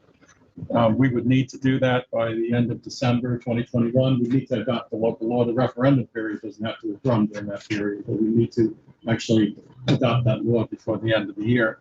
You can adopt a local law that opts out of one but not the other, or both. If you don't opt out, if you don't do a local law, you're basically forever prohibited from doing it in the future. If you do opt out and you should decide you want to opt back in, that you are allowed to do in the future. But if you haven't opted out by the end of the year, you're not allowed to do that. So if we hadn't really gotten through a community process, basically, no. Better off opting out. Yeah, and that's why we need to kind of start this process to get some input. I thought maybe it would be a good idea, because one of the things that we are allowed to do under the statute is to regulate the time and location of these businesses. So we could decide what zoning districts would be appropriate, what hours of operation are appropriate. So I thought if we were considering looking at this in further depth, we might want to engage the planning department to take a look. And I know that, the smoking and vaping of cannabis products can be prohibited, is automatically prohibited anywhere that regular smoking. Yes, that cigarettes are prohibited. So that's another restriction we could look at. Like no smoking. Most schools are, no smoking on their school property, but bus stops, other kind of public places, public sidewalks or whatnot. Really, we consider. So really, I think, at least from my standpoint, the things to focus most directly on are the commercial sales of relative to what our zoning would permit for those types of operations, and also whether or not there are other areas or restrictions that we might want to put in place to reflect community character. I don't know that we really know what community character is regarding this particular product at this point. I think it's quite varied, people's approach to this. Personally, I feel that it's an important step to decriminalize, legalize personal use, because I think that it has long, the prohibition, the outline of it has long promoted illegal activity, much in the way that prohibition of alcohol did in the 20s, the rise of gangs and other cartels and whatnot. So I think in that respect, it's a good thing, but I think it's important to hear from the public about what they think is acceptable and how those businesses should be located, what type of zone, any other restrictions, and we'll remember so many other comments about that particularly.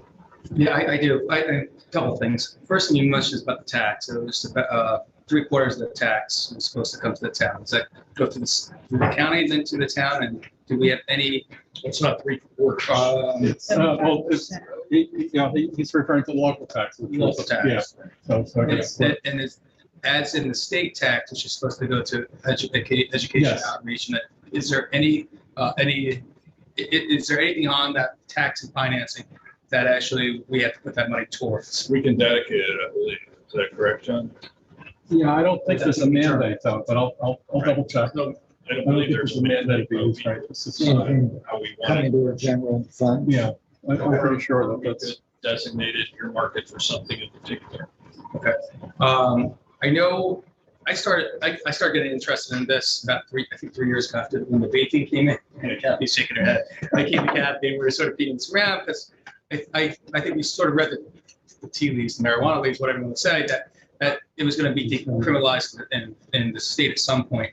I started looking to the zoning code. Part of the zoning code that we already have right now is it's a zoning regulation in which new bars or taverns aren't supposed to become allowed in certain locations from churches, schools, and public parks.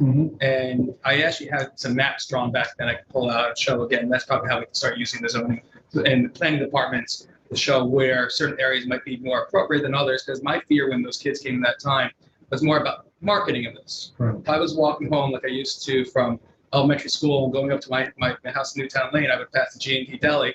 If G&T was there and they would sell vaping, I'm going to see it.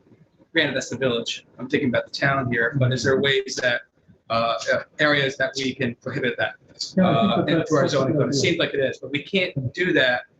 Can we do that then for medicinal sales right now? We can do it. We can't opt out of medicinal sales, Right. but can we put zoning regulations for this type of retail use in their code? That's one question. Yeah, I mean, Yeah, basically, that's the. their guidance was that you could regulate this only if you regulate to the extent where the licenses that the state grants are basically financially unviable. If you prohibit it so much, it doesn't make any sense, then and yet we have an issue. But within reason, we're allowed to regulate this use, and frankly, they even call out the fact that we can regulate hours of operation, which is not something we typically can regulate. Now, So that's So with regard to, say, a dispensary, whether it's a retail outlet or a consume on site, there are those two different distinctions. But then beyond that, there's also production of cannabis. And I wonder if you could address, does this allow us to regulate in any way the production of cannabis? From what I can see, and I haven't spent so many hours looking at this statute, but it doesn't appear that we have the authority Yes, to it's all regulate the licensed production. directly through the Yeah. state. And, one of the other concerns that I have relates to, farm production.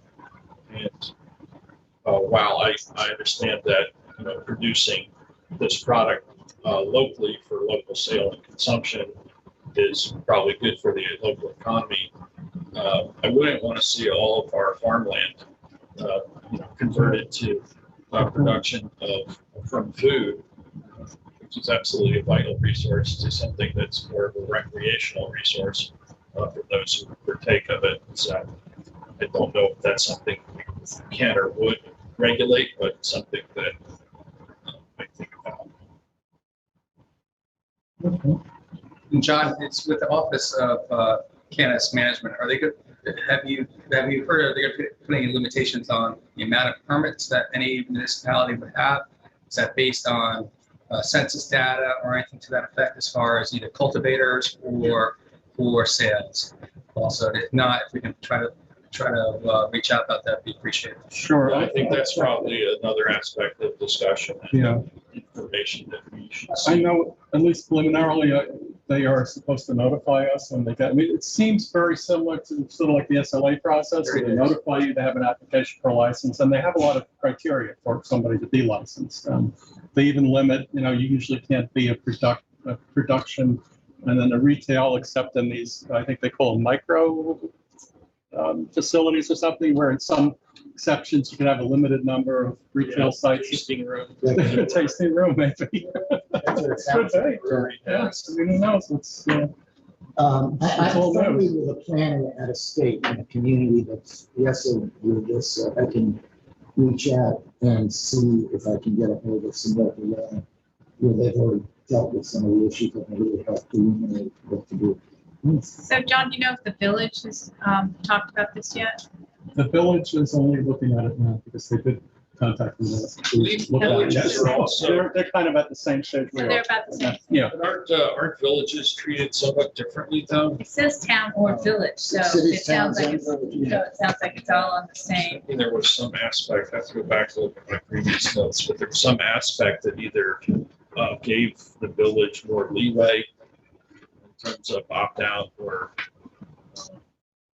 I didn't see anything on that. I mean, wasn't really focusing on the village, but.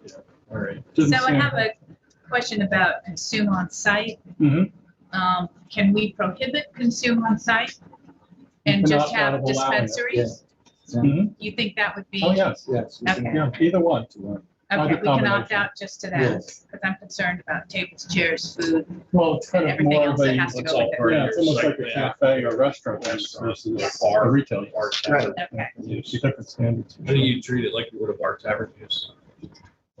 And so I share the concerns of the supervisor, who, is worried that farmland production for food could be somewhat curtailed.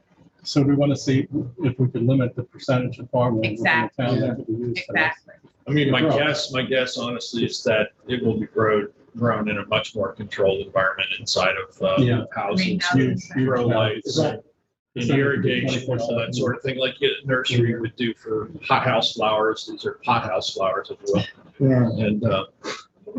And just by brainstorming here, there's a lot of light and energy that would have to be used for some of these operations. Is there a way that we could see that they would come from renewable energies or potential contribution? So no, it's a question to have. Yeah. If that's one of the best ways to go moving forward. We had to on it, and I also go back to so we could go green with the green.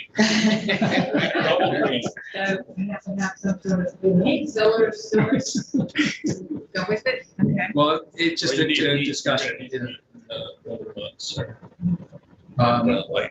But then I know going in with the discussion with the chief, we've already had situations at some of our public beaches, bathing beaches, where there's becoming a little bit of a friction between recreational marijuana users and children being around trying to sit on beaches and flaunting it a little bit to that effect. So I think this also goes to that discussion as the supervisor was saying about at our public facilities where smoking is allowed, we have to stop allowing certain smoking in certain locations.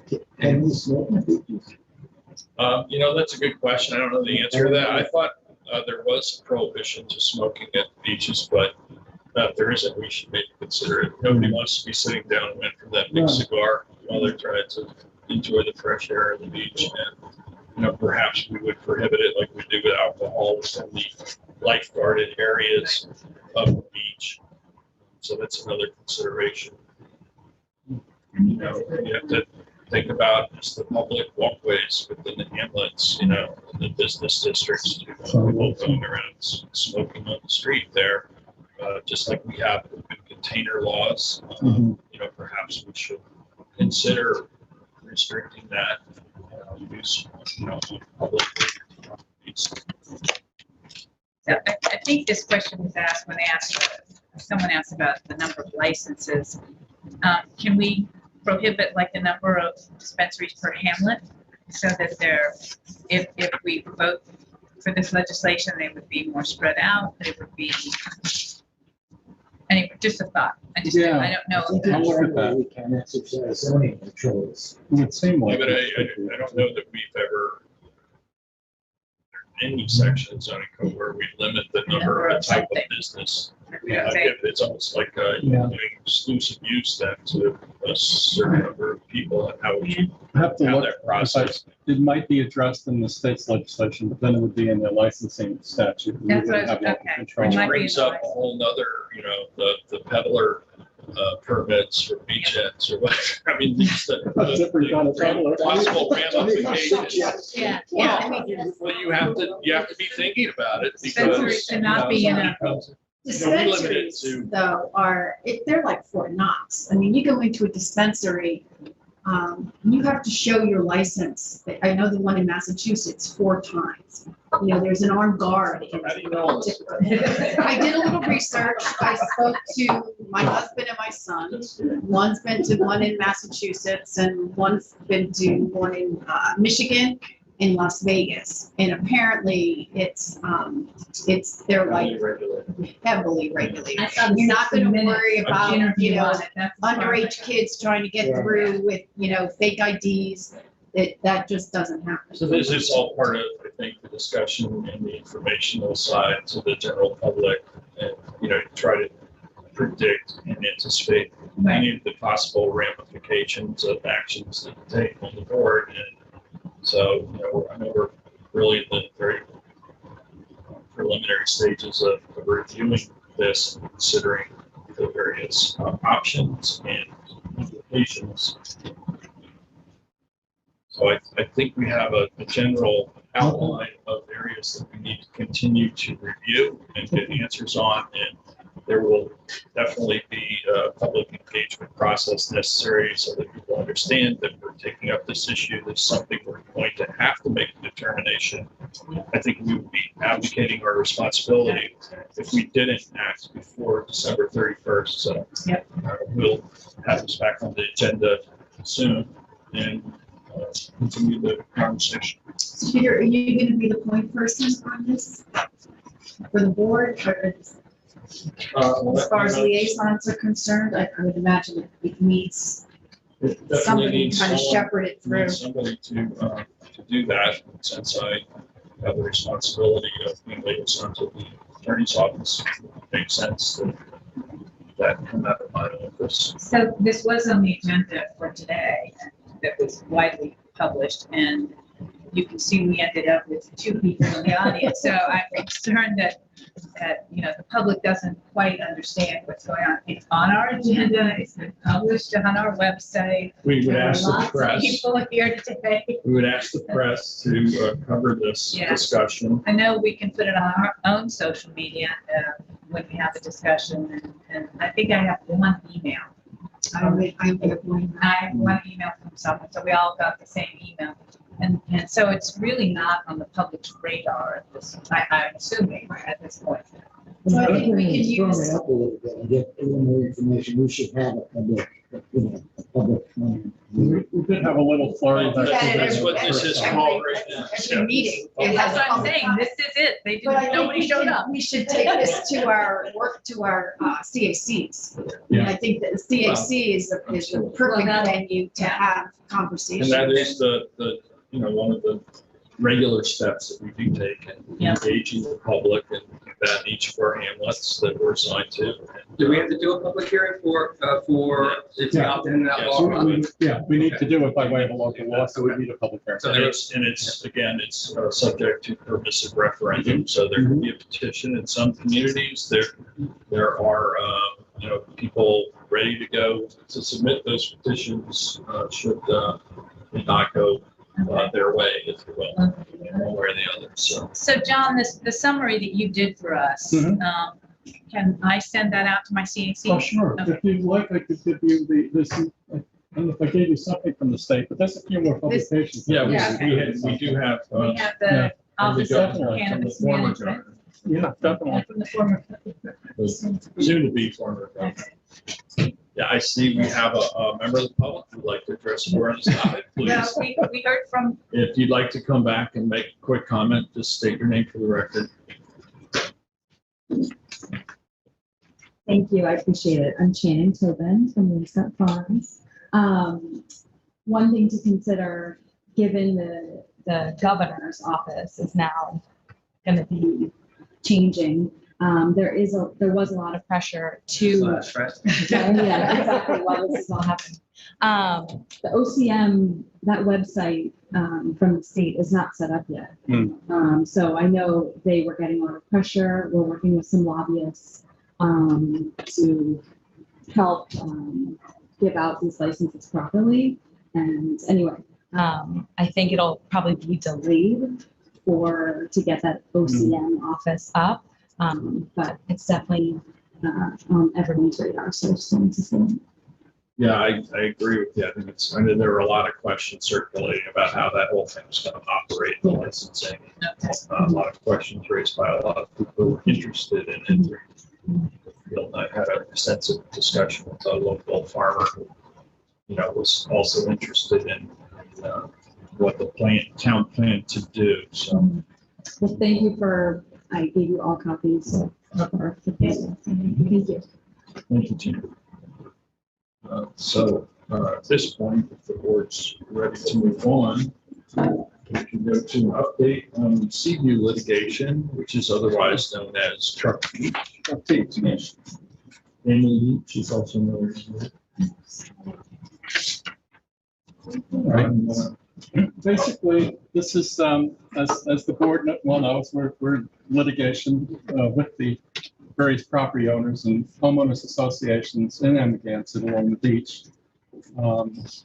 Going back to 2009, which is when the litigation was first filed, that challenged the town and the town trustees for allowing vehicles to enter upon the beach area behind their homeowners associations and some property owners' property along the beach. And the matter, and then those beach permits were written under the town's Beaches and Parks, chapter 91. We ended up finally in trial in front of Judge Gazzello in 2016. It was a trial that took place over quite a few days that spanned about 2 weeks of time. And at that point, the judge dismissed the property owner's action and said that they didn't establish ownership of the beach or prove any nuisance claims that they alleged that were generated as a result of driving on the beach, and recognized that the town had established the historic use of the beach property by the public.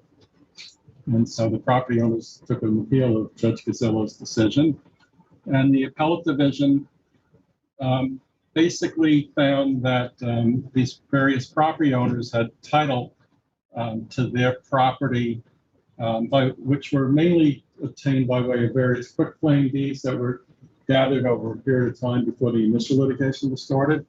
And the court found, the appellate division found that they had title to the mean high watermark by way of those deeds.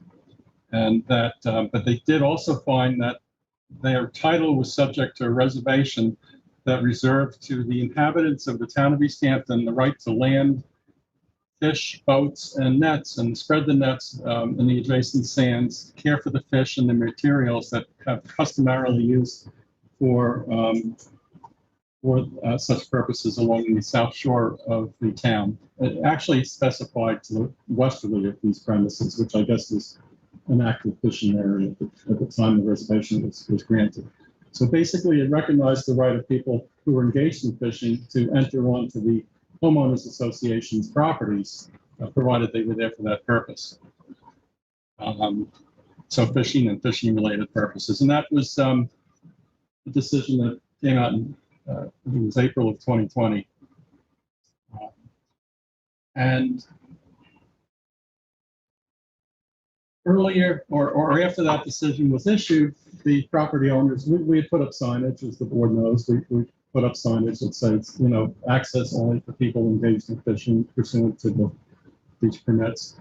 And apparently some of the property owners didn't think that was sufficient, and we brought an action against the town to prohibit access onto that beach. And an order was issued that basically prohibited driving on the beach.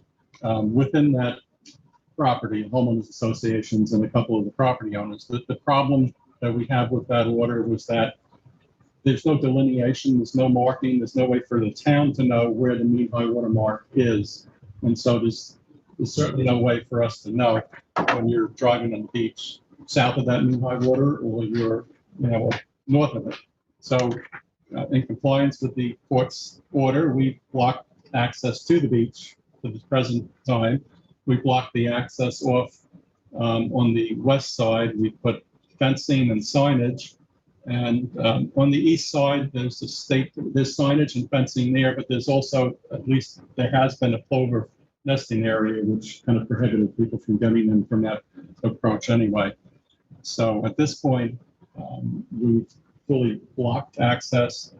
People have generally been more or less compliant with the signage and the prohibition. But we continue on with the litigation, which ultimately we hope to resolve the present order that restricts access more than it should. It's not in compliance with the appellate division order, it goes beyond that. But that's where we stand right now, and it's still ongoing. Where we are finishing up some discovery that was required by the court. They added some additional discovery requirements, so we're filling those discovery issues, and hopefully we'll have some sort of a decision on the interim order soon. I think that's, part of the confusion on some of the members of the public is that, this was ordered by the court. We don't agree with it. It wasn't the town ordering this action to not drive on the beach there. And so, this is again something that we're going to have discussions in court about, and the judge will be reviewing the arguments. And do we have a timeline as to when we think that hearing might take place? It's expected to happen this month. I haven't seen the date. We just had a conference with regard to the discovery, and the judge issued his order for us to provide certain limited additional discovery. And then I think after that we'll have a set hearing date.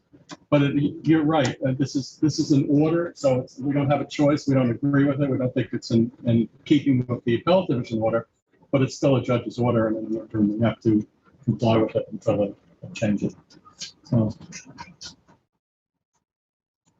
any questions or comments? No, thank you for laying it out. Sure, absolutely. That brings us up to liaison reports. So given the late hour, I'm going to abbreviate my report. I have a bond resolution on for today, and it's for $1.75 million for municipal purposes. This is for the purchasing the property, the Cabaz properties we referred to in our Abraham's Path that we're purchasing for the new senior center. If you remember, it's a 7-acre property adjacent to the town-owned Terry King Ballfield complex. It's part of a larger 14.3-acre residential zone property. The purchase price is $1.63 million, and the funds have been accounted for in the 2021 capital. That we've also, the RFP for architectural engineering services is out, and that's expected on Thursday. Kathy, and I want to thank you, Dave, for your efforts to both research and help with setting up that acquisition for the future senior center. My liaison report's short also. I was remiss, I did not mention some of the actions that we had in the property management committee from a week and a half ago now. We discussed Duck Creek. We were looking at some changes there as far as parking right now, and they want to hold off on some of the parking changes that we were looking to do to have some overflow parking. They're okay with that in the right of way right now, and that came from the Arts Center at Duck Creek. But we did go through the procedures to try it, and they now know there's options for us in some areas that were highlighted in the management plans. There was another discussion on Brooks Park and structures and buildings there, and some of the outside individuals that come in announcing some organizations that they were in conversations with, and either about some of the programming they're going to do, but not necessarily anything as much about the renovation aspects of it, but they're continuing those discussions. I know at Fort Pond House, I sent around that email about potentially using the interior space for special event permits, and we're going to allow for that, but going to the special event committee. If there's any changes to that, the event committee will be the lead on that. There was a brief discussion on Boys and Girls Harbor. I know Peter has an extreme interest in that, and we're going to go looking at changing the upcoming management plan that probably come up in the next couple work sessions for some discussion there. Lastly, I've been in discussions with Kevin Cooper, our director of code enforcement, about situations with litter. And a lot of this is coming out of my Montauk CAC discussions, and specifically starting to do an outreach with the Chamber of Commerce in Montauk, and I'd like to also do the Chamber of Commerce in East Hampton and also Amagansett, and I'll send it around to everyone CACs, and specifically about the code section 167-4-3, which is littering and dump control, in which in that section of the code, it defines, it discusses quasi-public places. E states quasi-public places. The owner or person in control of any building or lot shall be jointly and or severally, responsible for keeping the sidewalk, flagging, curbstone, and other air shafts, areaways, backyards, courts, parking lots, alleys free of litter. So pretty much is stating that business owners and property owners have a responsibility to the community to clean up what might be fronting them on the municipality sidewalks. That's been in the code, but hasn't either been really enforced or actually hasn't been abided by. And we're going to go work on a campaign to go around just to inform the businesses of this portion of the code to help out. You know, there's a lot of litter out there right now. Any little help we can. So I got some more written information we'll send around to the board members. We can, hopefully, you can move that to your CACs then too. And with that, that's all I have. So, sure. I'm going to start with the business committee. They met on Wednesday last week, and so the COVID numbers for the hospitalizations, Southampton hospitals had 0 COVID patients for 9 days at the end of Wednesday of last week. Eastern Long Island has 0, and Stony Brook Hospital has 19. So, you know, we are seeing a lot of testing here at the at our testing site, say in Montauk, but we're not seeing folks in the hospitals, and that's a great relief. It's not complete, but it's a good relief. We did talk about testing. Southampton Hospital is not busy at all with their testing site.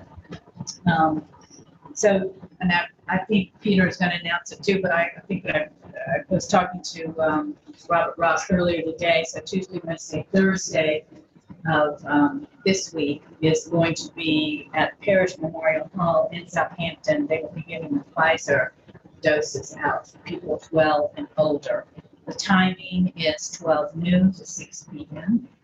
and no appointments are necessary. If you need an address, it's 235 Lewis Street. It's next to the emergency room at Southampton Hospital. So giving out again Pfizer's Tuesday, Wednesday, and Thursday. Did you just pay my liaison? I did. I'm sorry.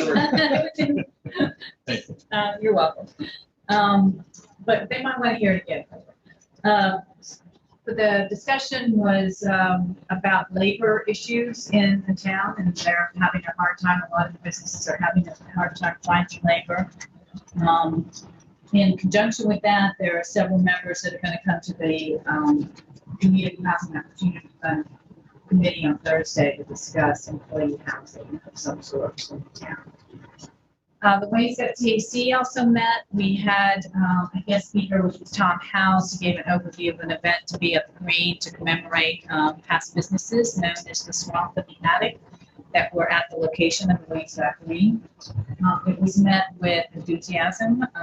The money raised for the plaque that will be placed at the location with town board approval as well as Waynescott TAC input is what the event is for in order to raise money for that plaque to commemorate what was there in the past. They also talked about the airport. Re-envisioning was certainly a topic. And there were several folks that talked about having a citizens committee. Other people said at this point that it's not a value at this late date for another town committee.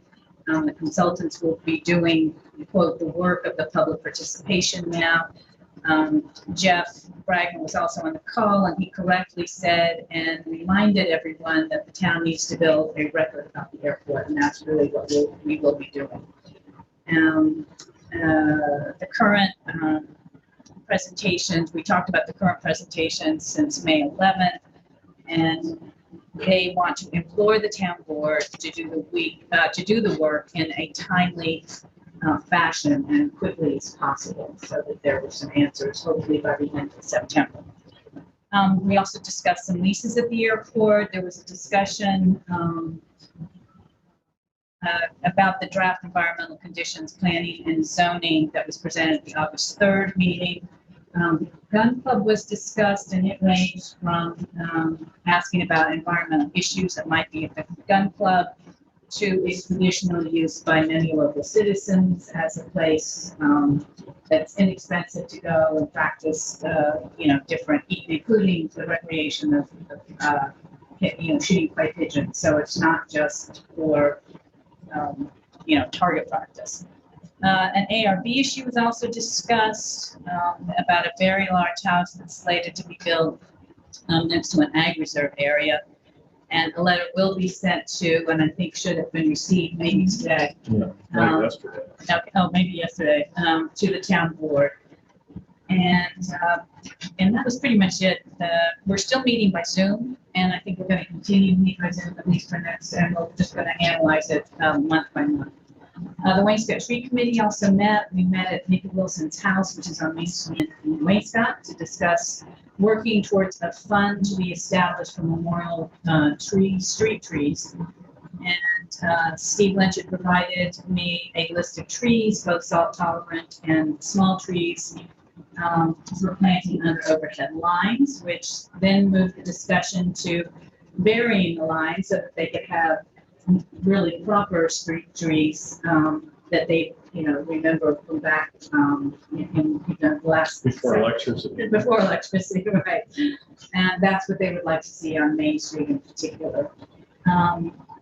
Nikki would like to donate the first tree in honor of her father, Scott Wilson, and so we're going to move towards that. She thinks the best time to plant it is going to be in the fall, probably October, November, and would invite the town board to come and watch that memorial tree get planted or gathered. Oh, that's terrific. That is terrific, and so we're sort of on our way. We're not quite complete yet, but we're sort of on our way. So, and I. I want to thank Nikki. She will help us a lot since she's a horticulturalist. She did that business. So with her dad, before he passed away. So she's been a real font of information and helping guide us. Because sometimes I can see we all get off on tracks that we shouldn't be getting off on to bring us right back. Southern Pine people will certainly discuss the devastation that it's had, the loss of trees that it's had, the habitats that are changing. But a lot of good discussion, and I want to thank that group for getting together. And that's my report. So just one question about the letter. The letter was also, it's always my understanding that the CACs were supposed to send to the town board. It should have been sent to us, and I didn't catch that. It should have been sent to us. Well, it's interesting because when I looked at it, it was sent to us. It was CC'd at the bottom to ARP members, but it was addressed to the board. Talking about ARP members. And so, I guess technically it was sent to us, but I don't know that they received it. They did. They did get a response. Because when I looked at the addresses of the one that I received, it only included I believe Carol and the other town board members. And I think that's something that they're not the advocates for to our other boards, but to inform us, and we can inform those anyone that needs to know that. Yeah, and they're certainly welcome as private individuals individually to address any of those issues that They do. members. Yeah, it's a pretty active group. And if it's the application, I think it is, I think the ARB actually voted on it previously and just hadn't, I don't think it's signed the approval yet, pending our review of the title issues related to the project. Okay. All right, well, Yeah. thank you for that, John. They would be happy to hear that as well, that you're looking up to see the time. We did. We actually went through it. We got information from the applicant's attorney showing us that it was the property that's been transferred between various entities frequently in recent times. But if we have the panel on the correct ownership. Thank you. So Jeff, Yeah, I don't have much really. Some of it's been covered because I was at the Scott CAC. On the gun club, they were interested to see whether the gun club had done any kind of remediation to remove lead from shop in the area where they do target shooting. And communicated with Jameson, I guess CC John, to see if we could find out. You know, lead is a pretty pernicious kind of pollutant, and it would be good if they undertook some mitigation as they go. I know that in some instances they substituted hunters and marksmen have substituted steel shot for lead. So it'd be interesting to get some more information. But we did talk about the small group breakouts that we're proposing for re-envisioning. And I think Sylvia mentioned that they would be, might be videotaped. I'm not sure that that's going to be practical to do because of how they handle the small group breakouts. But The large group, certainly everything that's said up front, everything, the large the groups, information. no question. But nonetheless, there's going to be a record on small group breakouts because Lisa and Dotson and Flinker will, they'll collate all the questions. There's going to be documentation, so we will have a record. Hampton Pride, the Hampton Pride event was also well received at the Special Events Committee. Townhouse was there first, and then So we approved that last week. Yeah. I got a second act at the Waynescott CAC. Yeah. I think everybody acknowledges that I think there was some concern initially that the green not become a place where there were a lot of events. But this is this event really does relate to the sites of the green. It's more of a dedication, isn't it? Yes. I believe we, in the management plan, had a stipulation that there should be a historic marker on the property to acknowledge its past. And it's, Yeah, so, and Tom has really done a good job of organizing that. But it would have been helpful if management plans going forward weren't silent on special events on properties. Yeah, because it would help to direct the special events committee. I'm not sure I agree with that because first of all, they're all different. All of the properties are different on the face. I may be a disagreement. well, I think they are different, but I think that's all the reason for Yeah, maybe and some perhaps should have none, and which shouldn't Exactly. even be thought about. So when there's silent, then it seems as though they could have some. And I would prefer to really, I agree with Kathy on that, that if that it's particular one, inappropriate, it's we did have inappropriate. We did have some discussions Yeah. about events on that property. Back when we first got.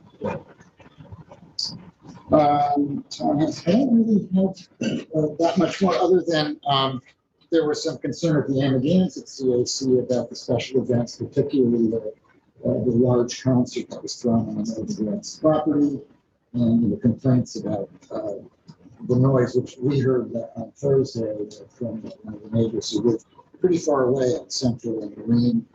And I'd like to, when things calm down, we'll talk to David McMaster and sort of do a little discussing about how we might tighten up the special events law and handle some of the other uses that have come in that causes problems, like the Hampton speech services use. I think it's been a while since that law was. So with regard to music, though, you were on the committee and granted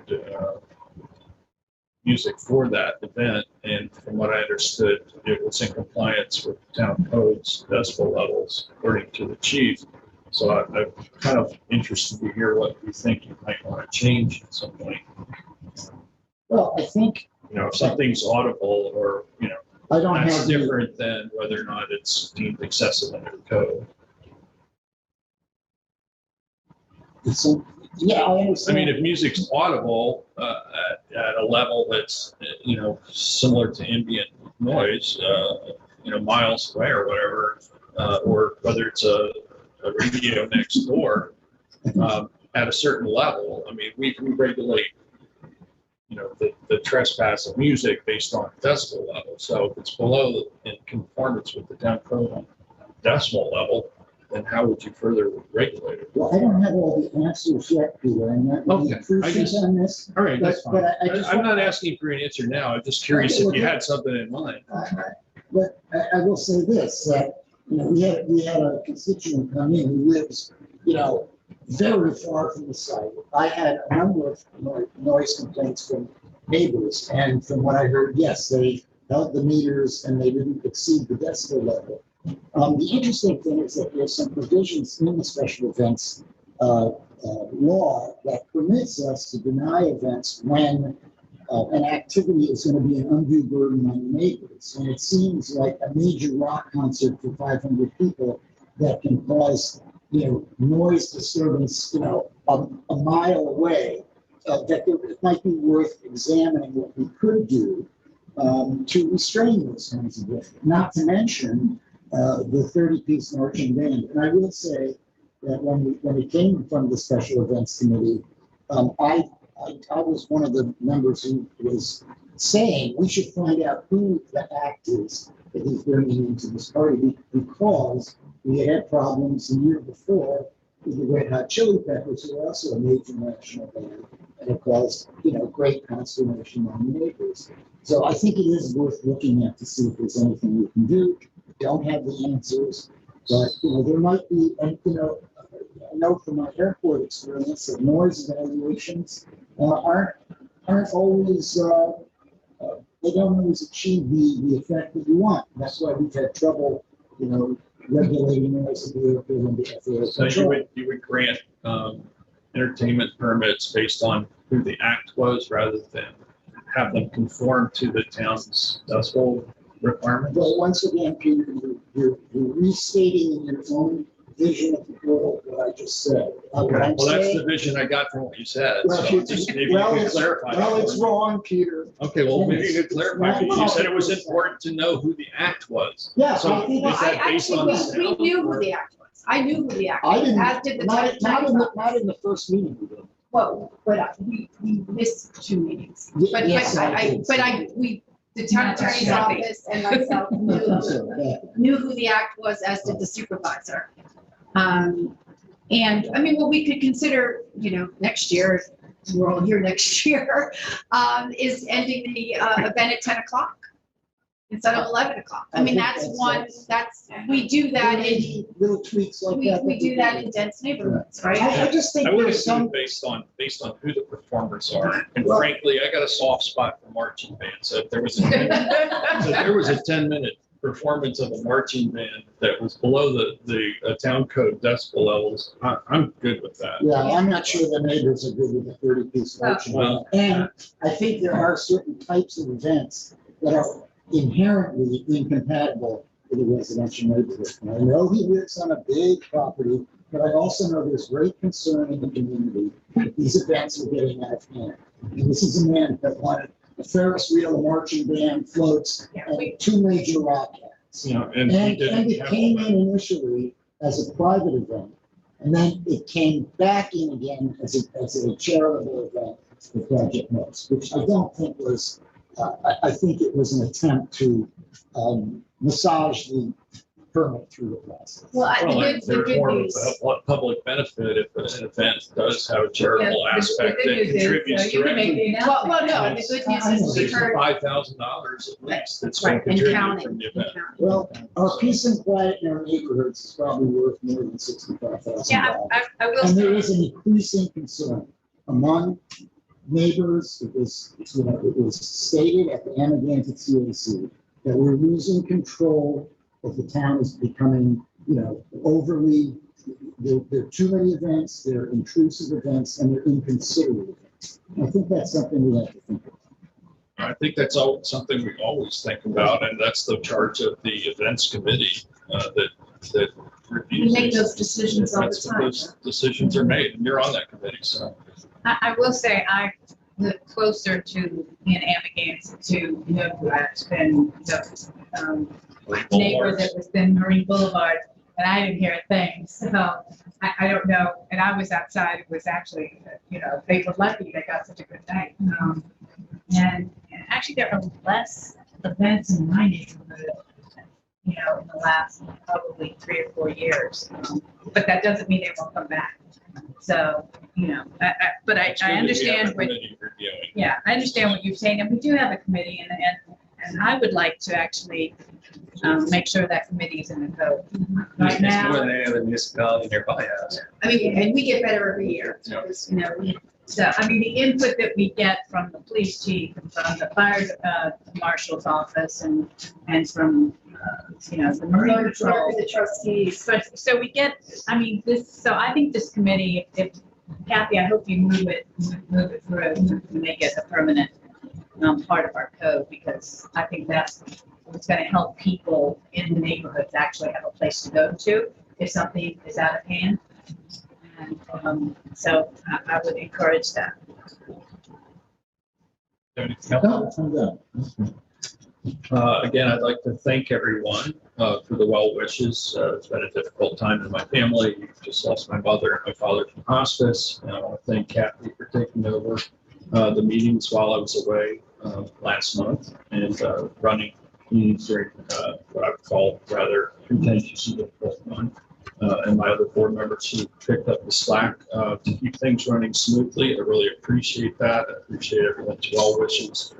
As Jeff mentioned, last night was the Amagansett CAC meeting, and they held it in person at the Amagansett Life Saving Station, which was really a nice venue. We were seated next to where the surf boat is, and we had a presentation from Chief Sarlo discussing enforcement within the town, quality of life issues, the various challenges, and law enforcement efforts to maintain quality of life.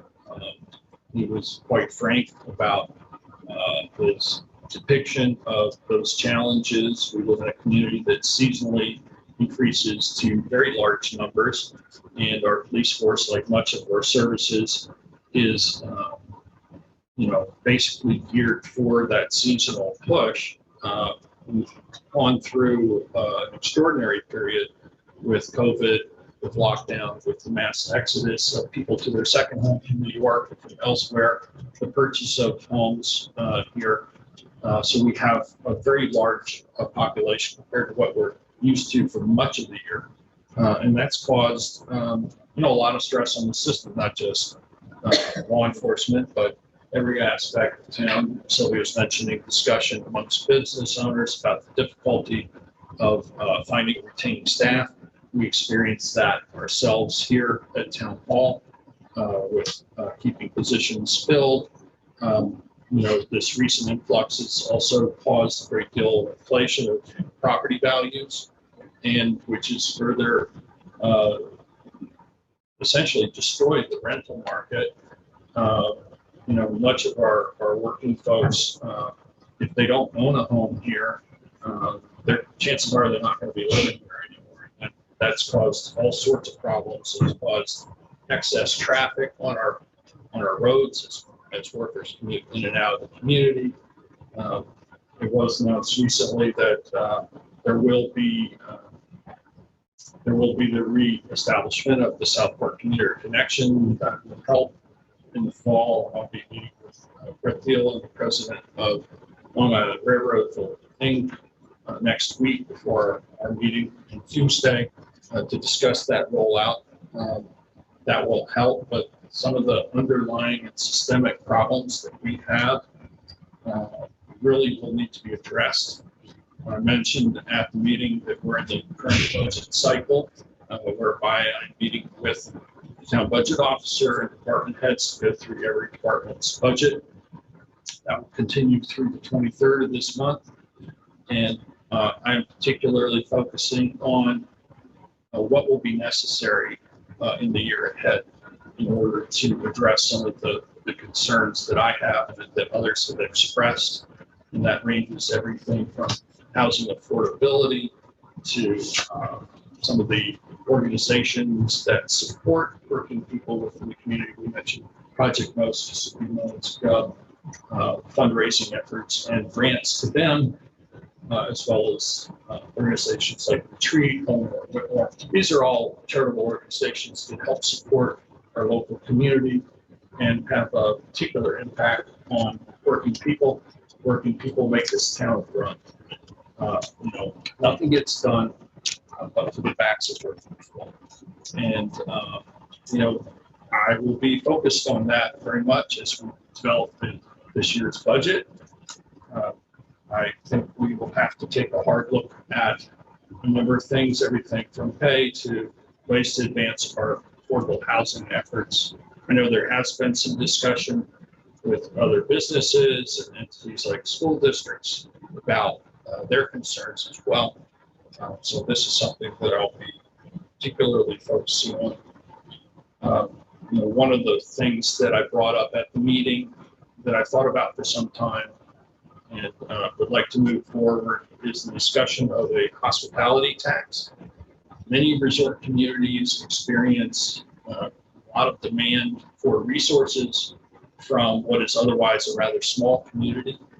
And that means that the burden falls upon property tax owners to support those vital services, whether it be police department, highway department, garbage pickup, you name it. And so in response, many communities that are much like ours have adopted hospitality taxes, which vary in the way that they're administered, but they could be administered based on certain stuff, alcoholic beverages, dinners, at restaurants, overnight stays at hotels. I know there's currently a county tax on hotels.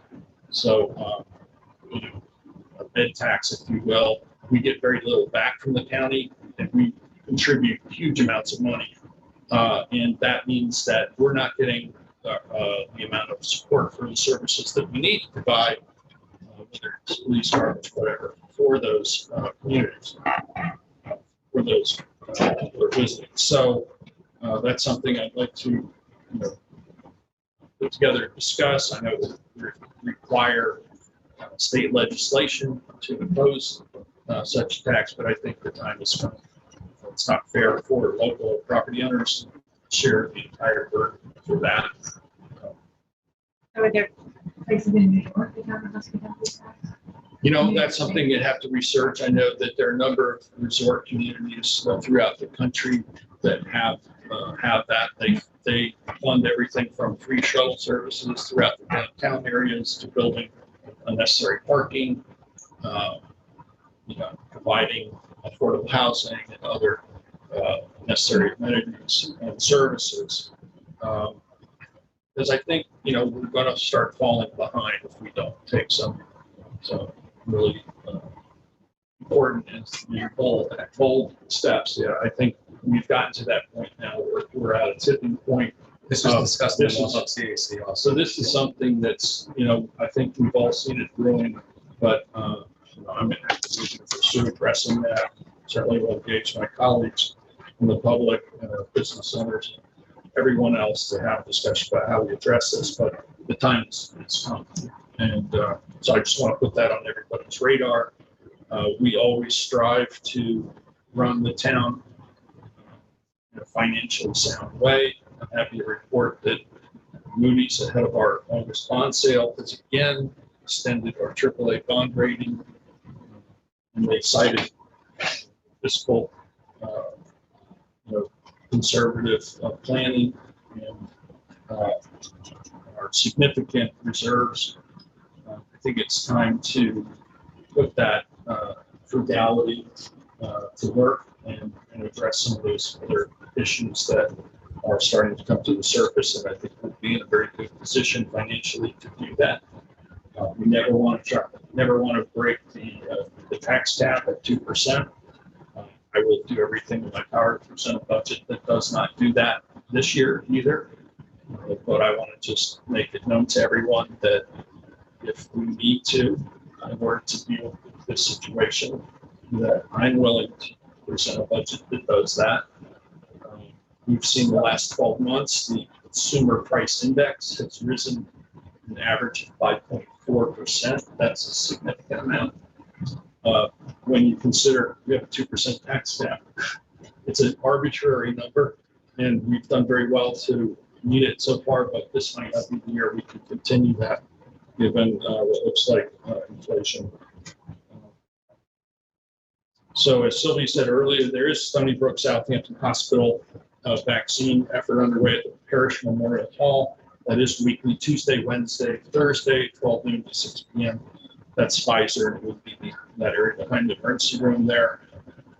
We're also scheduling a vaccination pod for Montauk Playhouse in the very near future, probably later this month. We'll certainly notify the public as soon as we work out those details.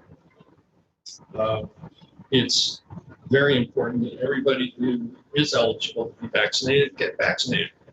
We've been very fortunate, as Sylvie mentioned, that we don't have any cases of COVID in the local hospital for the last 9 days. That's great news. We have had an uptick in cases, though. We've had a pretty significant uptick in cases. You can look outside Town Hall and see the cars lined up to get tested.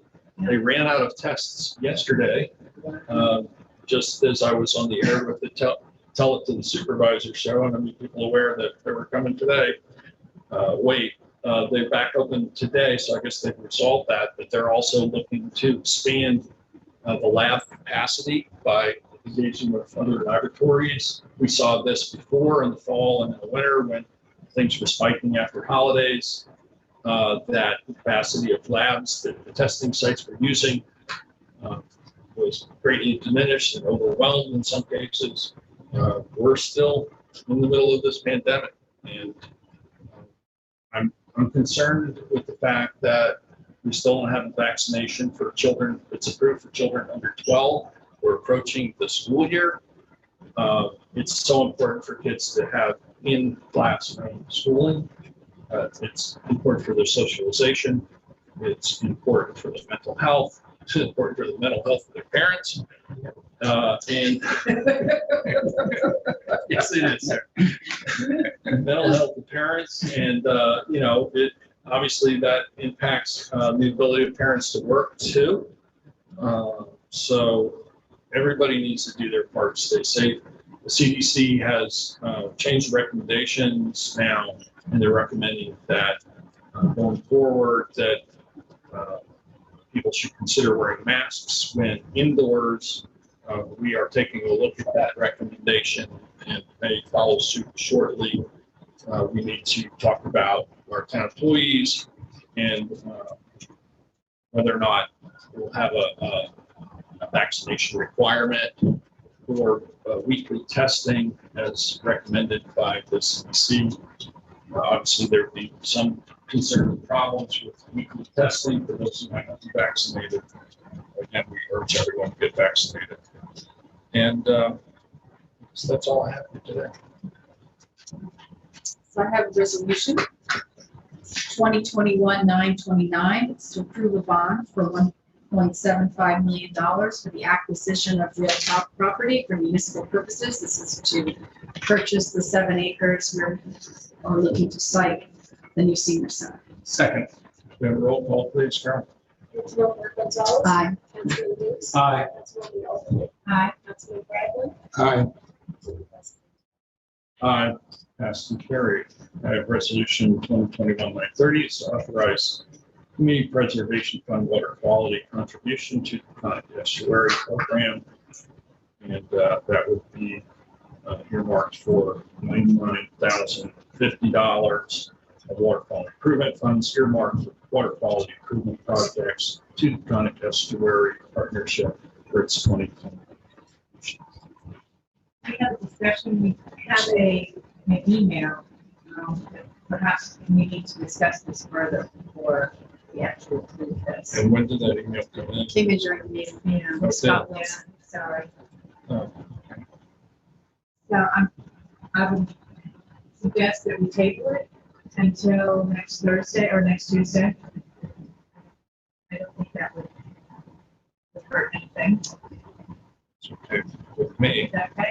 Second. Motion to table. Motion to table. Second. Favor? That's carried. I think that does it. We'll now go into executive session. 4:16. That's a late lunch. 16, would you like that? I'm gonna have an early dinner. I move to enter into an exec session to discuss the acquisition of real property and to receive advice from counsel.